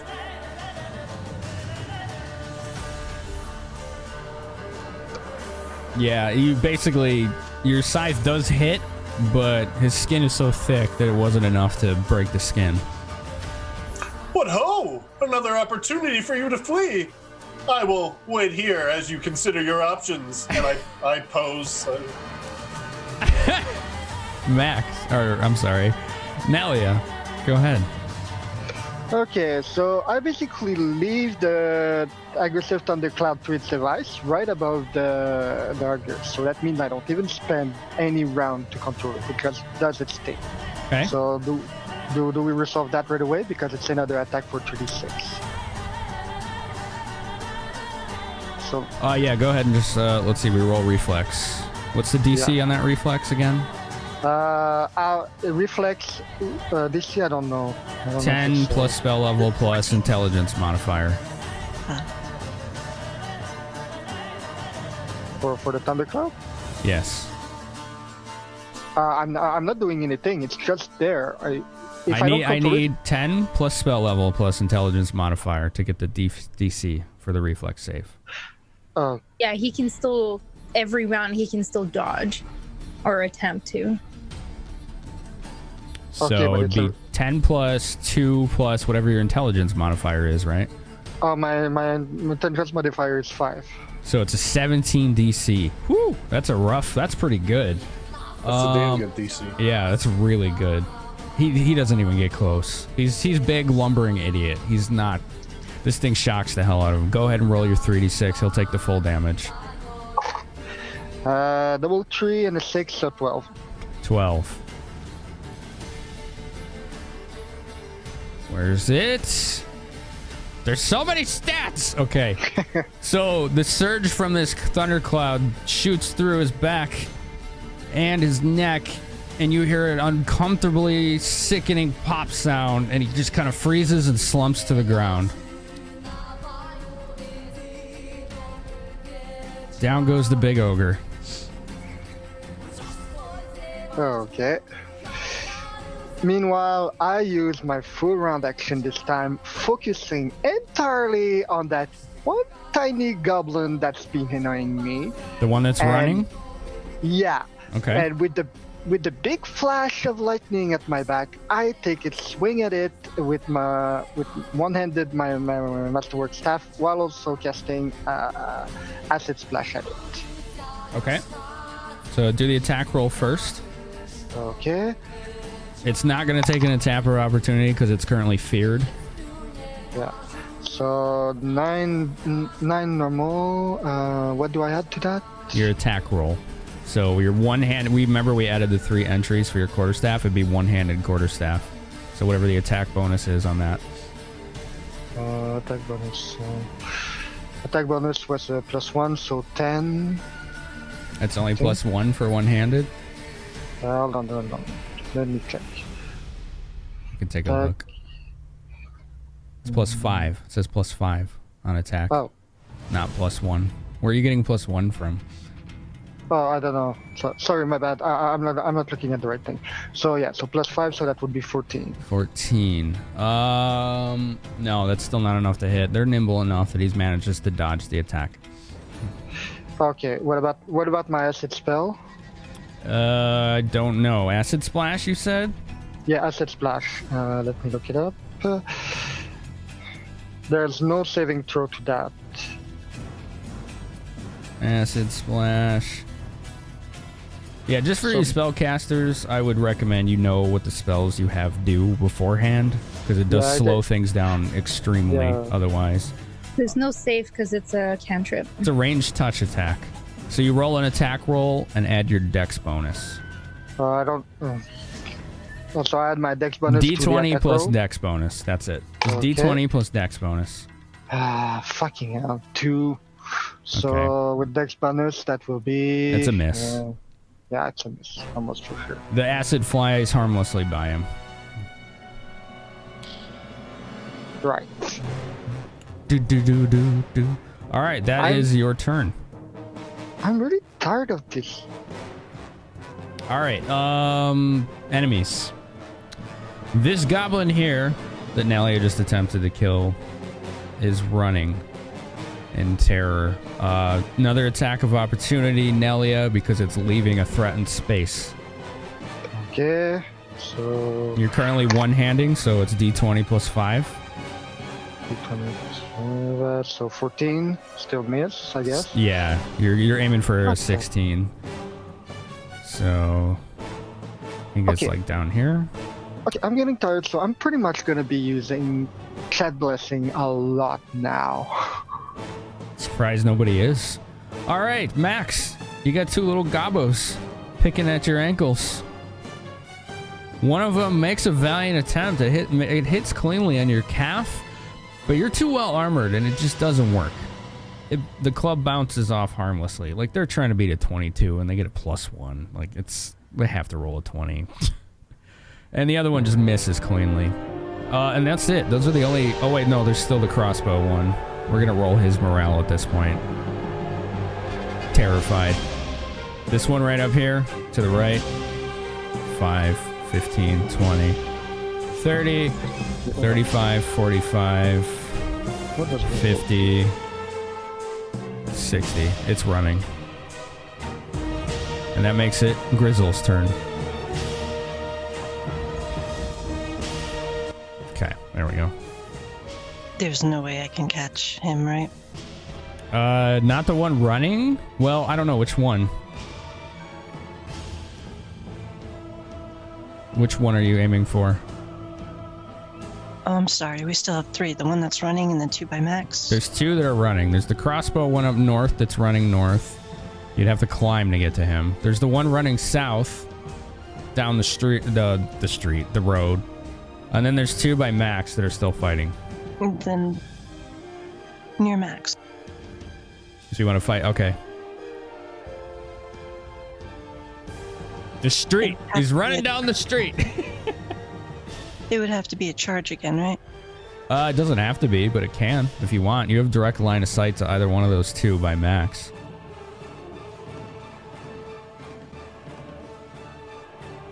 Is that you, Andy, doing that? Oh, I'm sorry. I like to plan my turns ahead of time. It's cool. I just wasn't sure. Yeah, it's me. I'm sorry. You keep doing that. That's fine. That's totally fine. I'm also trying to plan my turns ahead as best as I can, given that I'm a newbie. Thanks, Weewa, for gifting that sub to Leon. That puts you guys at 5 out of 10 tomorrow's blessings, by the way. Very nice. Thank you, Weewa. Enjoy the emotes, Leon. All right, so did you charge or just move, Grissul? Charge was +2 attack, -2 to AC. Correct. Yeah.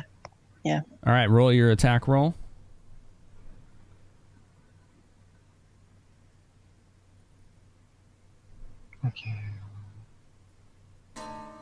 24 to hit. Yeah. Yeah. No doubt about it. You've been precise as all can get out, basically. Just, she's mad and she's not missing.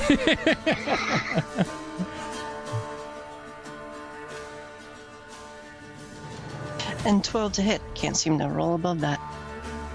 12 to hit. You just rolled the hit. You said it was 24. I'm sorry, not to hit. 12 damage. Okay. You basically just cleave straight down through its shoulder blade into its torso cavity, and blood bubbles out of its body and it slumps off of your blade. Holy crap. Wee-wah! Question is, what is a phenomenon? Alright, you guys are full up on blessings now, by the way. Sweet, thank you, Holy Weewa. crap, Weewa, thank you so much. That's very generous. 5 gift subs to the community. Thank you. Alright, that's your turn, Grissul. That makes it Zither's turn. What's Venendi gonna do?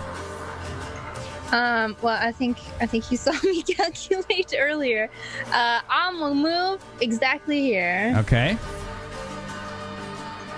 All right. Let me just. I couldn't see him before, so I couldn't actually measure. But yeah, I'm gonna shoot at the goblin that's running away. I'm gonna use a chat power. Okay, Timor's blessing.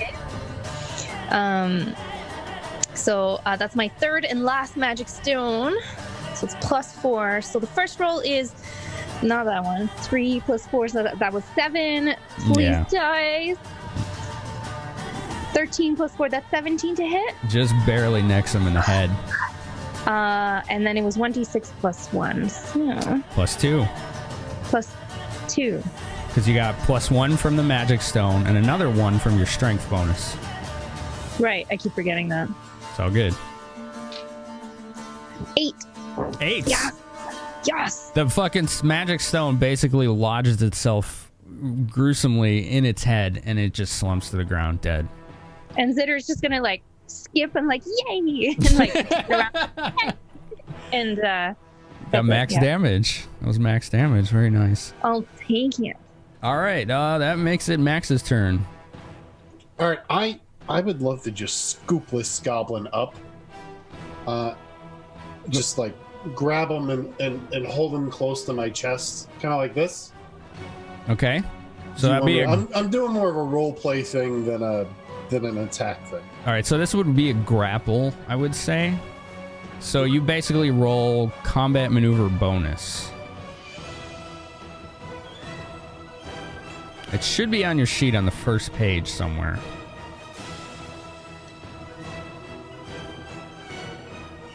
CMB right next to base attack. CMB, yeah. Sorry. I forgot that they use the acronym. There's a lot to take in, but yeah. All right, I'm going to use a blessing. All right, very good. It's 10 and a 19. I think I'll take the 19. Yeah, that does it. You've got this guy against his CMD, which is... Yeah, it beats a 12. No problem. You got him clean. He's basically like, you got him like in a headlock and his little feet are like wiggling in the air in panic. Right, and I'm jolly as I'm doing it. There's a face of camaraderie and happiness, and I point toward where the gate is, where we came from, and I said, "Friend, we need to have a chat here. As you can see, all your friends are dead." And I'm pointing around with my scythe, and I'm like, "The gate is where me and my friends will be staying. So I suggest you find somewhere else to attack where we're not. No, you get along, you little scamp." And I set him down behind me, essentially, so northward. And before he leaves, I just give him a little pat on the butt. Hurry his little hiney off. Go ahead and roll. I would say intimidate, but give yourself like a +4 bonus, because, I mean, literally all his friends are dead.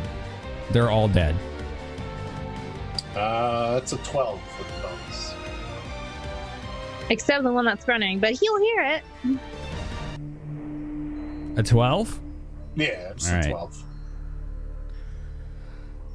You know, he might not speak the same language. He could have thought I was coming on to him with the butt pad at the end, but, you know. Strangely enough, he understood. He's like, me just do what me told. You new master, me follow you. Splendid!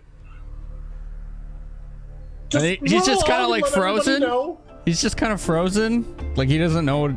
Like he looks very confused. I just go home. Go home. No more attack gate. Gate bad. And he just like nods like in a panic and just bolts north. Well, not north, but south. Bolts south.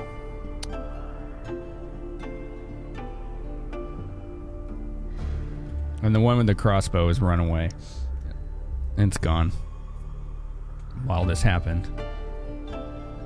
Really? I didn't get my turn. It's fine. It's fine. I was gonna kill it with a magic missile. Okay. DM says. Yeah, that's okay.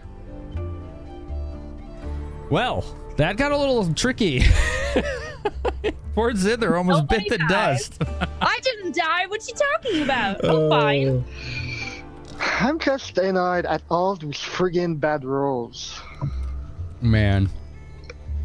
All right, so as this is kind of drawing to a close, Saya walks up to, looks at Grissul, throws the head of an orc at her feet, spits on it. She's like, what took you so long? Are we done here? We talk too much. Shrug and yes. So let's. She's like, you're right.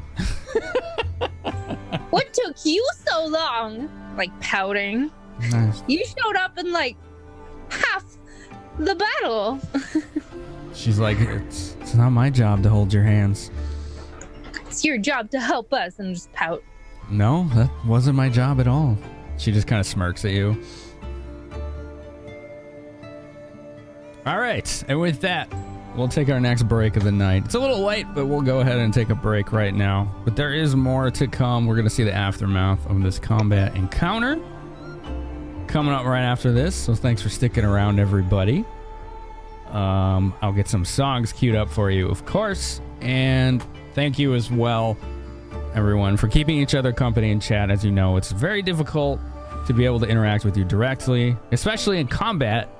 But you guys are keeping it lit, so thank you very much. Oh my god, Aura. Thanks, Aura, for 50 bleed purple and the 5 bonus. I appreciate you, sir. Speaking of Aura, how about we play this? We play that. That'll work. Bleed purple 50 bonus 5 cast magic missile. Cast magic missile. Why not? Cast it at the darkness, though. It has to be at the darkness. Don't forget that. All right, guys, enjoy the tunes. We'll be back right after this. You're watching Insomniac Game Theater, and we'll be right back after these musical messages.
Hi, this is Laurelana. And Candy. And Candy. And you're watching Finamenon. A Phenomenal. On Insomniac Game Theatre. Yeah.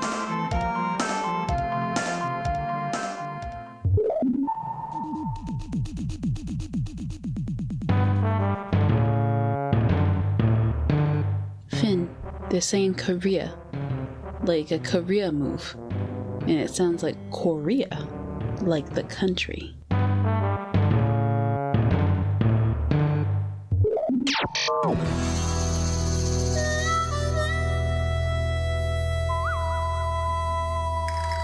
Hi, I'm Ara of the Dawn, here to represent the International Brotherhood of Salt Miners. After a long, hard day in the salt mines, the lost souls... God fucking damn it! The failed speed runs... You gotta be kidding me! The hours and hours of effort with no progress... I still can't do this shit! We all have to do something to relax and end all this stress. There's nothing I prefer more than Insomniac Gaming Theater. It soothes my savage rage like nothing else can. What the hell is this bullshit design? The International Brotherhood of Salt Miners Local 38 proudly supports Finamenon and Insomniac Gaming Theater.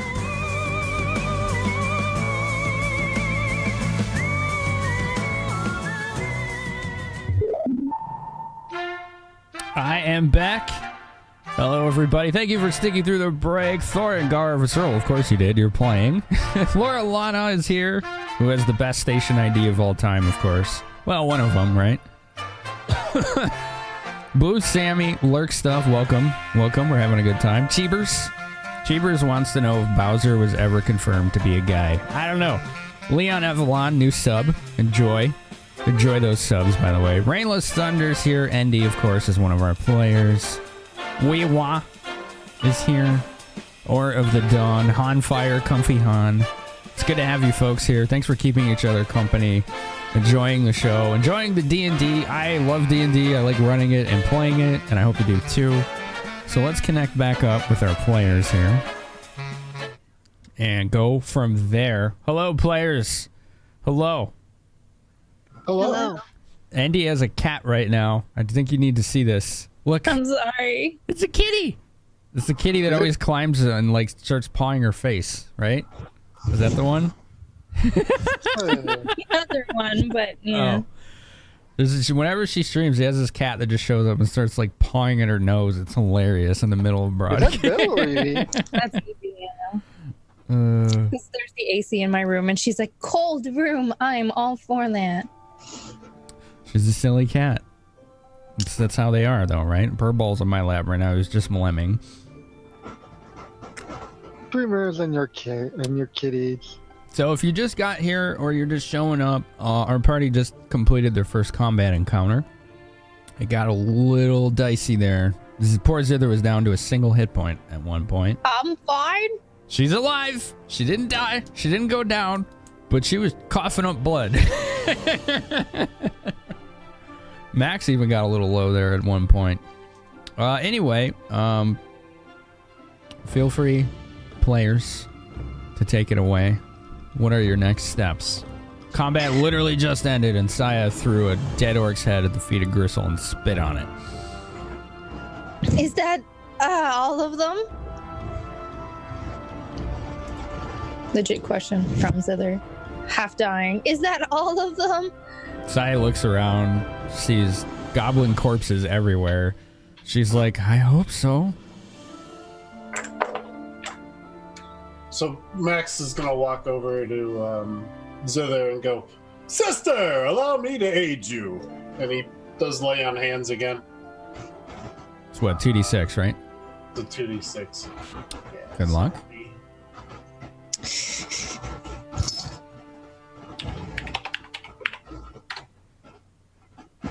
So that's a 7. So he walks up and his hands start to glow, and he just kind of like he goes to like hover hand your shoulder, and then like very slightly brushes it, hover and just hand. goes right. He's like there's still magic. You gotta touch. So he's like And he like finally touches her after hovering for like should have happened already. I know how this works. It should have happened. Oh my God. And I'm just like, you're welcome. Thank you, brother. Thank you. Zither recovers 7 hit points plus 1 for the extra hover hand. That just reminds me of that picture with that like poor awkward fella who was like taking a picture with one of the stars from Firefly, and instead of like hugging her, he just had his like hand like hovering over her shoulder like an inch, like just very awkwardly. Yeah. That poor man. Just do it. Just it's a picture. It's fine. Much appreciated. Thank you. Meanwhile, as that happened, Nelia is just absolutely looking pissed off, stomps past these two up to the corpse of the one goblin that kept attacking her, and just delivers one blow to the corpse to get her frustrations out. For good measure, making sure it's staying down. To make sure it stays down, and just to relieve the stress. Oh boy. So Max is also going to start going over to the corpses and Okay. picking them up and like throwing them so they're because they kind of all died around the same area, especially in like the bottom area where where Zither let loose a burst of energy. Yeah. Just spread them out, and then he's got a traveler's any tool, so it's like this bar of metal. Mm-hmm. With like plating and spikes on it, and he starts to pull it like it's clay, and he turns it into a large shovel. So Okay. he goes over to where he threw the corpses, and he starts digging. Before you continue, may I just interject and ask, is that just like a masterwork item, or is it actual magical? It's I assume it's got to be magical because it can change shape. I think it's a wondrous item. Yeah, it's a wondrous item. It's a least wondrous item. Okay. So it's not even lesser, it's least. So if anyone sees this, they can, if they want, attempt to ascertain just what the hell it is for their own reference. Or Max can just tell them if he wants. It's whatever. Are we burying the dead? Is what I'm gonna ask. I don't even turn around, and I just say, oh yeah, I find that things grow better once you bury them. Super happy this. Allow me to join you, and I'll just get on my knees and just start praying as he does all of that, because I'm not super strong, but I'll help pray. Sinatra. Thank you. You guys are up to 9 of 10 tomorrow's blessing. Let's thank Sinatra for the sub. Thank you very much. Sinatra. Thank you, Sinatra. Yes. You are Sinatra now. Oh, I thought that's what she said. I'm sorry. Sinatra. There you go. It's in chat. No, it's probably just what I heard because I do that a lot. It's fine. Sinatra, do you want to be Sinatra? All right, go ahead, folks. So looking at Max, you get the feeling that no matter everything else he's done has been a big show. The simple act of like digging and burying a body, you can tell he's more calm, relaxed. He's more used to digging holes. You can tell. Then it just seems like a more calmer, relaxed thing he's doing, not necessarily. Pretty much being a paladin and fighting was like big and showy, and this is just like quiet, calm, normal for him.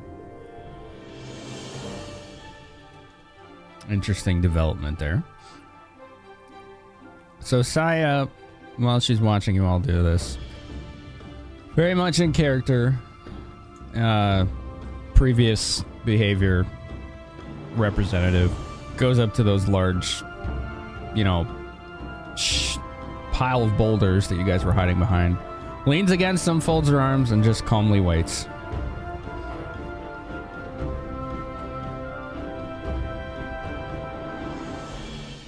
I'm just praying for the dead. I don't know, I'm boring. I'm a cleric. I hope nobody loots the bodies. Yeah, I was just going to say, I'm letting them be pious, but as they do their thing, I'm going around kicking them gently. All right. Just to see if anything shakes loose, that kind of kick. All right. Yeah, I was wondering if anyone was actually going to look for anything. I was like, interesting development here. Okay. And point out, we don't have time to bury them. We need to get out of here. That poses a moral question to the two followers of Gentia here. Role play it out, guys. But they help fertilize the ground better when they're in the ground. I mean, we don't have to cover the bodies, but we could at least maybe gather them all together and say one tiny prayer at a minimum. I'm sure they were serving their own gods somehow. Yeah, I bet they're having fun with that right now. Go ahead, pray away. Don't let me interrupt you as I keep kicking and looking. All right. So basically, depending on how much time you're searching the bodies is how we can roll perception for searching. It depends on how much time you're going to spend. Basically, if you how take... much time would it take to dig? You'd have to dig a very large hole for 2 ogres and at least a dozen goblins.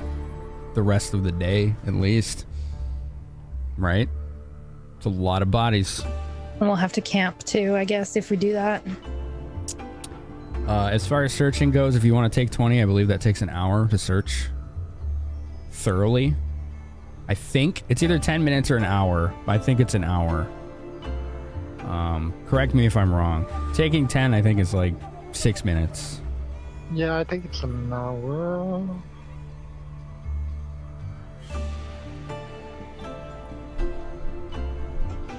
What if instead of burying them, we burn the bodies? Or is that against the goddess's wish? I'm not sure. Because that would also fertilize, right? Alright, I just rolled perception for 20. Okay, what'd you get? For 20. Oh, okay.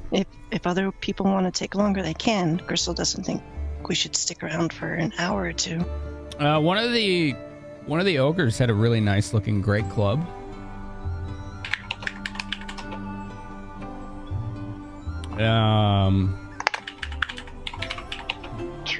All told, valuables equaled up to about 800 gold.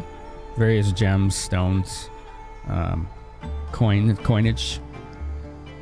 Another one had one of the goblins in the little sack had a pair of goggles. Strange looking goggles. Very clean. Not normal looking for a goblin. Also, we're going to have to figure out how to do initiative in Roll20 because it's supposed to display in stream and it didn't. I don't know how to do that. We'll need to learn how to do that. I believe you have to start initiative first. I don't remember how to do that. And then when players hit the initiative button on their sheet, it automatically populates the field. Something to learn on one of my days off then. Because it's supposed to display, like, you guys have your HP, AC, and initiative, and it wasn't... And I realized that's not really showing initiative right now, so... Oh, on there, I have no idea. Yeah. Well, I mean, if it shows in Roll20, it needs to show on the stream. They're linked, but anyway. And if anyone else is searching, let me know. Otherwise... I tried to search, but I rolled a 3. That's his roll. Okay. Well, three natural. I don't know what it does once I add my perception.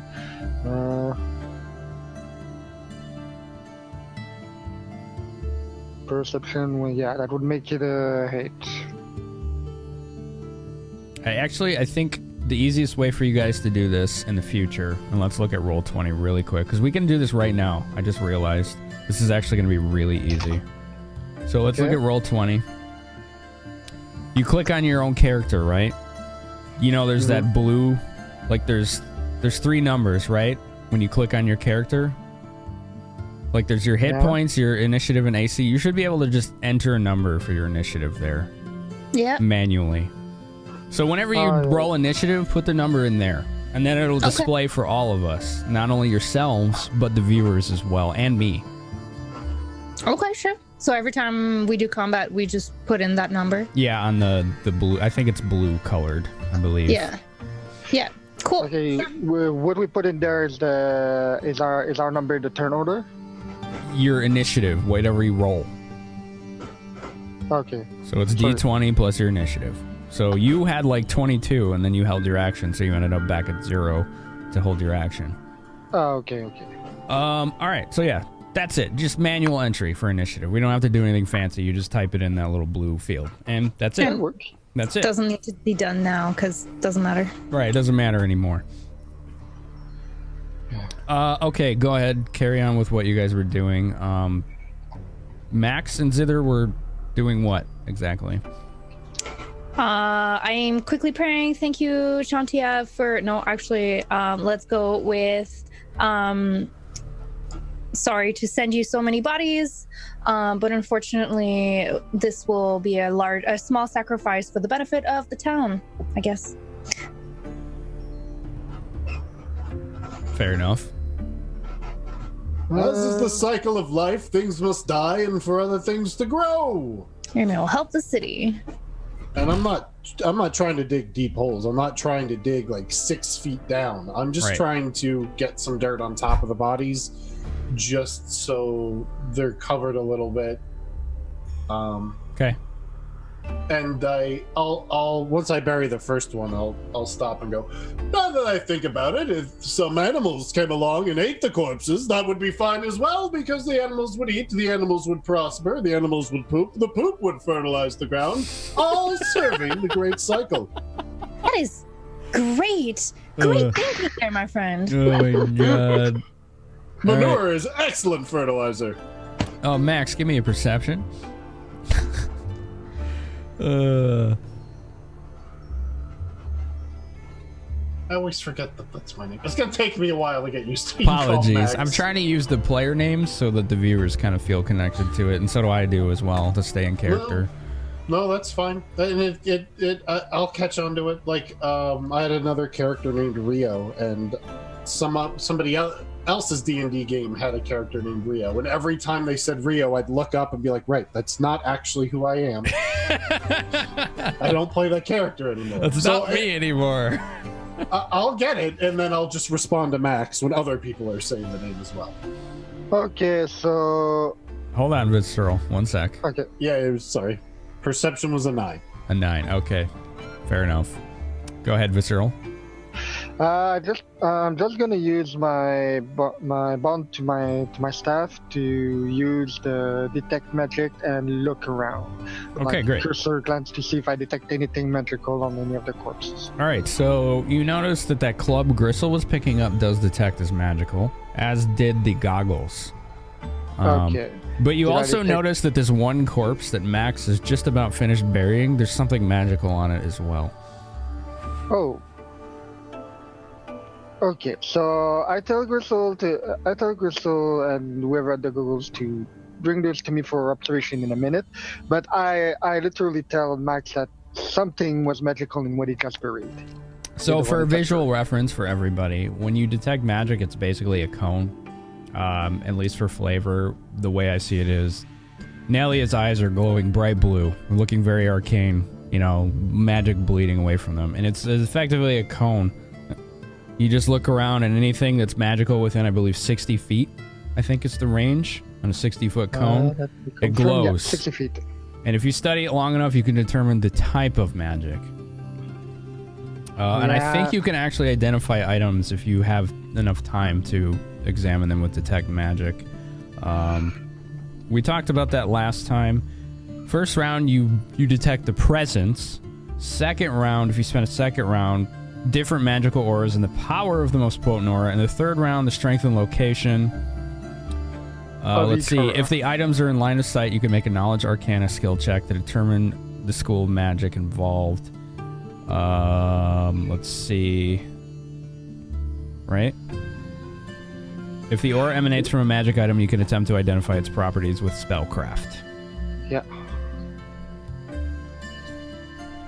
Which is a skill. You detected a unicorn! Oh, fucking unicorn. So, what are you doing? All right, so you've detected, you let Max know that you saw something? is what you said? Yeah, and to try and dig it up. But by the time he digs at least that item up, I'm not gonna be able to see anything else since I don't actually have that spell prepared. Detect magic? Yeah, I used it through my bonded object, but once it runs out, I won't be able to cast it again. Well, if you tell me, I have it as a cantrip ready all the time. Okay, so... But I'm praying, so unless you tell me, I won't know. Okay. Well, I'll probably tell her, but for now, I tell Grissul, and I think it was this... Who was it that had the goggles? Grissul. Me, because I'm the only one. Okay, so She's the only one that searched. She's literally the only one, so... Okay, so I let Grissul know about the two I saw the two items that I saw her have. So I told her to bring them over so I can at least try and identify them. And I tell Max that there was something magical on the corpse that he just buried. Well, he didn't bury it. He had almost finished burying it. In process. Okay. Well, the Earth needs no magic. We certainly do. The Earth is its own magic. Friend. Please search. Meanwhile,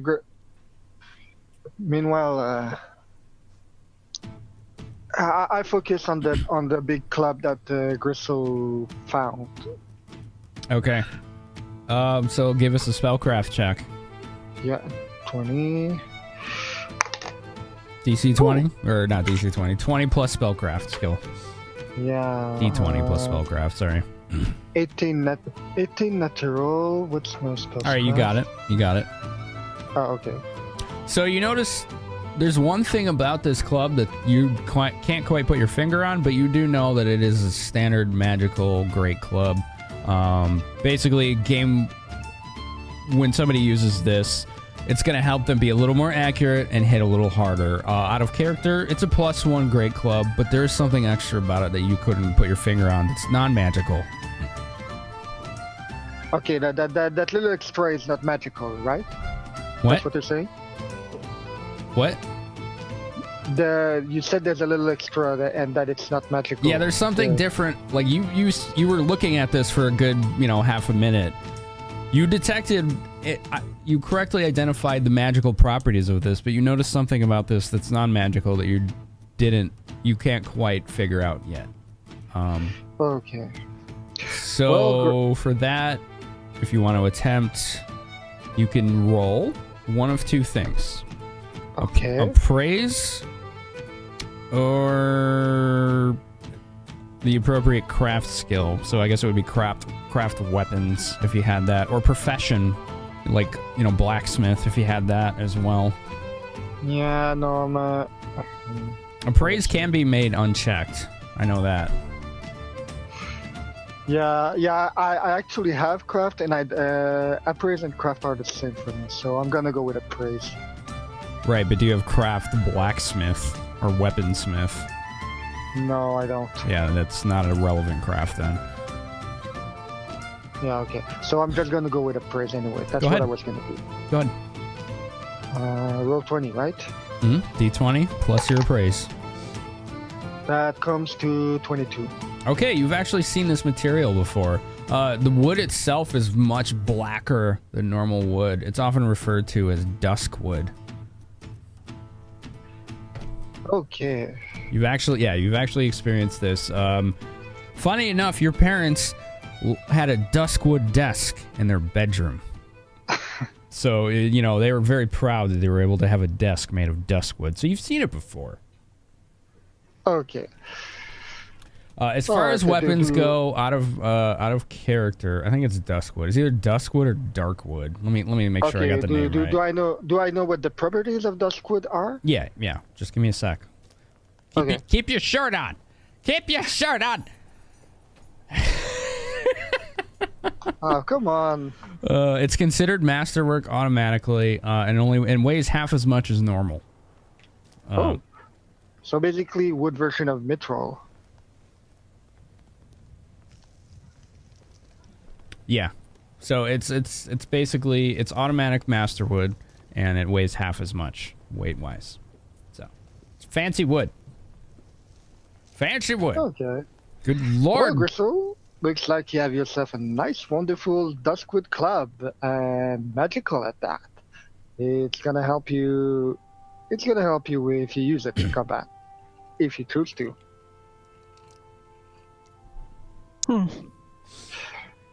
And meanwhile, before my spell fades, because I assume the 4 minutes haven't gone all the way, I also tried to get a look at the goggles. Goggles, go ahead. Okay, so let's see. I'm gonna use a chat blessing on this one because I'm afraid of my rolls now. All right, just give me a sec here. I was trying to actually pull up the goggles. Okay, chat blessing. Tamora's blessing is being used. Oh, well, 18 on the first. Just to be sure, I'm gonna try roll again, but yeah, no. The first one's good. So 18 natural, that comes to 30 at total. So, you get a feel for what these goggles are. They're emanating a really strange abjuration enchantment aura. But you're not quite sure. So you kind of put them on. You know, you kind of like, you don't fully put them on, but you put your eyes up to them to see what they do. To see what I can see. And as soon as you start looking around and you come to Grissul, right? And her backpack is kind of clasped together. Well, the clasp itself is glowing, and it's starting to impart to you, like, hey, a certain part of this clasp is glowing. So, in character, you realize, hey, this is actually giving me hints as to how to open locks. So, out of character, when you put these on, it gives you a +2 enhancement bonus to picking locks, and it allows you to use Disable Device for locks only, even if you don't have it as a skill trained. Okay. So I take the goggles off of my eyes and I tell Grissul, this thing apparently helps to unlock locks. I don't know which of us can use this, but yeah, could be useful. Well, it's eyeballing Saya, but not saying anything. Saya overhears this. She just looks at you and just shrugs. Doesn't even say anything. Looks pretty disinterested. Okay. You can sense motive if you want, if you really want, but otherwise, she looks pretty much really apathetic about the whole thing. Just stuffing it all, strapping it all down. What, we could deal with it later. Again, Grissul thinks let's get the fuck out of here. She thinks it. Does she say it? She said it before. It's true. Did Max search the corpse while I was looking at the things? Yeah, I would have searched for this magical item. Okay, Max. You don't know what you're looking for unless you cast Detect Magic. I don't think Vaserl told you specifically what the magic item was. Yeah, it was just a first round look, so it was just absence of presence. Yeah, you noticed the presence of magic. That's it. I mean, I don't have Detect. Right. So cough, yeah, cough. You need someone. I'm praying. If you don't tell me, hey Zither. Roleplay. I'm just focusing, you know. Okay, I'm gonna. So Max just starts bringing you shit.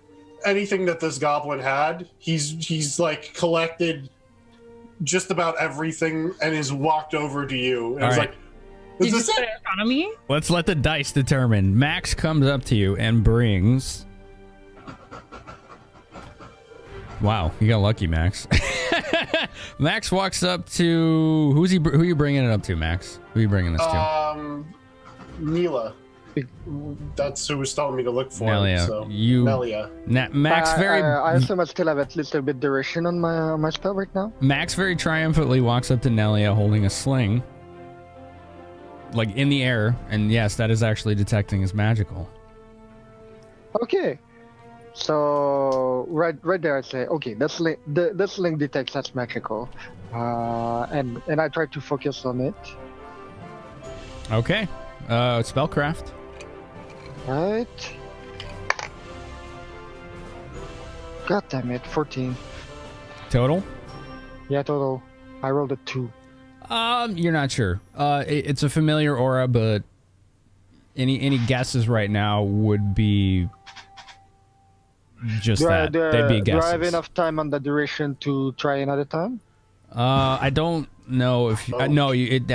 Oh shit! What did you just? Yeah, that was me. I hit the wrong button. Sorry. Oh fuck! It's like everybody's in the wrong spot. As soon as I hit it, that it was the wrong button. Oh no! All right, hold on. We're doing it live. Here we go. Yeah. Oh, I'm a paladin now. Yeah, you are. You're totally. I'm done praying. You're super pious and everything. I'm sure someone watching me could see the exact moment where I knew I fucked up. All right, I think we're okay. Definitely face palmed. I think we're okay. Finn, I think you can click and you can pin people, pin video. Oh, never mind. No, don't do that. Don't do that. No, it makes them the only video. Yeah, Zoom has its downsides, but it's better. Don't do that. It's My better than apologies. everything else so far. So. I'm just trying to mute myself. Yeah. As far as I know, Nelia, if you fail on an identification of an item, you have to wait a week to try again. It's either a week or an entire 24-hour period. Oh, okay. It's not something you can take a key that you just can't just keep trying. No, you can't just repeatedly try it. Retry. You cannot retry checks made to identify a spell. If you fail to learn a spell, or not a spell, I'm sorry. Let's see, where is it? If you fail to learn a spell. When using detect magic or identify to learn properties of magic items, you can only attempt to ascertain the properties of an individual item once per day. So you gotta wait 24 hours to try again. Okay, that's fair. So I just tell Max, sorry, but I think my spell is starting to fade out because I can't quite tell what it has. But I just do know it's magical. I think it's a sling. Zither, you do overhear them talking about a magical sling. So. Ooh, a sling? I guess I'm up. What?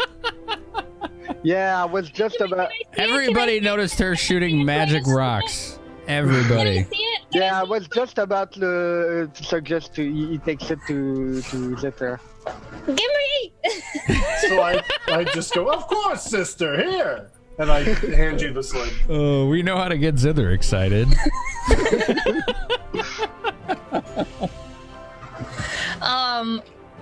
I'll look at it and I'll be like, magic, you say, and I'll look at it and like detect magic as well. Okay, roll spellcraft. Dice. What's my +1? Oh. Why don't you take a chat on it first? 19? Oh wow, you just got it. You just got it. Just barely. So this is quite nice, actually. You like this. It looks trashy as hell. So it's not pretty. So like it's ugly. Like the wood looks like gnarled and old and kind of gross, and the leather on it kind of looks dirty. But after studying this long enough, you know not only does this thing aim much more true than a normal sling, but it'll hit harder and apply magical acid damage to the enemy when it hits. Would, just out of character here, because I'm sure my character will test it, but if it's a magic stone, does that still apply? So what happens is that the highest bonus is taken first. Okay. So if you do magic stone and it's equivalent to the sling itself, it's the same. It doesn't really do anything extra. Does that make sense? Okay, so instead of 1d4, it's going to be 1d6. Okay. I'm going to look at Nelia. No, wait. Max gave me the sling, right? Yeah, Max brought it to you. I'm going to let him Max, and I'll be like, I'm keeping this. Thank you. So out of character, how does your magic stone, does that increase the damage of sling bullets? Is that what it is? A sling is 1d4 plus 1. A magic stone is 1d6 plus 1. Okay. Give me 1 sec here. So the 1d4 plus 1 is adding strength. The 1d6 plus 1 is base, and then it's another plus 1 for strength. Bam, bam. I'm sorry, I really like this song. It's fucking catchy as hell. Octopath. So good. Sling, 1d4. So Magic Stone makes it 1d6? Yep. Well, it makes it 1d6. Plus 1? Yeah, but it makes it a 20 range, but I can use my sling to make it. Like, I can throw stones, but with my sling, I can make it 50 feet. So you still get a benefit for Magic Stone. It'll still make it 1d6 instead of 1d4, but you won't get the +1s because you already have +1 now with this sling. But out of character, this also adds a d6 of acid damage. Okay, so I'll add...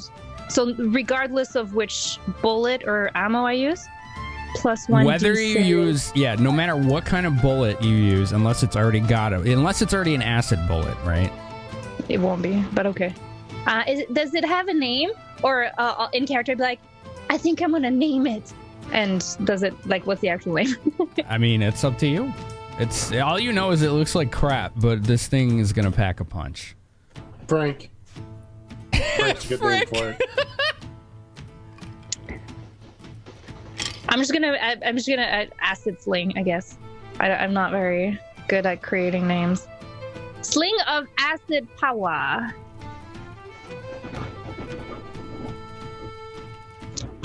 Well, looking, Max. Thank you. Of course, sister. I did nothing but take it from a corpse. I appreciate that. It was our goddess's will that you have it, obviously. Well, the corpse wasn't using it, so... Chat is like, oh, acid flinger or a sling of acid power. Or Frank, of course. Frank. Don't forget Frank. Frank, the sling of acid power. There you go. All right, Got it. so you basically it's a +1 sling of corrosive. +1 corrosive sling. Cool. So if you want to look up those properties on, your source book or D20 PFSRD, more than welcome. And just to give a little shout out on chat here, this is what myself and a lot of people use for Pathfinder is this website. It has just about everything on there. Just about everything. So if you want to look up Pathfinder rules, items, classes, skills, feats, whatever, I've been using that for years and years. It's really good. Here's the actual weapon property. Oh, there you go. And you got the corrosive right there. Well, thank you.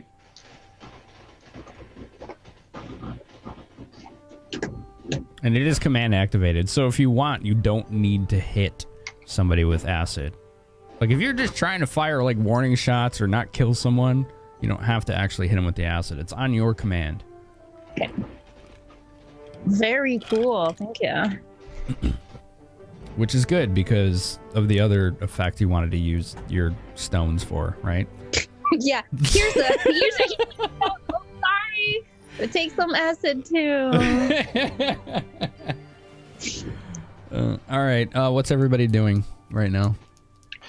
Playing with my new sling.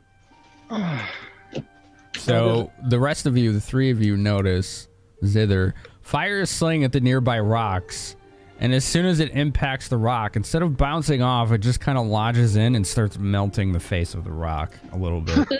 Ooh. The rock has a face? I'd be worried now. I'll take it. But yeah. And for the rest of the days, there's the happiest girl ever. So at this point, I just go up to Grissul to see if she needs any help carrying the stuff, and start to make my way back to the village. We should probably warn them that we've lost half the group, perhaps. Yeah, I'm still sucking on my goblin bone. Getting the marrow. Let's get out of here. There's a whole group that split off, remember?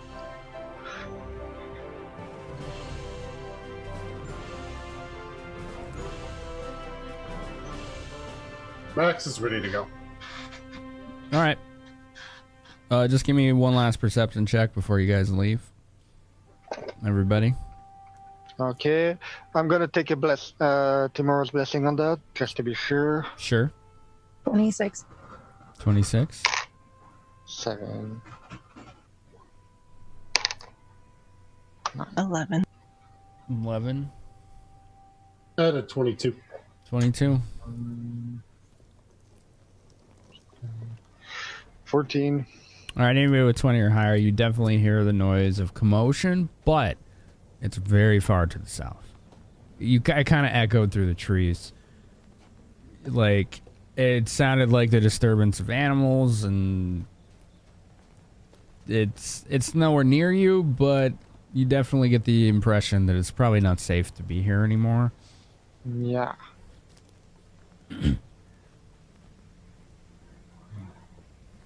All right, hauling ass, and if anyone lags behind, I'm picking them up and hauling their ass too. Yep, we're leaving. I'm gonna try to keep pace then. Okay. Nobody can keep pace with Grissul. We'll just put that out there. She, even carrying someone can outwalk you guys. She's like in peak physical shape and moves fast. I'm gonna run as much as my breath can handle it. Oh man. Pretty much, I'm pretty much gonna run as fast as I can too. It depends. Grissul, it depends on how fast you're moving, but if you continue your pace, you're gonna outpace everyone, and they're eventually gonna get exhausted. Yeah, I'm not going to ditch the party. Again, I will literally pick someone up if they look like they're flagging. All right, let's get endurance checks then. It's good. It's good. Let's keep going. It's fine. Grissul, everybody, endurance checks. There's a Constitution check. 11. Zither's fine. She's getting a little winded, but she's keeping up. 19. That's 20 plus con modifier. Nelia is fine. This reminds her of her early morning jogs and around her estate. No. I'm asking. We roll a 20 and modifier. A D20 plus your con modifier. Yep. Always Okay, so D20 17. unless told otherwise. Okay, so 17. Okay, no, same description applies. I got a nat 20, which came out to a 22. Very good, Max. You recalled the days on the farmstead, working long into the night. This is easy in comparison. I laugh as I'm hauling ass. Ha ha ha ha ha! So Grissul, the only one you see who looks like she's struggling, but not really to keep up with Zither, but she's fine. She's still keeping up, and nobody sees Saya. We left her behind. We'll never know. We'll never know. All right. You guys are 6 to 7 hours from the village, which means if you actually marched all the way back home in this day, you wouldn't arrive until midnight, maybe later, because it was like 5, maybe 6 a.m. when you left. So by the time you found this area, it was probably 1 p.m. So it wouldn't be midnight. It would actually be about 8 p.m. But that's a long day of travel. So it's up to you guys how you want to do this, but you are basically moving hard right now, trying to escape what you perceive as danger. I feel like we should go back to town anyway to tell them that, a small portion has been eliminated, but we don't know where others have been, but hopefully we've chased them off, maybe? We've at least sent a message. That, and there was someone to send a message to. The goblin I picked up said he was just following orders. So this is somebody's plan, and they're following through.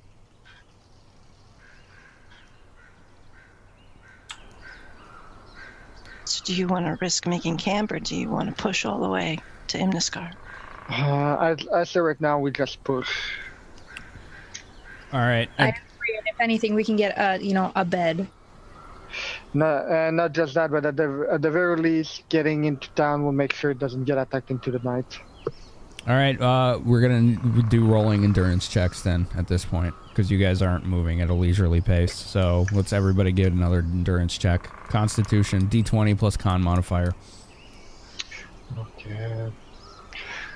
It's what the DC is 1 higher than the previous when you push it.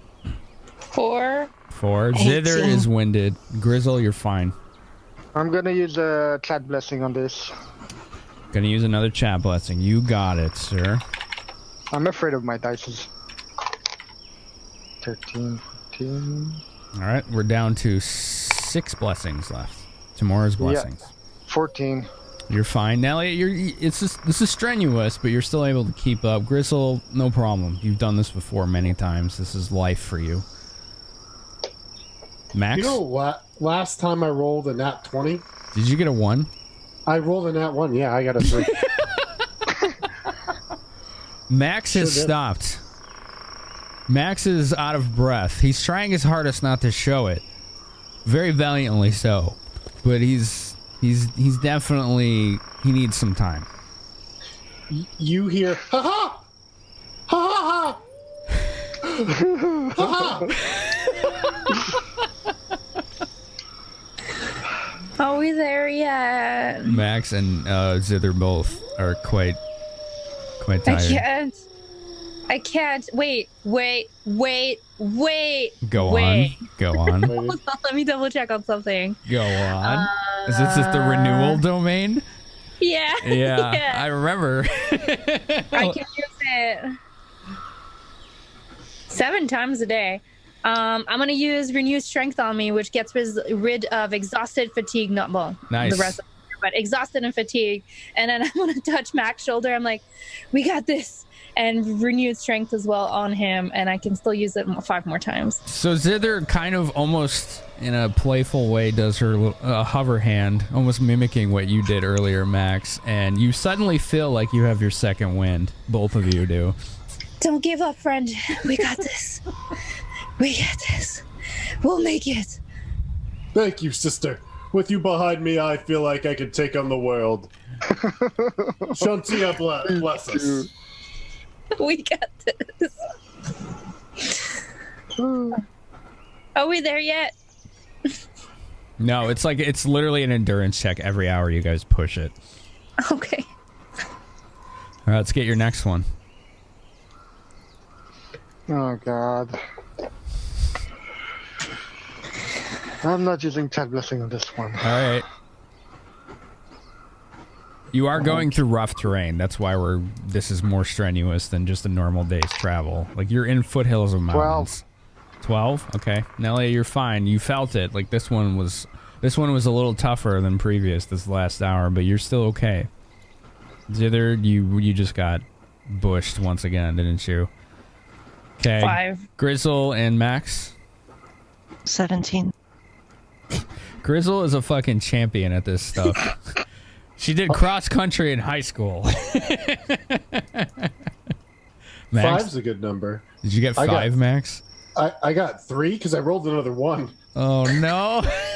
The same 2 people are like, I'm gonna expend 2 again, and I'll be like, we can't give up. We cannot give up.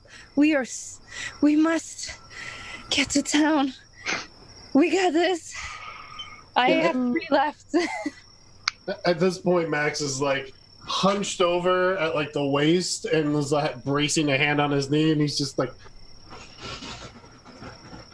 he's not even talking. He's just gesturing. We got it. We could do this. All right. Are you guys continuing to push it? We're gonna have to. All right. Let's get to the next endurance rolls.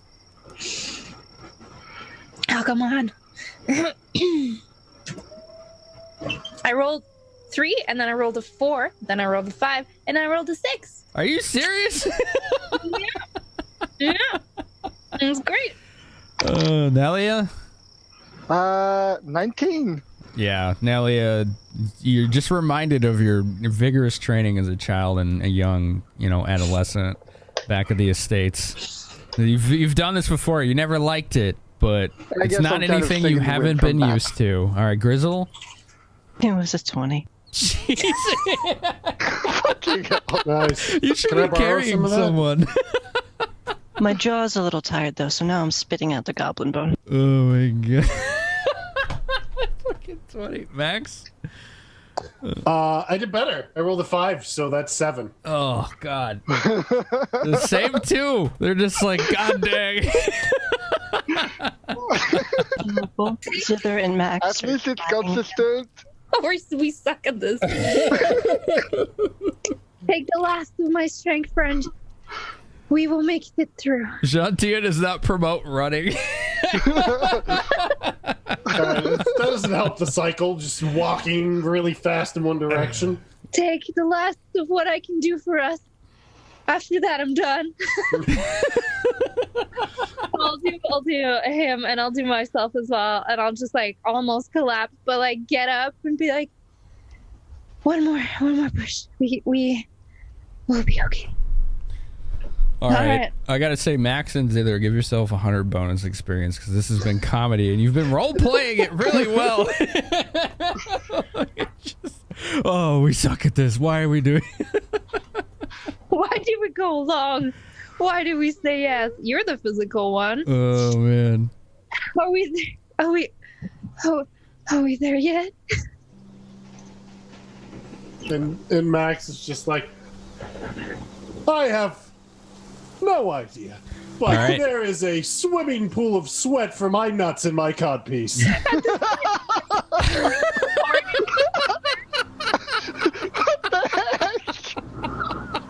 They did not build full plate with a sweat port.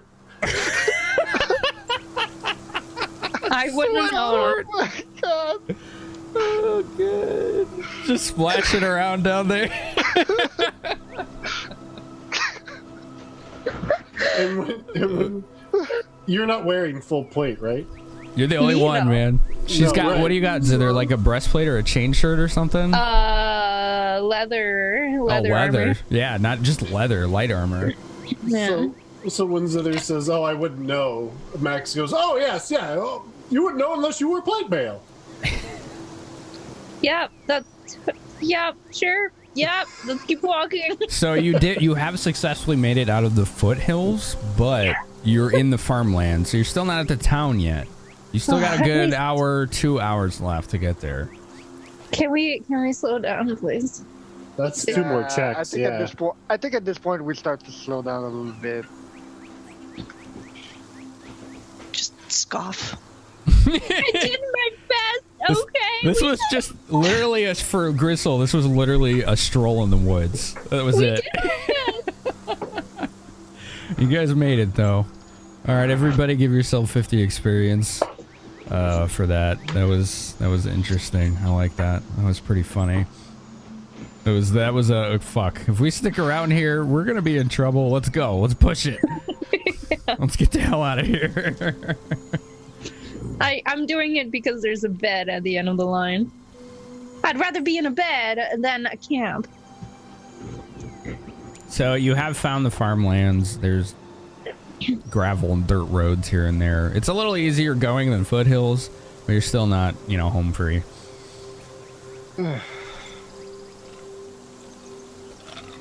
So it's up to you guys if you want to push it to the town. It wouldn't be endurance checks at this point, but you would have to go slower than you were in order to get there without making checks.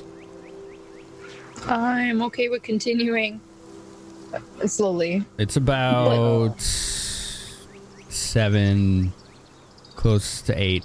So the sun has set at this point.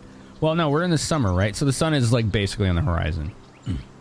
Now that we're, not in difficult terrain and not, half exhausted, can I just look around to see if it feels like we've been followed or if we see any goblin now that the sun is coming down, just to see if they're trying to siege the town or anything? Go ahead. 19. Which is sad because I have plus 15. But I take the opportunity, the little stop to take out a water skin from my bag of holding, and I take a swig out of it. And then I offer it to Zither and Max. Very good. Because we've been running for hours. All right, Zither, as you're offered a water skin by Miss Nelia. Thank you. And Max as well. You scan the horizon in between swigs of water. It looks pretty calm right now, as far as you can tell. But does it But you're feel... also... I mean, to be honest, like, you're not really sure. Because, like, first and foremost in your mind is, Jesus, I am tired. Okay. Like, that's fair. It's almost overriding your senses. Okay. As far as you can tell, it seems like you're okay. Okay. I think we're in the clear.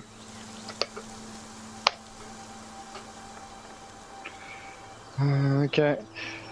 Can I also make a perception check just to be sure, because I assume I noticed that they're looking out? Yeah, sure. Okay. Probably not gonna be good, but it's worth at least checking. I'm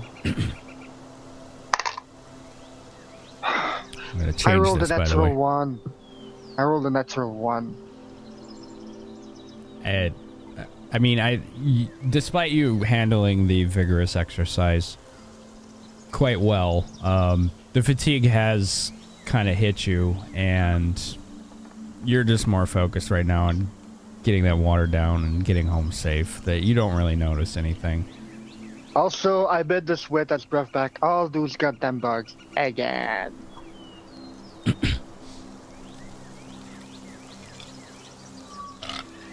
Those damn bugs.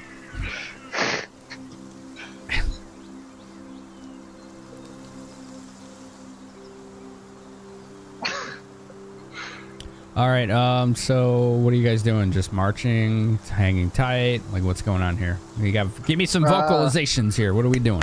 Let's go. Are we there yet? After that little look behind and the swig from the water, I just start continuing back toward the village at a slower pace, but yeah. Yeah, we're sort of leisurely walking and not trying to haul now. I'll actually turn to Zither and just be like, "So you made short work of those goblins. That explosion sure was something." Thank you. I got a sense that there was a little something different about the magic you used. What? I've never seen anything like it. Can you explain a little bit more about that to me? And you're gonna see, you're gonna see Zither's face like completely change to like really serious, but like really, really sad. And like she'll be like, "I don't see anything wrong with it. It's the same that I was taught." And she'll kind of just Max, if you want, you can roll a sense motive there. If you want.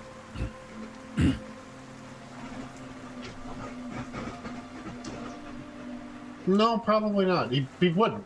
She's a cleric of the same goddess. Fair. I'm not, I'm not trying to impart any motivation behind there, but sense motive can be used to read emotions too, not just to determine if someone's lying or being truthful. So, all right, yeah, let's do that. He would try to see how that was a 20. She's not lying, and she is kind of like a little bit distressed that her magic is different, but at the same time, it is really what she's learned, and every time she's channeled, like in the clergy that she was studying at, it was just always never the positive energy that everybody else had. It was just always negative energy, but at the same time, she thinks that it's normal. If that makes sense, because it is Chantia, so it is part of the cycle, but the negative is for good. But you would know that makes sense, right? Right. So to her, she gets sad because she wishes that it was the positive energy. She's, there's nothing wrong with it because I used it like how I was taught. But at the same time, she kind of feels like not embarrassed, but kind of, if that makes sense. So that's kind of the sense that you're getting. And Max would just 100% back you up. He'd just be like, "Well, of course there's nothing wrong with it. You dispatch those goblins with ease and return them to the earth, which is the proper place for them." And I'll just Zitter will just look at you with like anime, googly, shiny eyes. "Thank you for understanding. I can't believe. Thank you." And she's like, adding admiration to what she's saying, he's going to go ahead and pose again and look off into the distance and go, "Of course!" I have a BFF now. Anything for you, sister. Well, that was nice. I like that. Super happy Ziller. Just like, all right, let's go to town.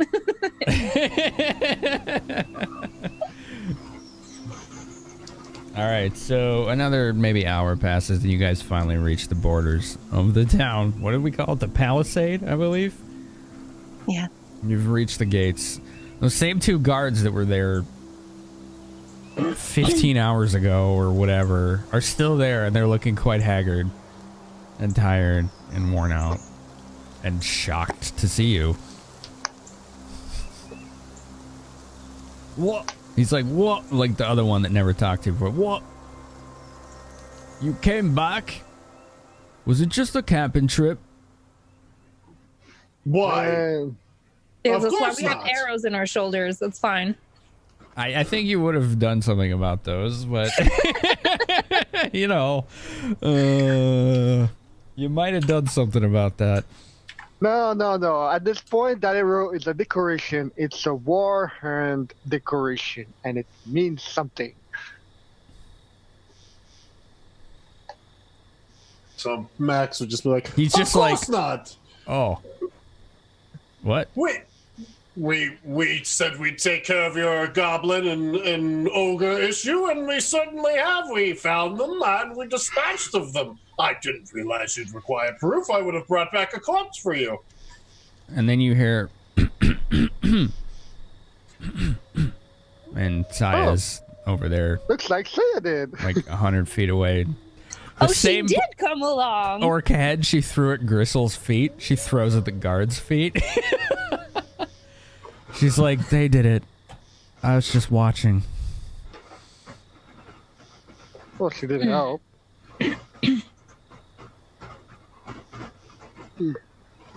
Now, Saya, don't be shy. Someone had to cut the head off the corpse. I think that was one of you with a big scythe or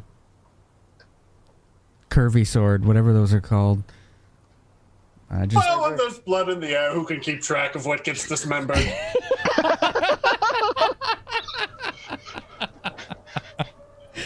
Oh no. All right.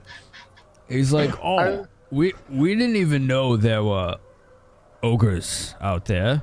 And he's like kind of like towing the head, like kicking at it to make sure it's not moving. Like he looks very like very timidly, you know, like he's not something he's used to seeing. Wow. There was another one out there, but I kind of tried that one a little bit too hard. And then he just looks at Nelia and he's like, "Would you put it in the oven? What are you?" Basically. And he looks really confused and kind of a little scared too. It just ate a little bit too much lightning. All right, one sec. You're not one of them illegal outlaws with the magics, are you? We don't like them around here. Of course not. All right, roll bluff. Well, it's not a bluff, actually, but because you're not illegal, but Yeah. you are a magic caster. It's a kind of bluff. So roll bluff with advantage, I would say. Okay. 19 natural. What's my bonus on bluff? That would be a charisma if you didn't have any ranks in it. Charisma modifier. I don't have any ranks in it. So charisma would be a +2, so 21. Okay. He's like,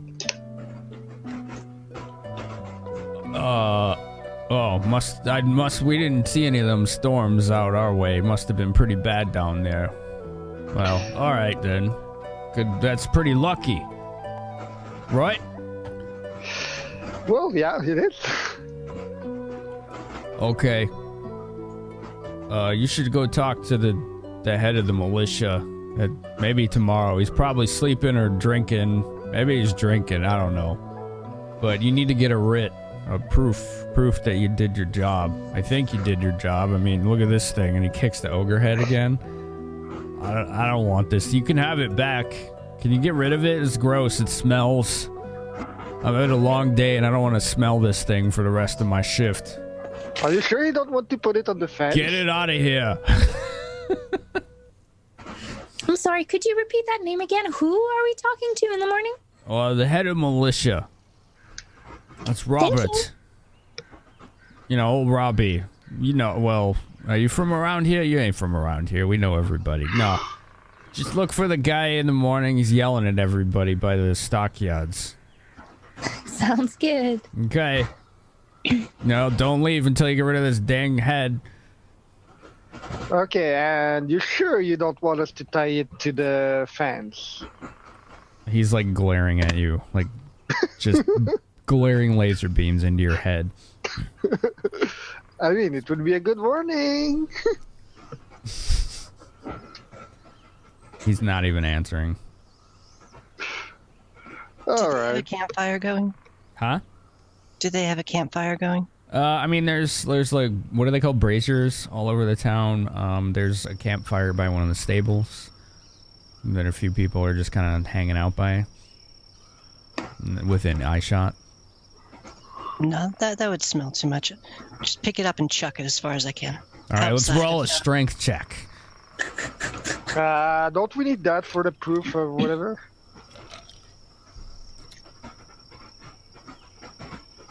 Maybe 18? Oh, man. You whip that thing at like almost a perfect angle in the air, like 45 degrees. You just like this wind up overhead, just sling in the air. And it hits the countryside just right that it starts rolling down a nearby hill and goes real far out. And you hear a bunch of birds and that were kind of resting in the brush scatter up into the sky because this thing disturbed their night rest. It went pretty damn far. I just give a nice golf clap to Grissul for the nice shot.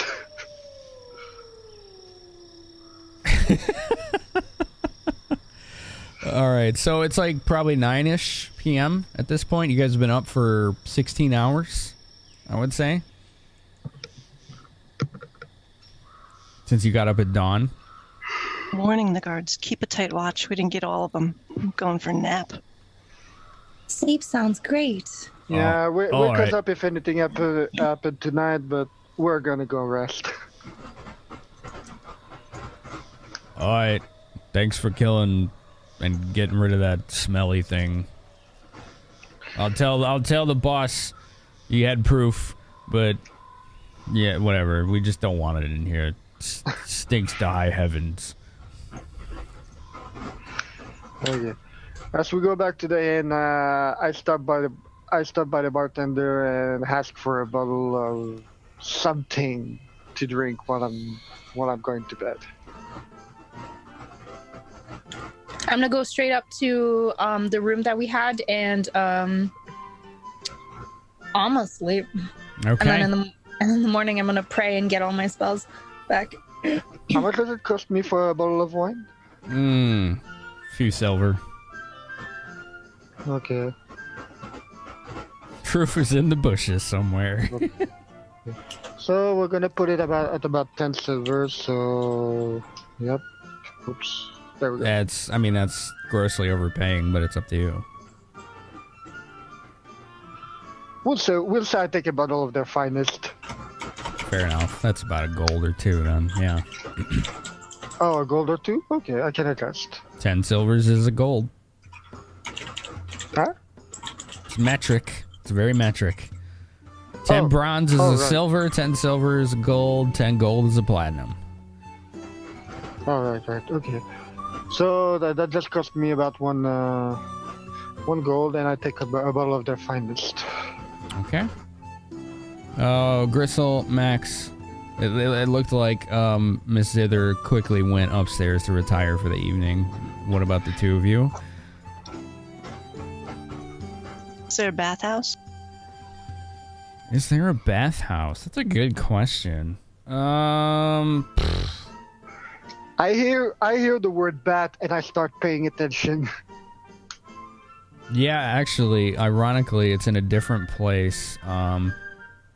It's a place called the Ogre Skull. Oh my god! Appropriately enough. Like the place looks grisly as fuck, but it's super inviting.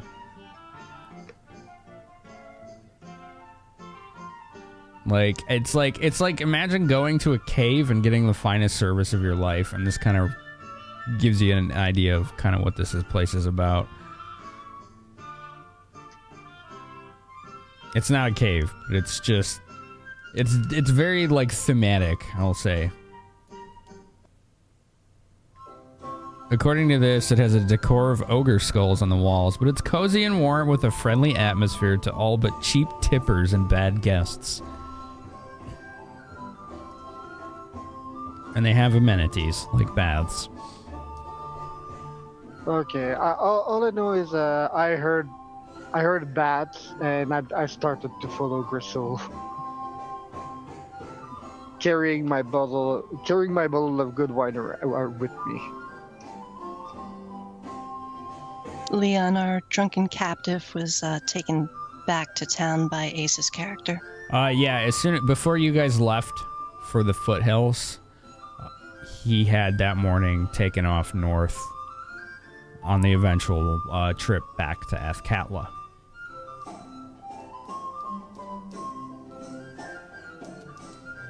I'm just gonna breeze on in there, start stripping. I need a bath. Like I said, I just heard Grissul ask about bats, and I decided to follow. And when I see the inside with the bats, I'm just like, look of relief across my face, bring my bottle around, and ask for a bat too. All right, well, the proprietor looks rather shocked at the immediate demand for service, but kind of gets into form rapidly and calls for attendants to take care of you. But you both notice very quickly that she says, check their coin purses. Make sure they have enough. I'll fish out a coin before I drop my drawers. Fair. I fish out. How much does it cost? I'm taking out a gold. You don't even worry about it. Yeah. You know what? Same thing here. A gold too. She sees that. She's like, that's very good. Our finest treatment will, if you want to raise that, you'll get the works, as they like to call it around here. I think scalding water is enough. Thanks. Very good. A free massage. I'm not here. What do you mean exactly by? What do you mean exactly by that? The works. Attendance with massages and oils. Nothing untoward, of course. This is not a house of ill repute. Not that I have anything against that. Your own room, your private bath, and of course room service. Okay, that sounds wonderful. I add another gold to that. That'll be another 3 past that. Okay, well that's good enough. We'll go for that. Very good, sir. I mean, sorry, madam. Sorry. That's gonna throw you off, isn't it, Finn? Yeah, a little bit. For an extra gold, can I get the ill repute? Damn it, Reg. Asking the important questions. Asking the important questions. All right, so Nelia is 2 attendants that looked like they were previously extremely bored perk up and begin to attend to all her needs. Grissul, you are ushered very amicably to a bathroom with, as requested, scalding hot water. It was already prepared. It seems like a common request. Most likely, given that this is a town full of blue-collar, hard-working individuals.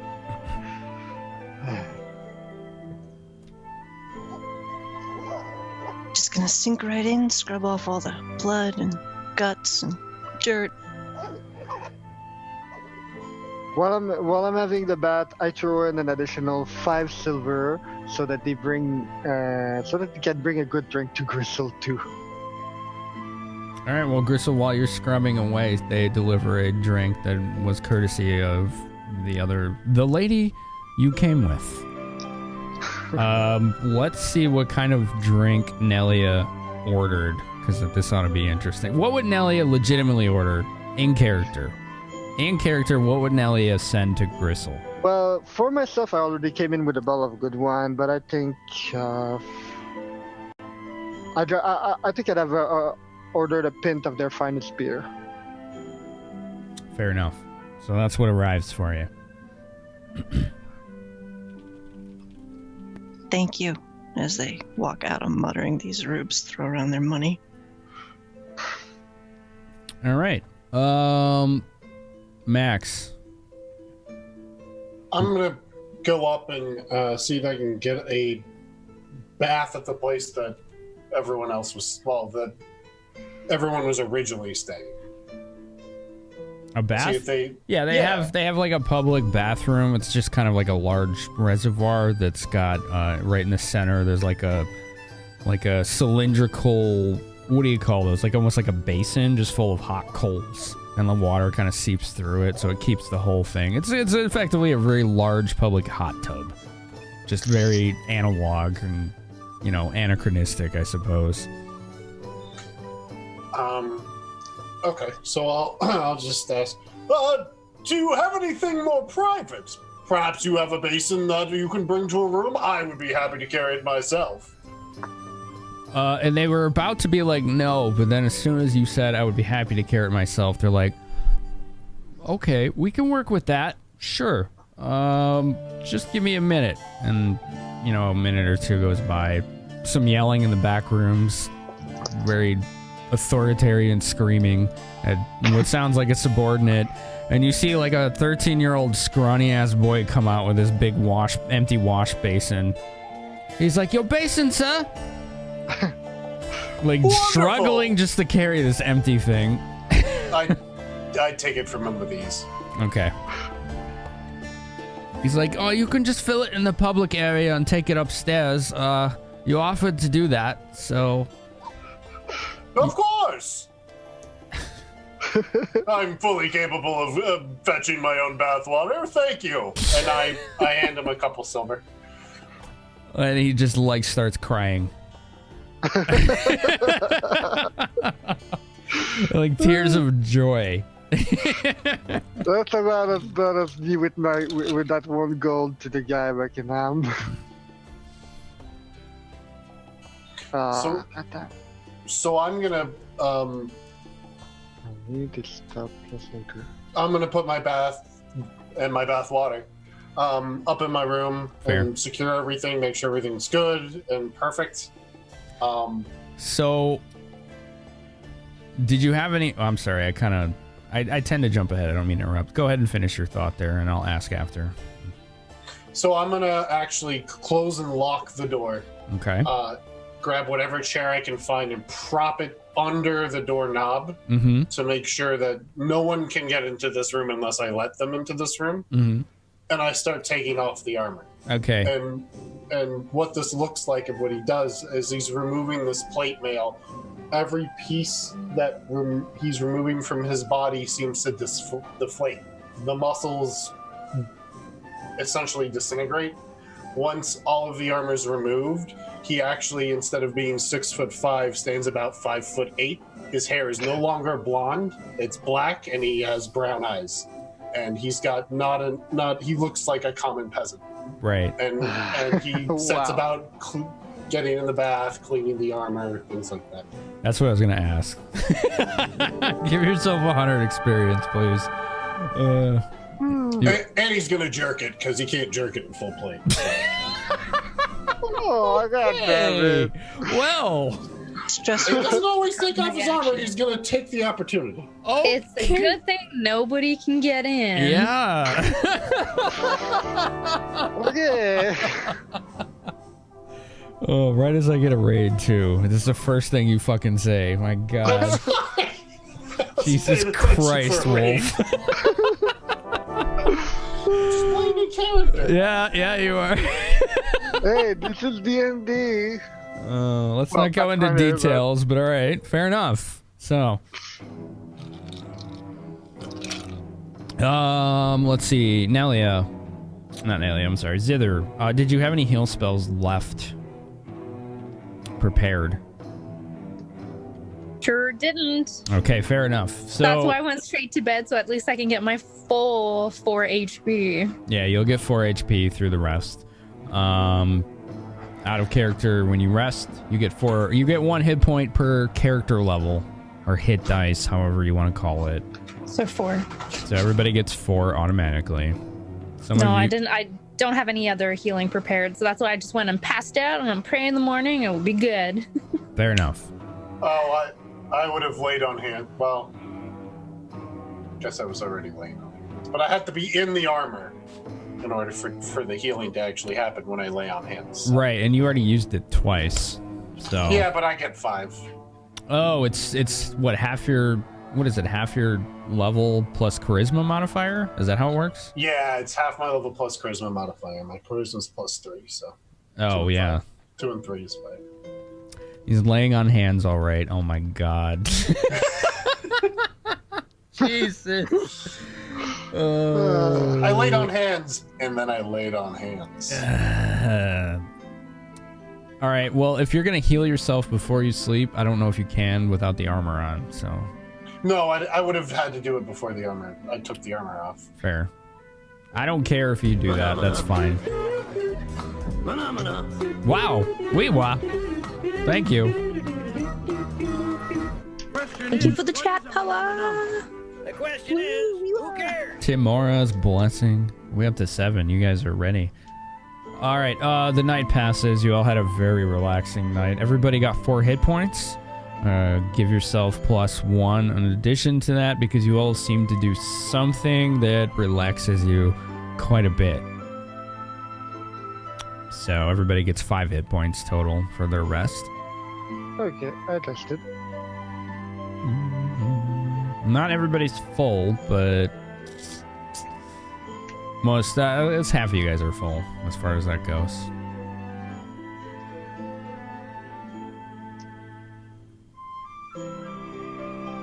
All right.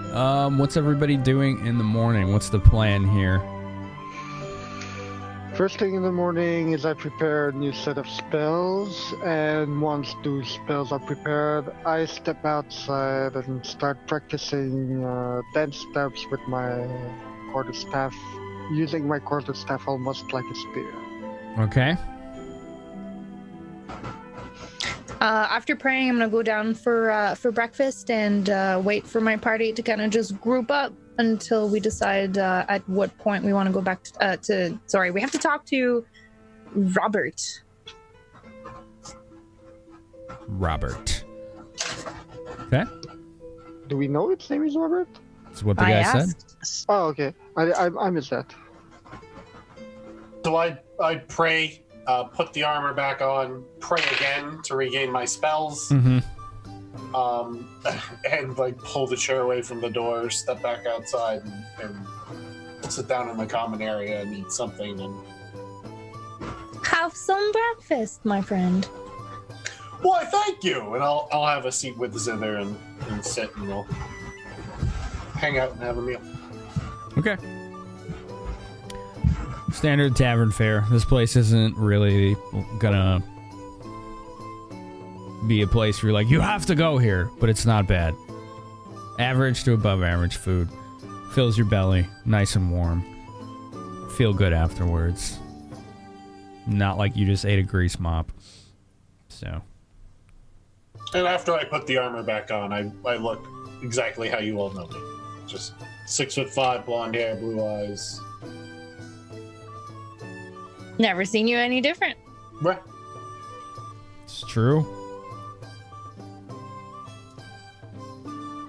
All right, so you guys finish your meal. I'm assuming Nelia and Grissul are done doing what they're doing, or did you have other ideas? No, as far as I was done for the night, I just took a very long, very relaxing bath thanks to the works. Then I went to sleep while having half of my wine glass. I finished the other half of the wine bottle in the morning while preparing my spells, and then, like I said, I stepped out to practice with the quarterstaff. So Just that's getting pretty much it. visions of suburban mom.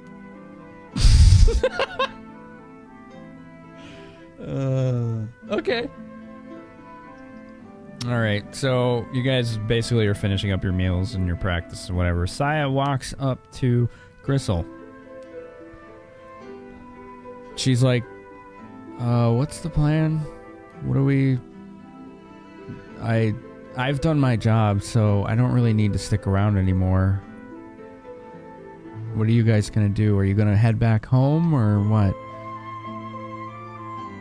Gotta talk to Robert and then figure out whether we're going to. Yeah, we need to figure out first if we're done or if we need to stick around for another day just in case of retaliation. She's like, oh, okay, well, I'm gonna head back to the city.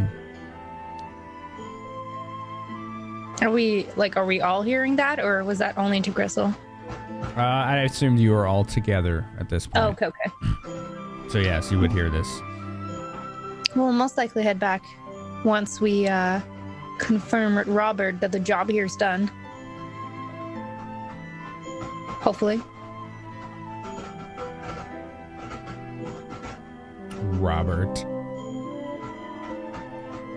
The guy yelling in the morning is who we're looking for. As soon as you step outside, you hear yelling in like one of the open areas of the town. Probably our guy right there. It sounds rather regimented. We don't have the head to show him anymore, though. Yeah, but wasn't there the guy that said he would vouch for us? What is that noise I'm hearing? That might. Was that you, Andy? That might have been my AC. I'm sorry. Oh no, it's fine. I just wasn't sure what it was. It's okay. Okay. So yeah, you head to this yard and there's like a man in middle age, like 40s, just yelling at a bunch of loosely garbed and armed peasants, kind of trying to drill them into the ways of protecting the town. He looks like he's done this before, but he also looks like he's sick of doing this.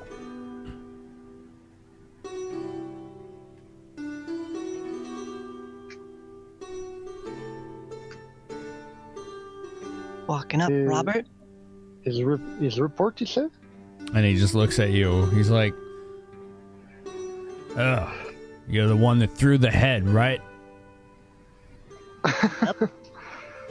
You don't know how many of these boys told me how impressive that was. I don't suppose we can hire you to stay here for the next year or two. I'm taking a slow look around the town, sizing up how much I think they'd be able to pay me. Not very well. I look back at him, slightly apologetic, and don't say anything. He's like, let's see. Let's roll his sense motive. Yeah, I'd say the same thing. Noting that you didn't say a word. I believe we might have sent a message to the goblin to possibly leave us alone. Leave you alone. I think we scared them. That's what we're thinking. We haven't seen any activity in the foothills since you all left, came back. It's only been a little bit, but I mean, you brought back a head of an ogre. We didn't even know they were there. And you brought it back and then threw it like half an acre with just your arm. I don't think they want to hang out here anytime soon. So he kind of like That's, rifles in his pockets, gives you this like crumpled piece of paper. He hands it to Zither. I'll just look puzzled, like, thanks? Is Yeah. this... So you like uncrumple it, and there's like a wax seal that says like Imniskar on it, and it's basically like a like it the almost proof of completion? yeah, it's almost like a bounty in a sense. Like it's like a proof of bounty. It's just he's like he doesn't give a fuck. He's like here you go. I take the moment to climb up and I tell them, just be careful because we absolutely didn't get all of them, and just before we engaged, we did saw something make its way back into the mountains. Well, hopefully we scared them off and they will leave you alone for good. Hopefully. But thank you so much for hiring the Bronze Brigand for any of your needs. We'll be happy to help you anytime. Making a name for yourselves out here. You know that, right? Yes, and while I'm at it, if you're ever in Athkatla, it's hard to say for a French tongue, remember that the sea's bounties have the better horses. Forgot about that. That was excellent. Okay, 50 experience for that. That was good. I'm supposed. Wow. Supposed to spread the word. All right, so you've all built up a bit of a reputation in this town. So anytime you're in this town in the future, please make a note that you get a +1 reputation bonus to diplomacy rolls or any rolls based on personal interaction with NPCs.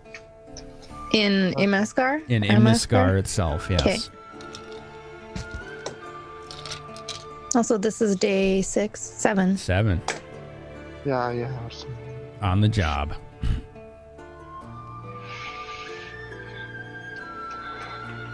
Yes, I suppose we are good to go back home.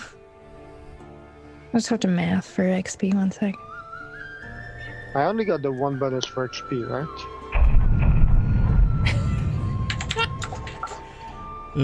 I don't know. I'm not keeping track of the dynamic bonuses. I just give them out as necessary. I add them immediately on the sheet. Is that okay? Yeah, Okay. I'd rather you do that. Okay. Yeah, I'm gonna need to do that then. Okay. I guess we'll gather supplies to make our journey back home. Okay. Make sure that we can collect in Athkatla the extra bounty for Williard. There you go. I'm sure. I forgot his name. Jack. William. Jack has the money though. Yes, Jack did leave the day before. Okay, I'll catch you up. All right. And before we get on to that, we're going to take our last break of the night. There's about, maybe a little over an hour left of the broadcast, folks. So stick around. Stay around for the home stretch. The Bronze Brigands are going to make their way back to Athkatla. We're hoping it's an uneventful trip, but you never know. But yeah, now's a good time to get your last snacks or drinks of the night, whatever it is you're going to do. There's a little bit left in the broadcast, so please stick around. Keep each other company and chat as you have been. It looks like our group has completed their first mission successfully at that. And it almost really went bad. We had someone real close to dying. Very close. But they're all still kicking. So it's really nice to see. Let's go with some nostalgic music. So some nostalgic video game music at that. We'll see you guys soon. Don't go anywhere. Be right back after this. You're watching Insomniac Game Theater, where we definitely don't keep people hostage or anything, right? Are you sure? Welcome.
me some ass?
This is Simply Jeff, and you're watching Insomniac Game Theater with Finamenon, where there are sometimes cats, finny bears, and a little green man that will stab you while you're asleep.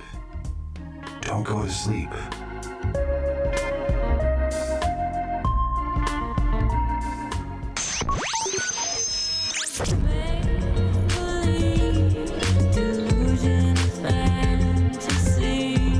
Welcome, degenerates. My name is Focosaurus, and you're watching. You're watching Finamenon. When was the last time I got some sleep? Call on me and I will set you free.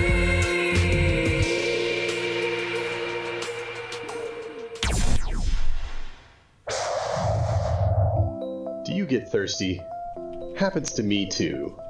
Hi, I'm Thorngar, and there's nothing better than a nice, refreshing drink to go along with the Insomniac Game Theater on Twitch TV, featuring Finamenon. Introducing PT. 100% organic, made from only the finest, most natural ingredients. Warm and aromatic, and fully recyclable. Try PT today. You're in for a treat. Available absolutely nowhere near you at all. Fully recyclable, guys. God damn it, Thor. I hate how genuine you sound during that. It just bothers the hell out of me. All right, we're back for the last leg of the broadcast. The Bronze Brigands D&D campaign. This is Pathfinder rule set in Forgotten Realms setting. And our players for tonight are Miss Endy Earth playing Zither, Mr. Vaserl playing Nelia, Miss Berrismash playing Grissul, and Mr. Drunken Wolf playing Max. So yeah, that's our crew. Endy, like myself, is a full-time streamer. Vaserl and Drunken Wolf are known to dabble here and there themselves on the streaming thing. But for now, sadly, I have no videos to my name. For now, that's all right. You don't need videos. You just need to have fun, right? Let's get back to it. I had them and then anyway, not important.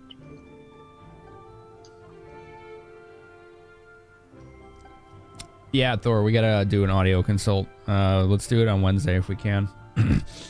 Get you set up. Do something about those echoes. Andy, if you want to touch base again on that too, we can if you need to. I don't know. What? For audio.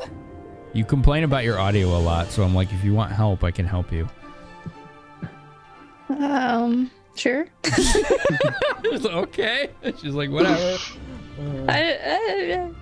I think you sound fine, but you know. Well, you know what? I'm moving, so maybe when I move and everything starts breaking, I'll hit you up. Gotcha. Yeah, the whole moving thing is gonna change how you sound, actually. Oh yeah. Oh yeah. Remember, take pictures of your settings. Oh, I already have. Good. Just in case my cat walks on it or something, you know. Yeah. You know how it goes. Weewa says, I hurt your feelings so bad you have to move now. I know, Weewa's on my side, thank you. All right, so you got your writ. You talked to Robert You gain some reputation in Imniscar, so it's going to give you, reputation bonuses in the town if and whenever you're here. So I would, record that somewhere. I'll try to remember to record it myself, but I very much like to fly by the seat of my pants. So if I forget stuff, just be like, hey, remember when we did this? And I'll be like, oh, yeah. You also have 8 of 10 Tomorrow's Blessing, so feel free to make use of those tonight. Yeah, Just confirming, they don't carry over, right? They do not carry over, that's correct. Cool. Yeah, we were just talking about that during the pause. But also remember that you can't, spam them every turn in a single encounter. So they're not to be abused either. They're just kind of a little bonus as far as the, folks in chat supporting this channel and this community and yourselves as well. Yeah, it just would be a shame to have them wasted. I mean, chat is giving their whole for us. We need to accept their help. I mean, I don't consider it wasted simply because it's not just for giving you roles. It's also supporting the channel and the broadcast. Oh, yeah, definitely. But I mean, we want to make chat feel like they contribute, Thank you, Aura. All right, guys. In character, what is everybody doing at this point? Let's get into character and start role Bleed playing. purple 50 bonus 5 aura rolls to cast. Well, now that we have our rate of completion, I start to head to the stables to make sure the horses are well and prepped, so we can start leaving as soon as possible. I was going to say something similar. Just get all our supplies, get ready to go. Mission accomplished, time to report, basically. Okay, very good. How far away is this farmland from? Initially, they took a bit of a leisurely pace to get here. I wouldn't say leisurely, but they didn't rush, and it took them almost 5 days to get here of travel. No, it took us exactly 5 days. So if you look in Roll20 right now, and I'll go ahead and bring that up on the stream as well. This is the map, the political map of the country right now. The flag is where you are. You want to go to Athkatla, as you see on that map. That's about, if you follow the roads, the major roads there, that's about 5 days travel. Leisurely. You could probably make it in 4 if you push it a little harder.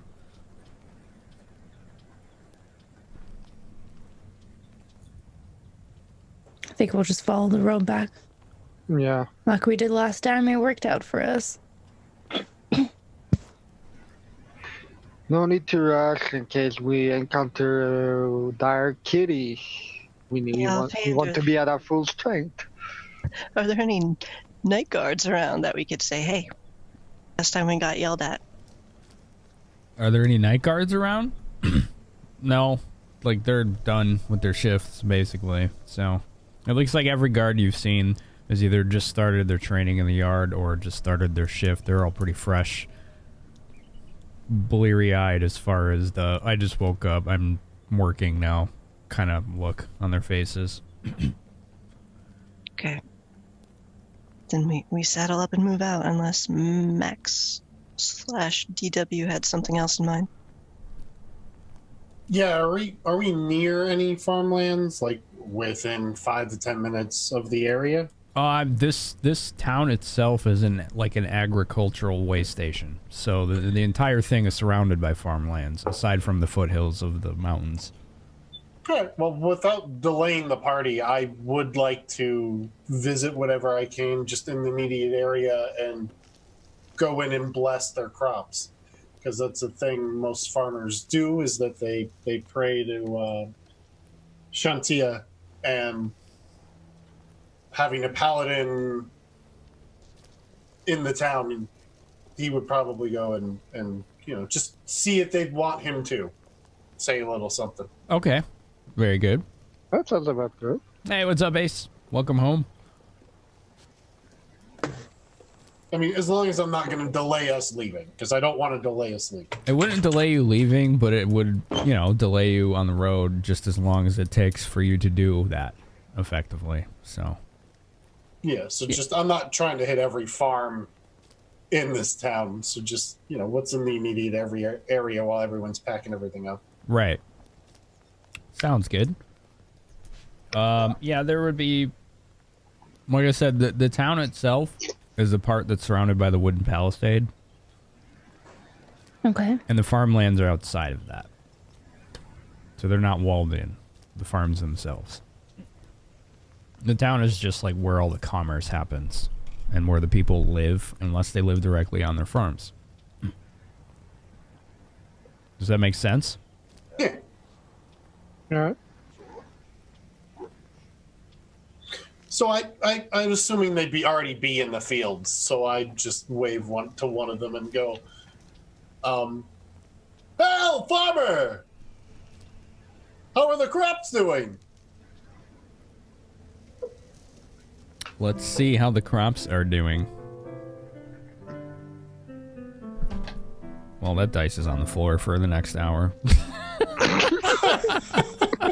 It's dead to you now.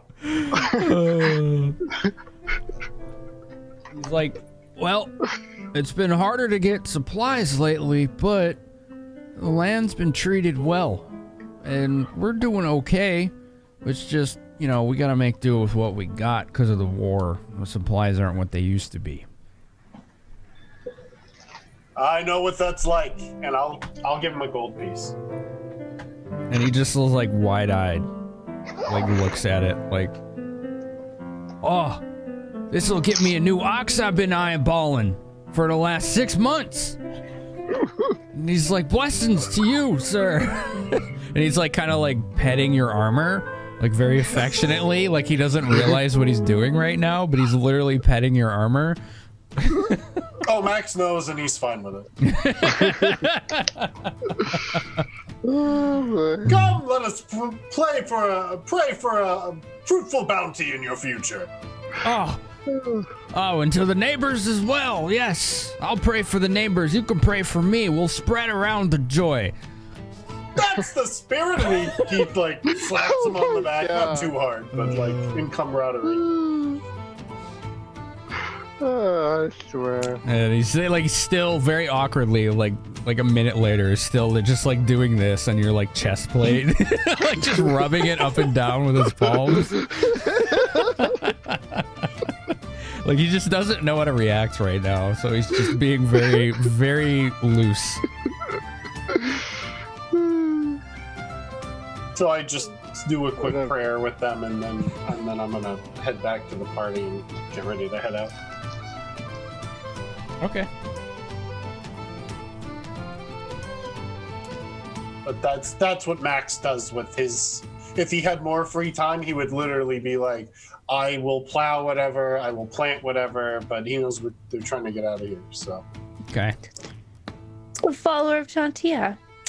I respect it. I just go directly by players. All right, I would give you make note because you'll probably be in future sessions. For the next week, you have a +1 divine bonus to Constitution saves. Will saves. All right.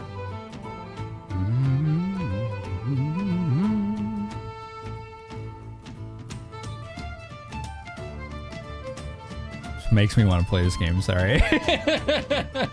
Octopad is fantastic, yep. I really need to play that again. Alright, so Max kind of made a connection with a local farmer, not too far outside of the town. On your way north to Perskul. It's gonna be about a day's ride to just get to the River Esmel, which is before Perskul. You guys could probably make it back in 4 days if you choose not to stop in towns. Otherwise, if you stop in towns, it'll be about 5 days.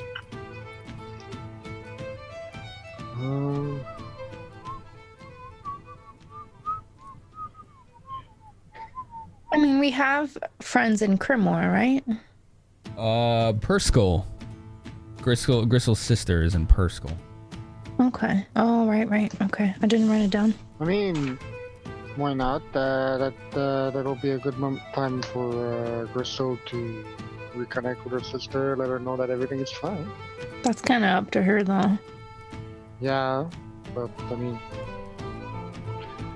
job is done, and we're not gonna waste time, but there's no reason to rush back. Moira wasn't worried, but if you want to see the horse, come on.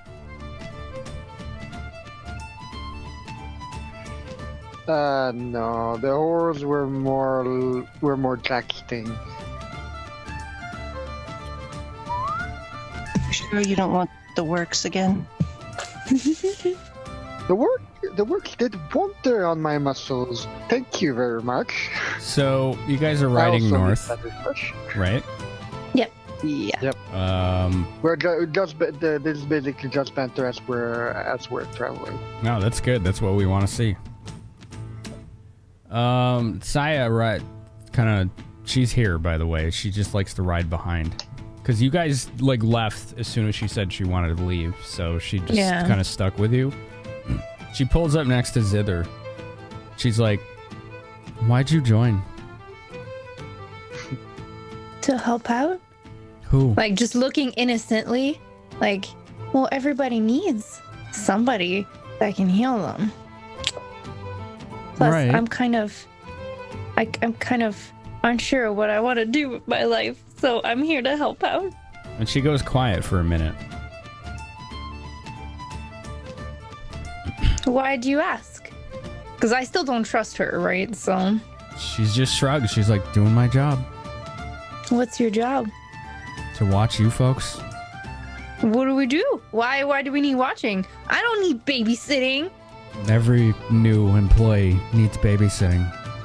Ugh. Not so much it's what- babysitting. We just need to make sure you're not trying to screw us over. Why would I do that? It's the city of coin. Everybody's trying to make money any means possible. It's not about money. It's about helping people. Why do you want to help people? If it helps to think of it better, just think of it as you being in training for the first 2 days. You're still in training. We all are. She's like, she kind of nods at Nelia, and she goes back to Zither, though. She's like, "Why do you want to help people? Why are you helping Afkatla and not the other side of the war?" Well, it's the closest town to my hometown. Plus, I kind of like it there. But I help people because that's what I'm good at. I don't understand why I wouldn't. Plus, I mean, in the teachings of Shantia, we always must do good for others. I'm like, look, I'm assuming she's right there, by the way, just looking. She's riding right alongside you, yeah. That's fair. But yeah, like it is just what we must do. Like I'm saying it like obviously, you know, there's no other answers to Zither anyway. So she's being very honest right now, Zither. Is that true? Yeah. Okay. It's okay if it's not, like... And she just kind of looks at you, 100% nods. 100% true. Okay. She just looks at you, nods, and just kind of looks off in the distance. Why does it keep playing the same song over and over? No, it's fine. It's a good song. I'll be like, is that not okay? She just shrugs. She's like, "You're new. We're not. We've seen a lot of people come and go who have their own ideas." Well, I feel like being with the Bronze Brigands can help me help people. She kind of looks at you and she's like, "You sound like Aisha." I don't know who that is. You will. Okay. I hope. We haven't seen her in a while. Oh, that's not good. What happened? She's a follower of Shaundakul. So that is a religion check. Okay.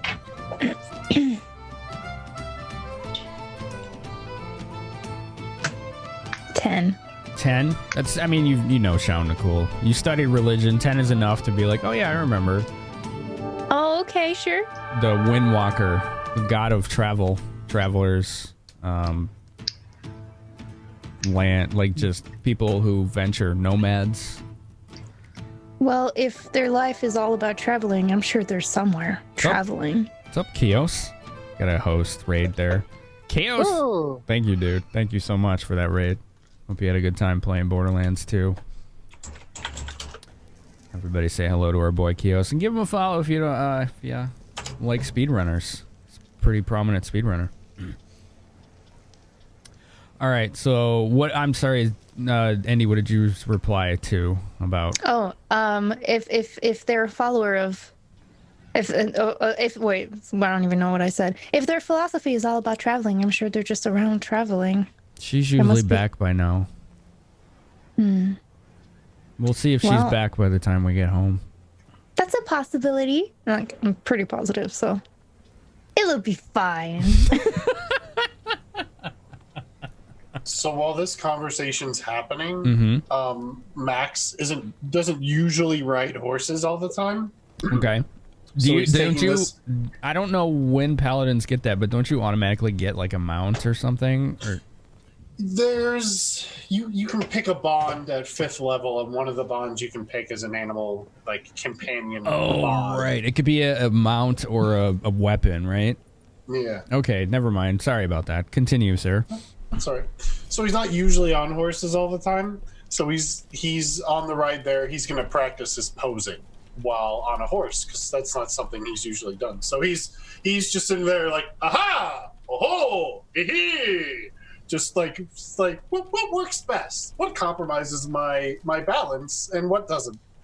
They're just riding, he's not paying attention to anything else happening. So just during this somber conversation, you just hear in the background, ha ha, ho ho. Because that's not distracting at all. Oh my god.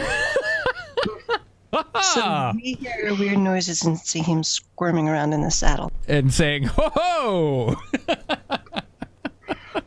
Literally all you perceive to be happening with Max. Saya looks back at him and then looks at Zither and her holy symbol, and she's like, are you all like this? Nope, definitely not. Definitely not. Meanwhile, I'm taking the time to study my book, because listening to the conversation. But yeah. Which book? What is the book? Basically, it's my spell book that's chained to my waist with the chain belt. But yeah, it's my spell book that I'm always looking at. Okay, fair enough. Thanks again, Kios. Sorry. Thanks again, Kios, man. I hope you sleep well. And I'll look at Saya and I'm like, no, definitely not. We're not all the same, you know. But I'll be like, it's what's in your heart. Because I'm super sappy. So what's in your heart? That's what matters. She just kind of snorts at that, but she doesn't say anything. It's hard to play innocent. It's not that hard, indeed. Just play like Sora from Kingdom Hearts and you'll have No. Oh, please don't. No.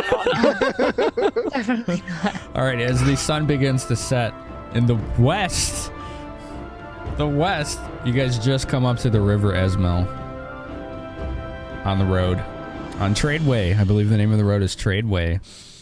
Yep, the Tradeway. It's one of the most major roads in the entire continent. Okay.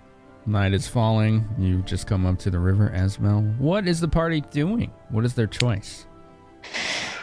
We should probably set up camp. That would be a good idea, yeah. Is there like, I mean, obviously there's a bridge, but is there some place like, not under the bridge, but like close to the base of the bridge where we can camp out away from the road? Let's do perception. Or your survival, either or. I'd take either one. I'll do perception. Okay. 26. Give me a minute. I need to. I got 24. 24. 26, 24. 21 survival. 21 survival. Grissul, you see a common, more well-worn path of tracks that offshoots to the west. That kind of leads to a little outcropping, like a cliffside. The ones with perception, you notice that the underside of the bridge itself although I would say you'd be well obscured. It also, the river is probably active enough that it's probably, the tides come and go, I suppose. Like the water rises enough that it probably wouldn't be the safest place to sleep. You'd be well hidden, but not rested because Let's not then.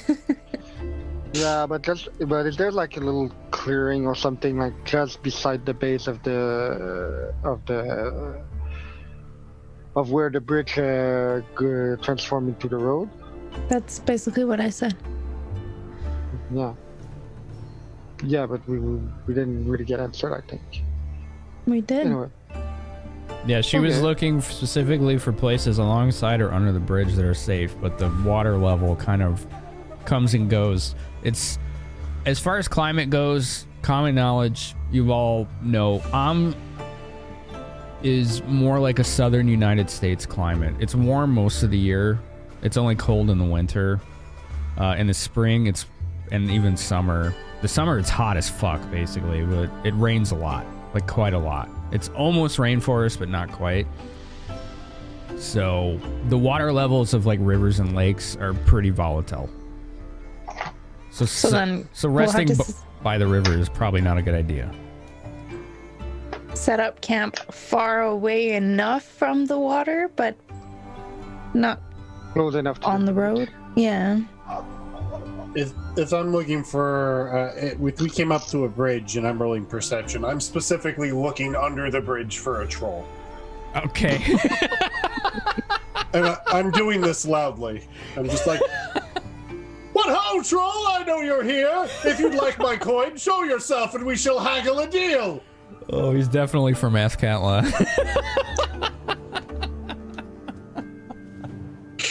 Oh, and about 30 seconds later, a really old homeless man comes shuffling from under the bridge.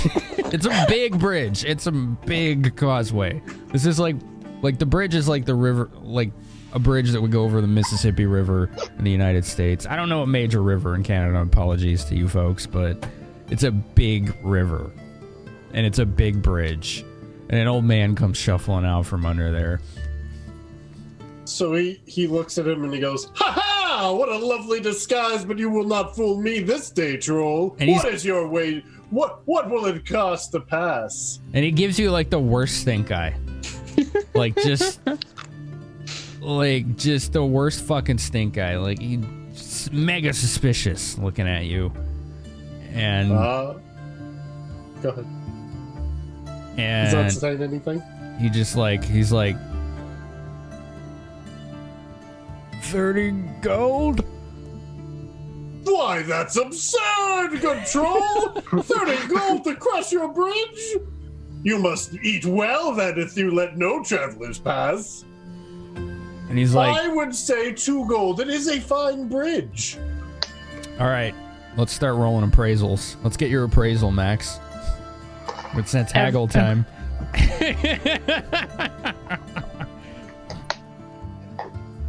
12. Do we all roll? No. Oh, okay. 12? Okay.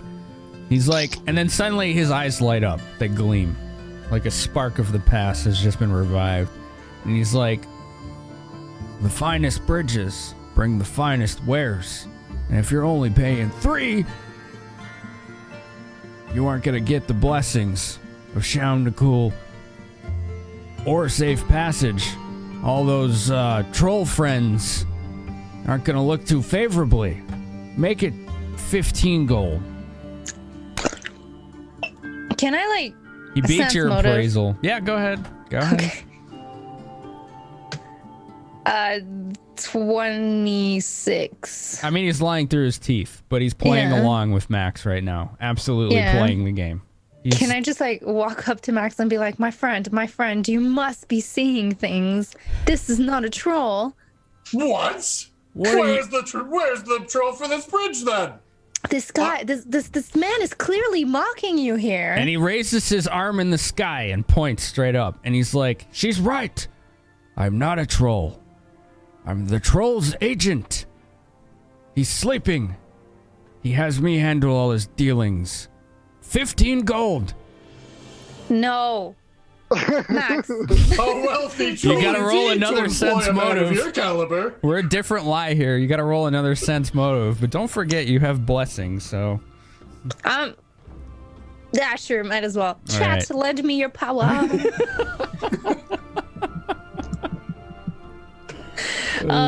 So the first one is 16 plus 9, so that's 25, or 2 plus 9. So we'll take the 25.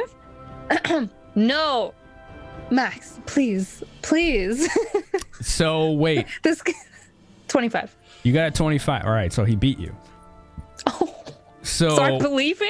No, you don't believe him, but you're so confused by this spun lie. Like he basically said, yes, you're right. So he kind of pulled you in. He's like, you're right, I'm not a troll. Troll But agent? I do That's a represent thing? another troll. And now you're like, wait, is the troll that a like thing? you're like, is the troll like a merchant and it's just like a nickname? Like he literally just confused you. Like you don't think there's an actual troll here, but you're like so wrapped up in this lie that you think maybe the troll is some other person. So troll agent is a thing, huh? I've never read about this in my studies. This is so weird. Yeah, even with your roll, he beat you by 1. Grissul is wheezing in her saddle. A stout offer indeed. I'm just looking at these two and I'm stifling back a laugh here. Yeah, no inclination to stop this. How about this, my friend? Perhaps your troll would allow us to treat you to dinner. You may sit by our campfire and eat with us for 7 gold, and you will eat and partake of our company as well as our delicious foods we plan to cook. And he's giving you the stink eye again, but he looks like he's thinking real hard about this offer. He's like, I'll take it on one condition. You let me eat with you tonight. Of course! 7 gold. Free passage. That deal! All right, so Max, you decrement 7 gold for your sheet. I will give him 7 gold, yeah. I'm not sure that was the right decision, but okay. Zither, It you is don't feel done. very good about this at all, but you're still confused and thinking about troll agents. So I guess if we walk back to if he's with us while we eat and we set up camp and stuff, I'm like, so what is the life of a troll agent? And he's What's like, your everyday deals? he's like, oh, there's stories. Some of them are true, some aren't. I lived most of that life already. Now I retired here and just represent them. Huh, fascinating. I never read about them in my studies. Yeah, me either. And I inadvertently come in and save the day, and I'm just like, enough about work! We're here for leisure time! Tell us, what do you do for fun? Oh, walk around, look at the water, talk to all those refugees coming from the north, and, feed the birds some seeds. We used to anyway. I haven't seen a lot of birds around here. It used to be a fine place to give birds seeds, but you notice there ain't a lot of trees around here anymore. So not so many birds. But did you know my favorite kind of bird is the Catlin pigeon because it poops on everything it thinks it's its own territory. But the coloration of the poop is actually what signifies the family of pigeon. And he just starts rambling on for the next probably however many minutes you're going to let him, just going into depth about fucking bird poop. I'm just gonna lean over to Grissul. I guess I'll sit right next to you and be like, I don't think he's an agent at all. and at the point where Nelia almost loses it, bursts out laughing, and almost falls off the horse from it. Grissul is too busy wheezing to talk. He thinks she may have suddenly come down with an illness. Oh, God.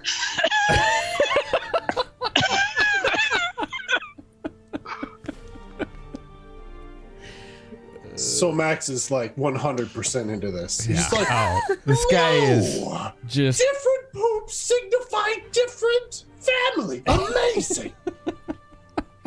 I'm gonna go to bed. I think I'm bored to sleep now. Have fun. all right. Dibs on watch. Okay, bye. Dibs on watch. Okay. Dibs out. Watch. Oh, so Zither is like, no watch. I'm going to bed. Fuck this. I have 2 more HP to recover. Okay. Thor's like, this guy's got max pigeonholed.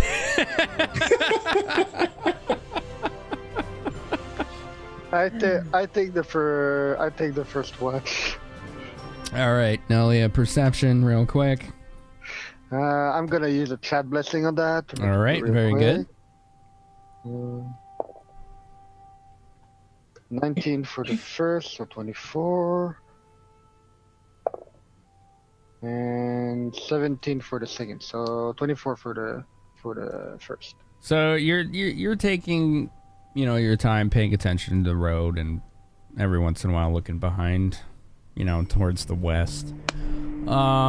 After some time, you notice the old guy has very figuratively flown the coop.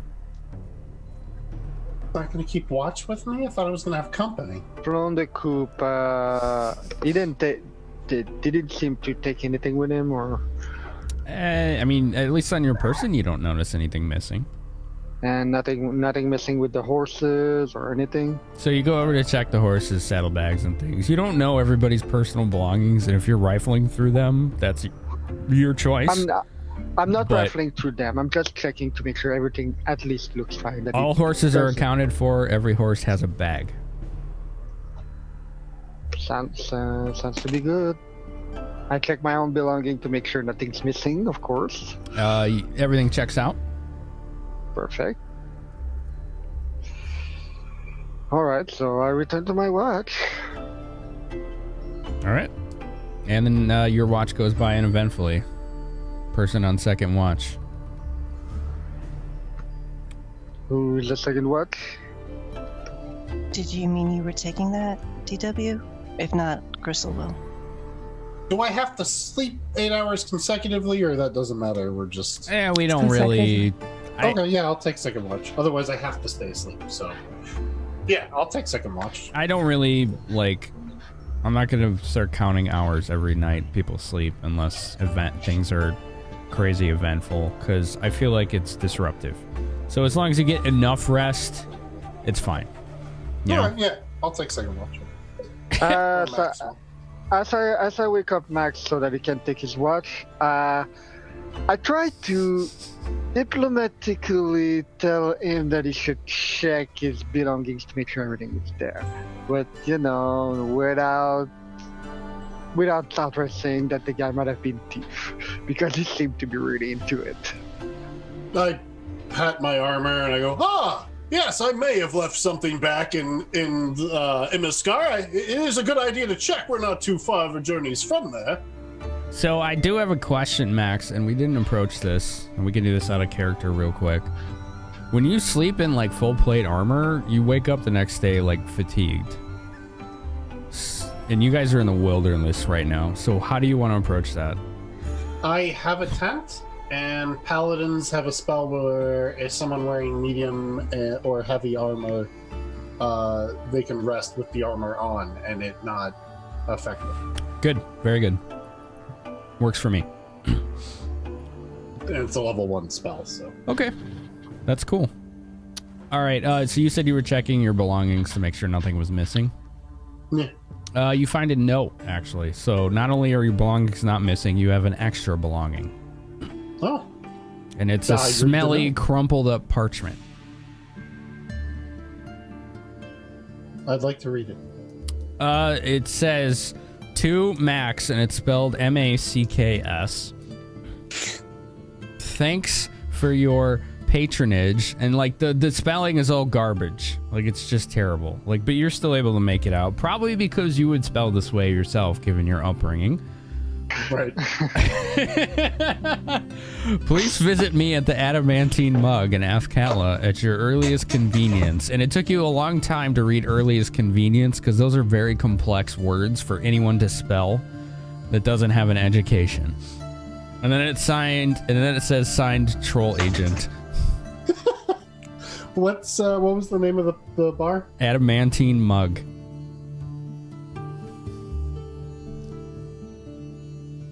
Okay. Sorry, real quick, because I got sidetracked. This is still the technically beginning of day 8, right? Yeah. No, we're in the night of day 7 today. Night of day 7, yeah. Okay, please continue. He's in the middle of he's in the mid-watch right now. Dusk of day 7. All right, so perception, Max, if you want. Go for it. Absolutely. I would be looking around. Don't be afraid to use blessings if you need to. I just rolled it, otherwise I would have. No worries. I got a 13. All right, other than a lot of caravans in the middle of the night coming and heading south, you don't really notice anything. Just quiet night, just a lot of caravans coming and going. And as I'm patrolling the area, I take out my Traveler's Any tool again, and I make it into a trowel, so I can just plant a couple more seeds for my bag of seeds. Okay, cool. Blessing the land, as it were. Can you repeat the name? Adamantine Mug. Like a... But for now, would that be just Max that's aware of that? I'm note-taking here. It's not. Thank you. Okay.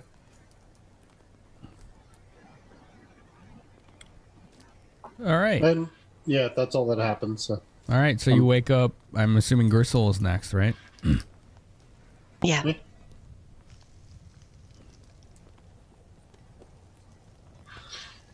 How would I wake up Grissul?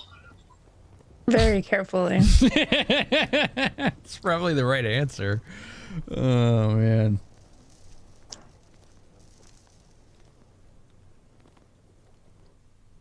I would probably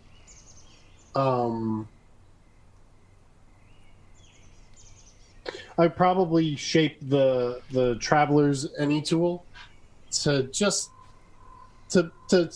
form some kind of like wind chime almost, but just a little, like a one dangly bit of a wind chime, and I just tap it lightly to see if it would wake up Grissul. That way, I'm not, What a gentle way to be woken. Right. Now I suddenly want wind chimes. I think Shoundacool the Windwalker would be pleased at the least. All right, Grissul, you're awoken by the gentle, dulcet tones of a wind chime that Max seems to have on his possession somehow. She sits bolt upright and whacks out with her arm, trying to grasp wherever she thinks he is in her sleep haze.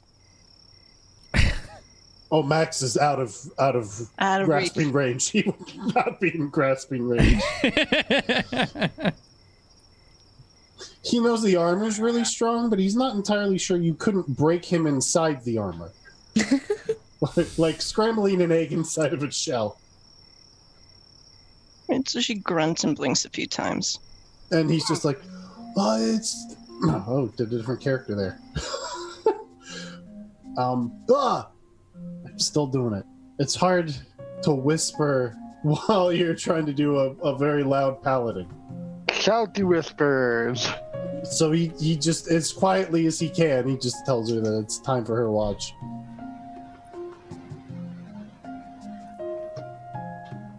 Grunts, suits up, and goes out on her watch after she starts wheezing again. Obviously, a memory struck her.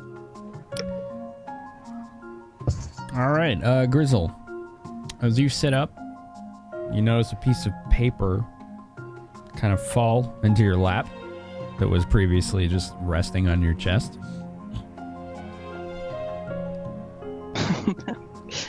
Gonna look at it.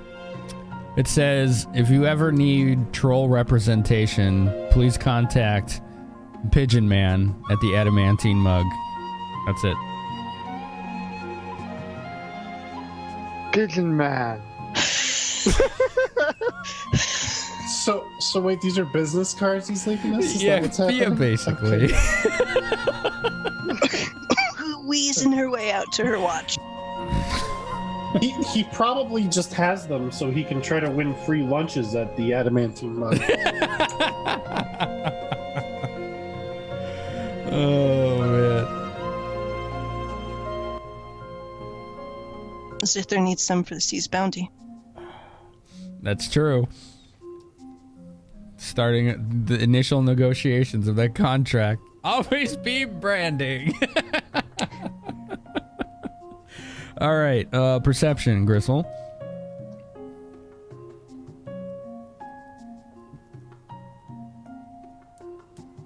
$26. So you noticed the same thing you noticed when you were heading north. There were a bunch of caravans heading south.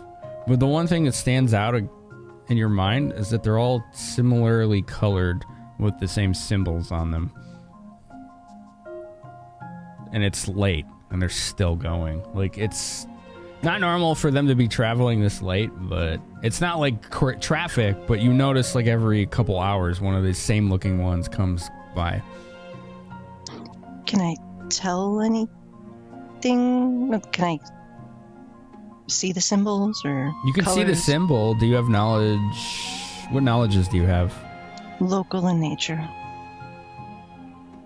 You can try local.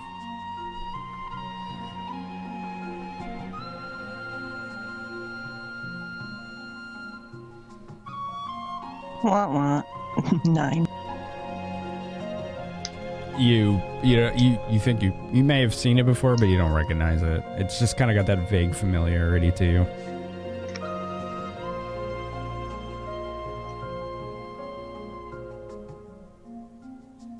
So I'm sorry, you said caravans? Like several?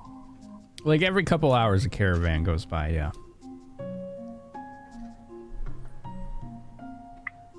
Well, she's not about to screw with the whole caravan, so she's just gonna mind her business, keep an eye on it. Okay.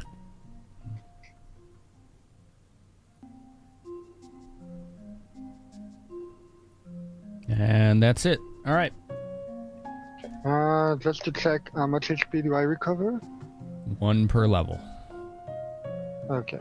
No, I just wasn't sure because since I took As long as you sleep 8 hours, so if you're first or last watch, you should be okay. Like I said, I'm not gonna nitpick, so people can do watch. It's as long as you get a total of 8, I'm gonna be all right with it.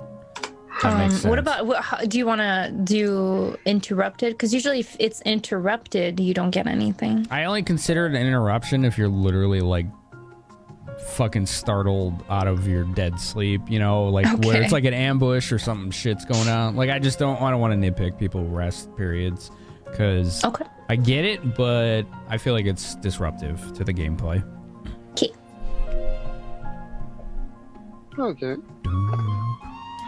So, as usual, I spend my morning preparing my spell, and this time I practice my dense steps again.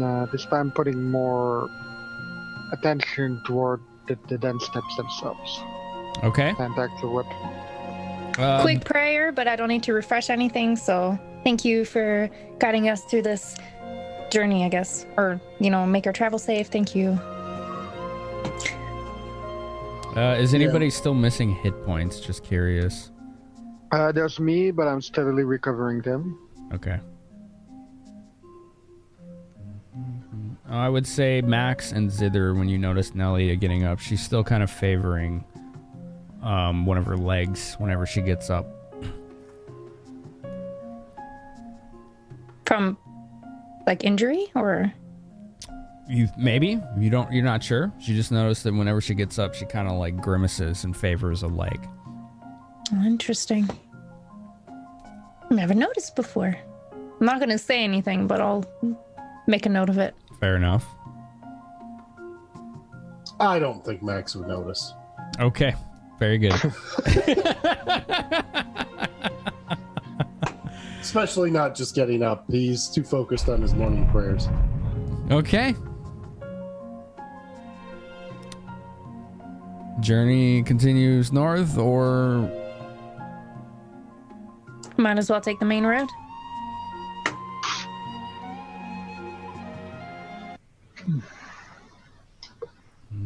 Yeah, if you okay. Isaiah there? Yep. Quiet as always.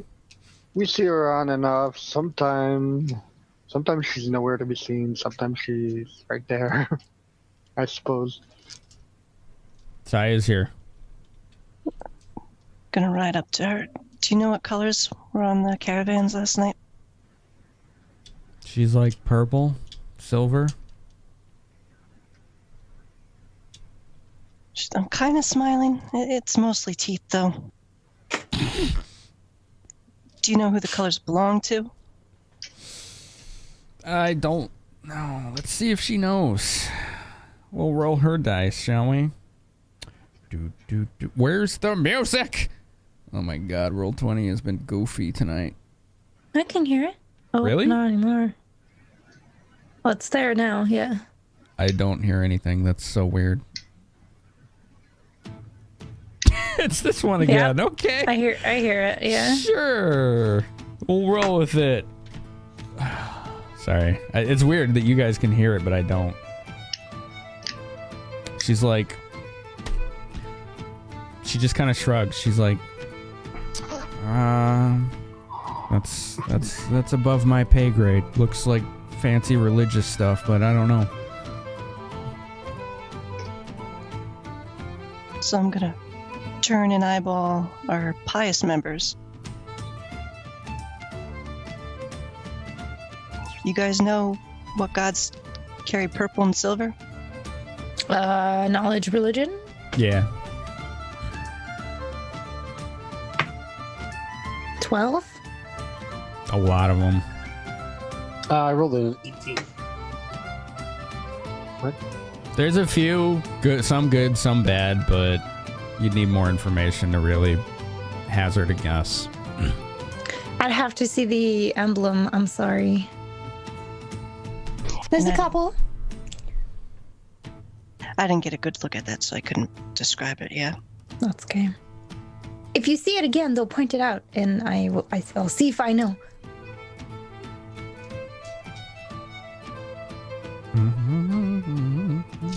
So we're heading north toward Perskul, yeah? Yes. So you could stop in Perskul in a half day's ride, or you could ride all the way to Crimor.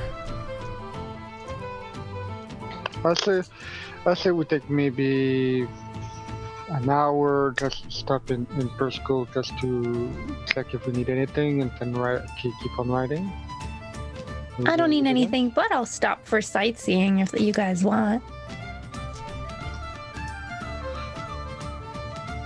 Well, I know I take a minute to stop to buy a skin of cheap wine, just to drink on the road. Fair enough. How many silver will that come to? 2. You said cheap wine? Yeah, like 1 or 2. Yeah, it's like sort of cheap, you know. Not the best thing ever. Do. Right, so adjusted.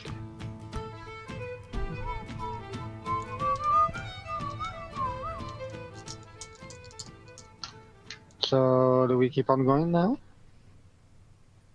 That's up to you guys. I spoke my mind. I have nothing to do here, so yeah. I'll stop to sightsee, but I'll continue. Okay, very good. Max wouldn't be doing anything either. He didn't ride through with you guys the first path through, so he doesn't even know that Grissul's sister lives here. That's true. Unless somebody said something, he wouldn't know. All right, well, as far as I know, you guys are moving north, heading towards Cremor at the crossroads of Tradeway and River Road. As you're traveling along, Saya then rides up next to Nelia. She looks at Nelia and just kind of stares at her for a while, kind of uncomfortably so. Nelia offers a swig of the water of the skin of wine. She's like, I don't drink. Fair enough. And I take another swig from it.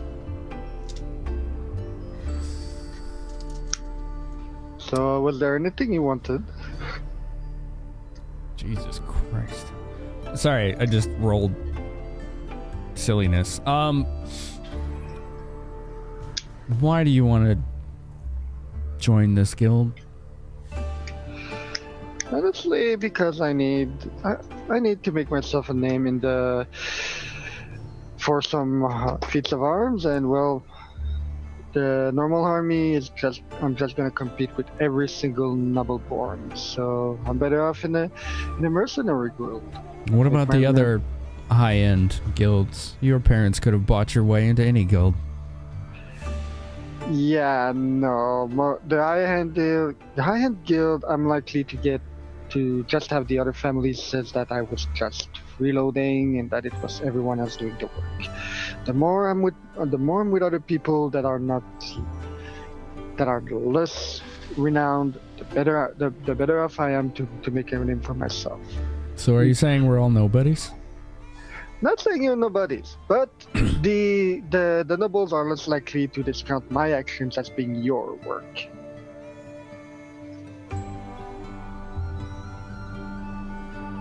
So why do you need to make a name for yourself? Well, gotta help the family out. We've only been a couple of generations in Atkatla, and well, just gotta keep climbing that social ladder.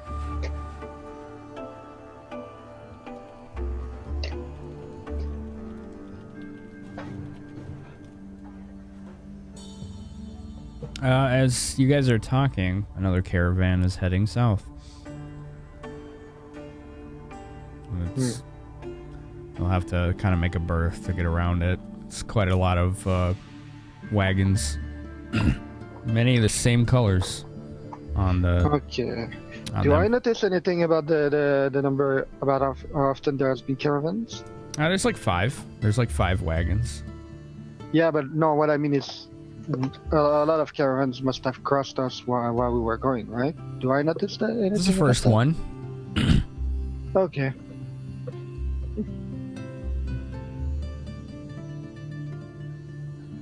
Well, I'm going to be as friendly as possible. So, they're close enough. They're an earshot, right? But it's not that big of a road. No, it can accommodate traffic. You know, it's plains. It's rolling plains. It's not like you guys are on cliff's edge or anything. It's just a commonly traveled road, a very commonly traveled road, one that's patrolled even. Yeah. So I'll just be like, "Ah, travelers, how fares your journey?" Sense motive.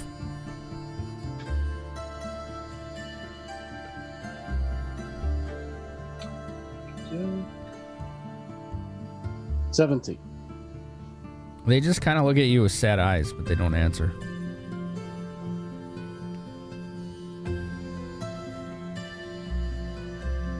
Ah, band of mutes!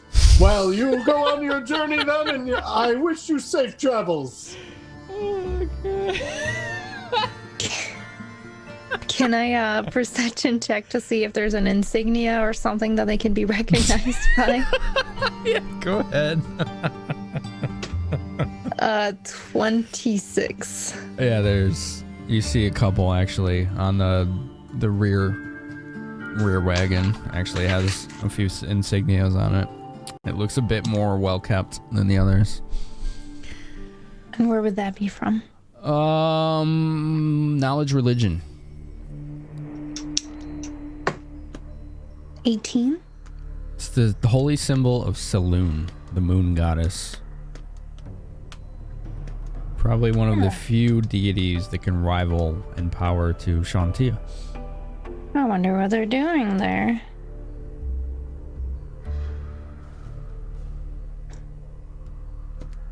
They said nothing to him, right? Yeah. They did not reply. The symbol itself looks like a moon with kind of like glittering asteroids trailing behind it. They're known as Saloon's Tears, the asteroids themselves. I'll turn to Grissul and be like, they're worshippers of Saloon. I'm not sure what they're doing here though, and where they're going. Can I ride up to a different wagon? You can, yeah. Anyone look in charge and or willing to actually speak? Nobody looks in charge. Right? Just catch someone's eye. Okay. Refugee? You find a young woman who's kind of trembling. Sitting, not riding one of the wagons, but sitting in front with a man who is holding reins. Just asking refugees? She hears the word refugees and she looks you in the eye. But doesn't respond.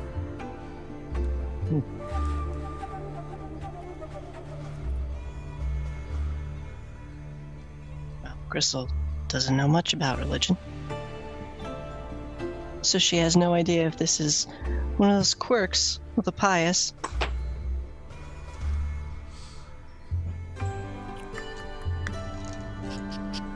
So I'm just going to eyeball everyone. Do they look run down? Are their carts hastily packed? They look malnourished. Like they're hungry. Tired. Dirty. A few of them have bloodstains. Old bloodstains, not fresh ones.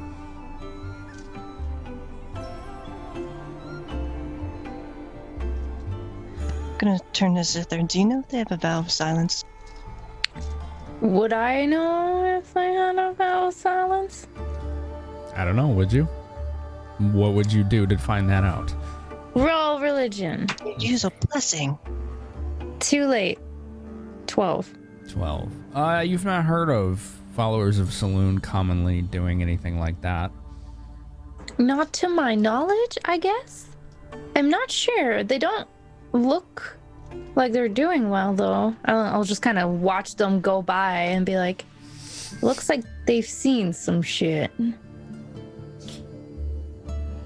affirmative grunt. I'm not sure where they're heading. You said they were going south? Yeah, the caravan line's going south. Mm-hmm. Huh. But we know that refugees come from the north. Mm-hmm. I'm not sure why they would want to go to either Imiskar or even go through the mountains. That's a bad idea. I'm not sure. I'm sorry. All right, if Max couldn't get him to talk, no one's talking to me. Well, he's the friendliest of all, so I don't think they'll talk to us. We'll make sure to ask in town, maybe. See what's going on. See if anybody else has an idea. Yeah, unless someone else in the group has a different idea, we'll keep heading on, only on high alert, as we now see droves of what we assume are refugees. So far, all I do is really take note of everything that's happening, but there's not really anything I can think of to. Okay. I mean, sort of maybe. No.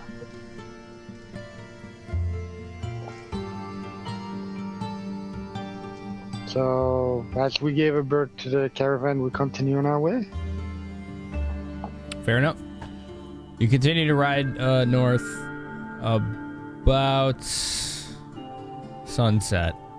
No, after sunset, you guys make it to Cremor. You'd think on a good clip, you can make it back to Athkatla in 2 days. So that was day 8, right? Mm-hmm. Yeah. Well, I vote that we stay in Cremor, sorry, I don't know where I put a G there. And then rest a little bit and then head in the morning. Head there in the morning. Unless you guys want to head out and travel during night. I just feel like we'd probably be safer. Yeah, for now we'll stop. I guess we'll stop there. Maybe take an hour in the bar to ask around for about these caravans. Sounds like a plan. And who knows, maybe we'll meet up with Jack. He might have stayed here for a while. Yeah, that's a good idea. Let's add to that to check in case Jack came through. Okay. As long as he took care of her not so hostage. So do we roll anything for asking around? Yeah, that's basically like a gather information check, which is typically diplomacy. Okay, hold on a second. D20. 24. 24, okay. Natural 20 on my hand. Okay. Let me check what I have bonus. Diplomacy, no. I don't know, I have it. What's it?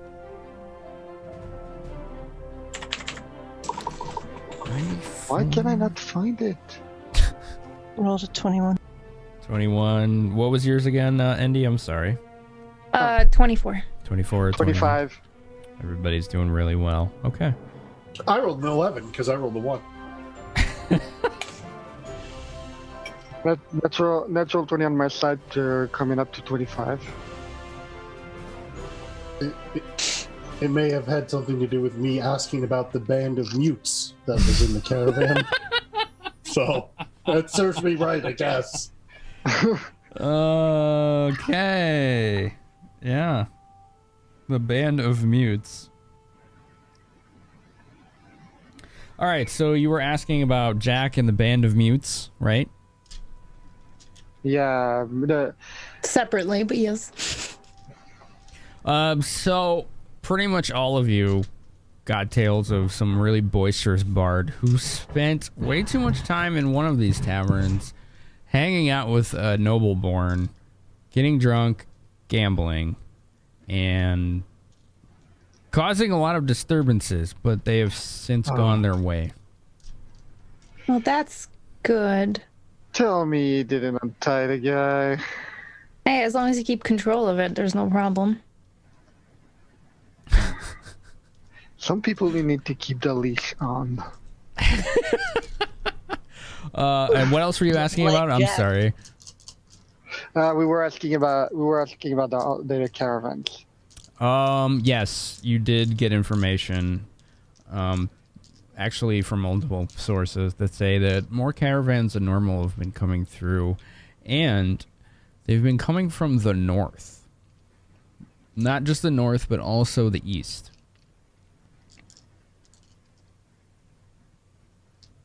The east?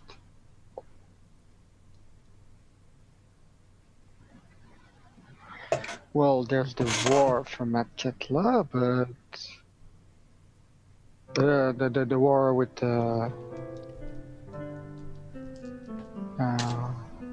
what's the name of the other country? Whatever.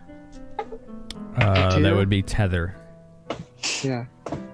Tether is the country that's at war with Yeah, there would be the war with Tether, but it's been going on for at least a good 4 years. Why would there suddenly be more refugees?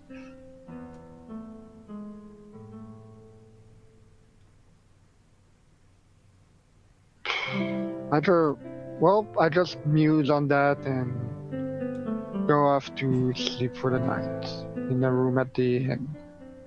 How much does the room cost? a silver. Okay. Adjusting that. No. That's it. Like, that's what you guys asked, right? You just wanted to know if more caravans were coming? About the caravans and just news of Jack coming through. Gotcha. Understood.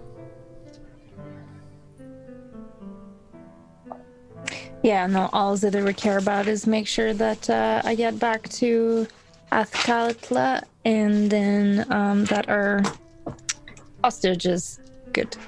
And that Jack is fine, I guess. All right. Well, the night goes by uneventfully. Other than the information you guys gathered, it was just a simple, we need to sleep so we can continue on our way the next morning. And day breaks. Right. Day breaks, prepare spells, then practice my dancing a little bit, and 4 HP. 4 HP, yeah. If you're not full hit points, you get 1 hit point per level.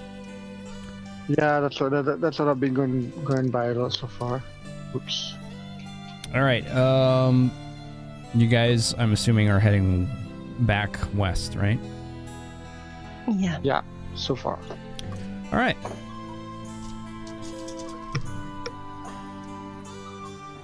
As you're heading west along the way, since you're all on horseback, you come across a caravan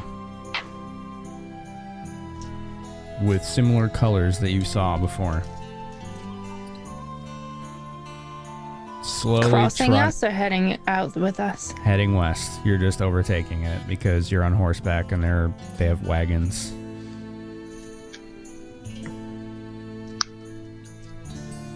I guess they're going everywhere. Interesting. Everybody needs a home, I suppose. This one just does not want to play for me. That's really weird.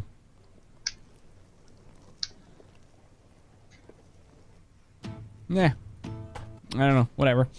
Anyway, what do you guys do? Just keep going? Every time a caravan passes us, I start to pay more attention, trying to pick up anything that could give out as to why there are more caravans all of a sudden. But other than that, not really. Do I roll a perception check or? Yeah, you can. Okay. Gonna use a chat blessing for that right away because we've plenty to spare and my rolls are bad. So 16, 21, 15, 23. So 23. I mean, you've noticed similarities with this caravan to one of the ones that you guys have passed before. Similar colors, similar downtrodden looking folks. Anything that I would know that would identify them as to their provenance or? What are your knowledges? My knowledge are pretty much just planes, arcana, engineering, and no, never mind. I have arcana, engineering, and nobility. That's about it. No, nothing you recognize.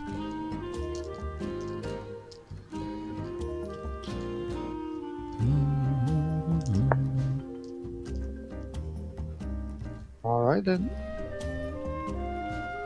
I'm gonna nudge Zither or Max.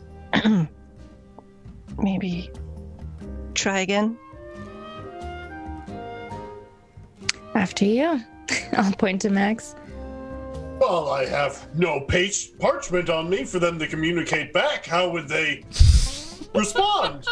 I do. Here you go. Oh, God. I actually do. Thank you, sister. Oh, so I raise my hand again at the caravan, and we're. I guess I pull up next to them since we're going the same way this time, and I just look over and I go, "Hello, mutes! It is I, Maximilian Brightshield, Paladin. Oh my I know you can't speak directly, but I was just wondering and how you were doing. Here is some parchment for you to write your response." And I'm thrusting the parchment towards them. And pretty much as Maximilian starts to speak, you just see me chugging the rest of the wineskin. You're breaking up the cork, trying to shove it in. Something like that. While drinking the rest of the wine, to just blot him out. All right. Almost everyone ignores you, Max. But as you're moving on to the next wagon, a young boy tugs at your leg, who's like kind of running alongside your slow trotting horse. Oh, yes, lad. How are you? And he just kind of like in the air, like wiggles his finger as if to signal riding. Okay. Oh, well, of course. You can't speak. All of you are mutes.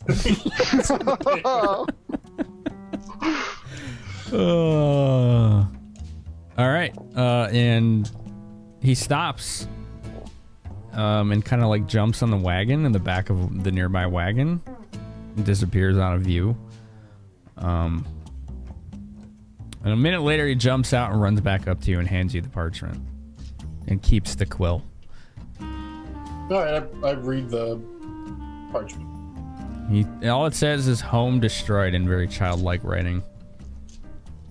I'm sorry, lad. And he'll take a piece of the letter that he wrote on and he'll rip some of it off and stick 2 or 3 gold pieces and kind of make it a makeshift envelope. Yeah. And hand it to him and say, "Bring this to your parents." And he just kind of takes it and nods and runs back into the wagon. Oh, that was so cute, but so sad. Very sad. So I don't want to yell out that their home's been destroyed. I feel like that's a bit rude, especially since they can't even reply. But note it. While I was finishing up the wine, did I notice that he got something back? Did you notice Max got something back? Yeah, I mean, did I notice that he got the parchment with the writing? Yeah. Okay, so I just ride up to him and ask what was on the parchment. Just whisper a bit. Yeah, so I'll lean over and just say, their homes were destroyed. And I'll actually touch the signet and relay that to the rest of the party with the power of the message. Just that they're trying to find a new home and that all of their homes had been destroyed. And you all hear this whisper in your ear, which is probably initially startling because you're probably not used to it yet, but you know what it is. It's the insignia. And I say to take care because even though they're mute, they can still hear us and we don't want to offend them. That's fair. That's fair. So you guys ride on ahead.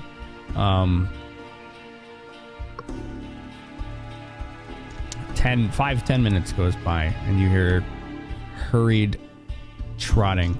Hurried clops, right? Whatever you call that. A canter of a horse rushing up to you with an old lady on it.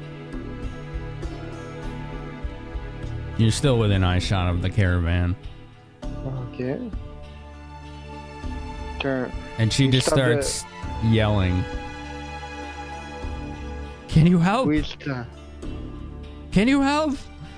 Help of course I can! Save it!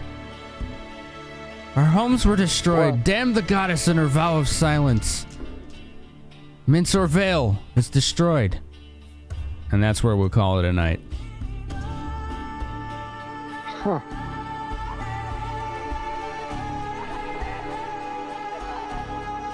Okay.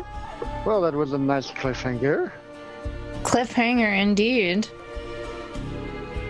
Cliffhanger indeed. And that is the session. I'll catch up with you folks on Zoom real soon. Thank you everybody for being here tonight. It's been a great time as always. Thank you for joining us for Bronze Brigands.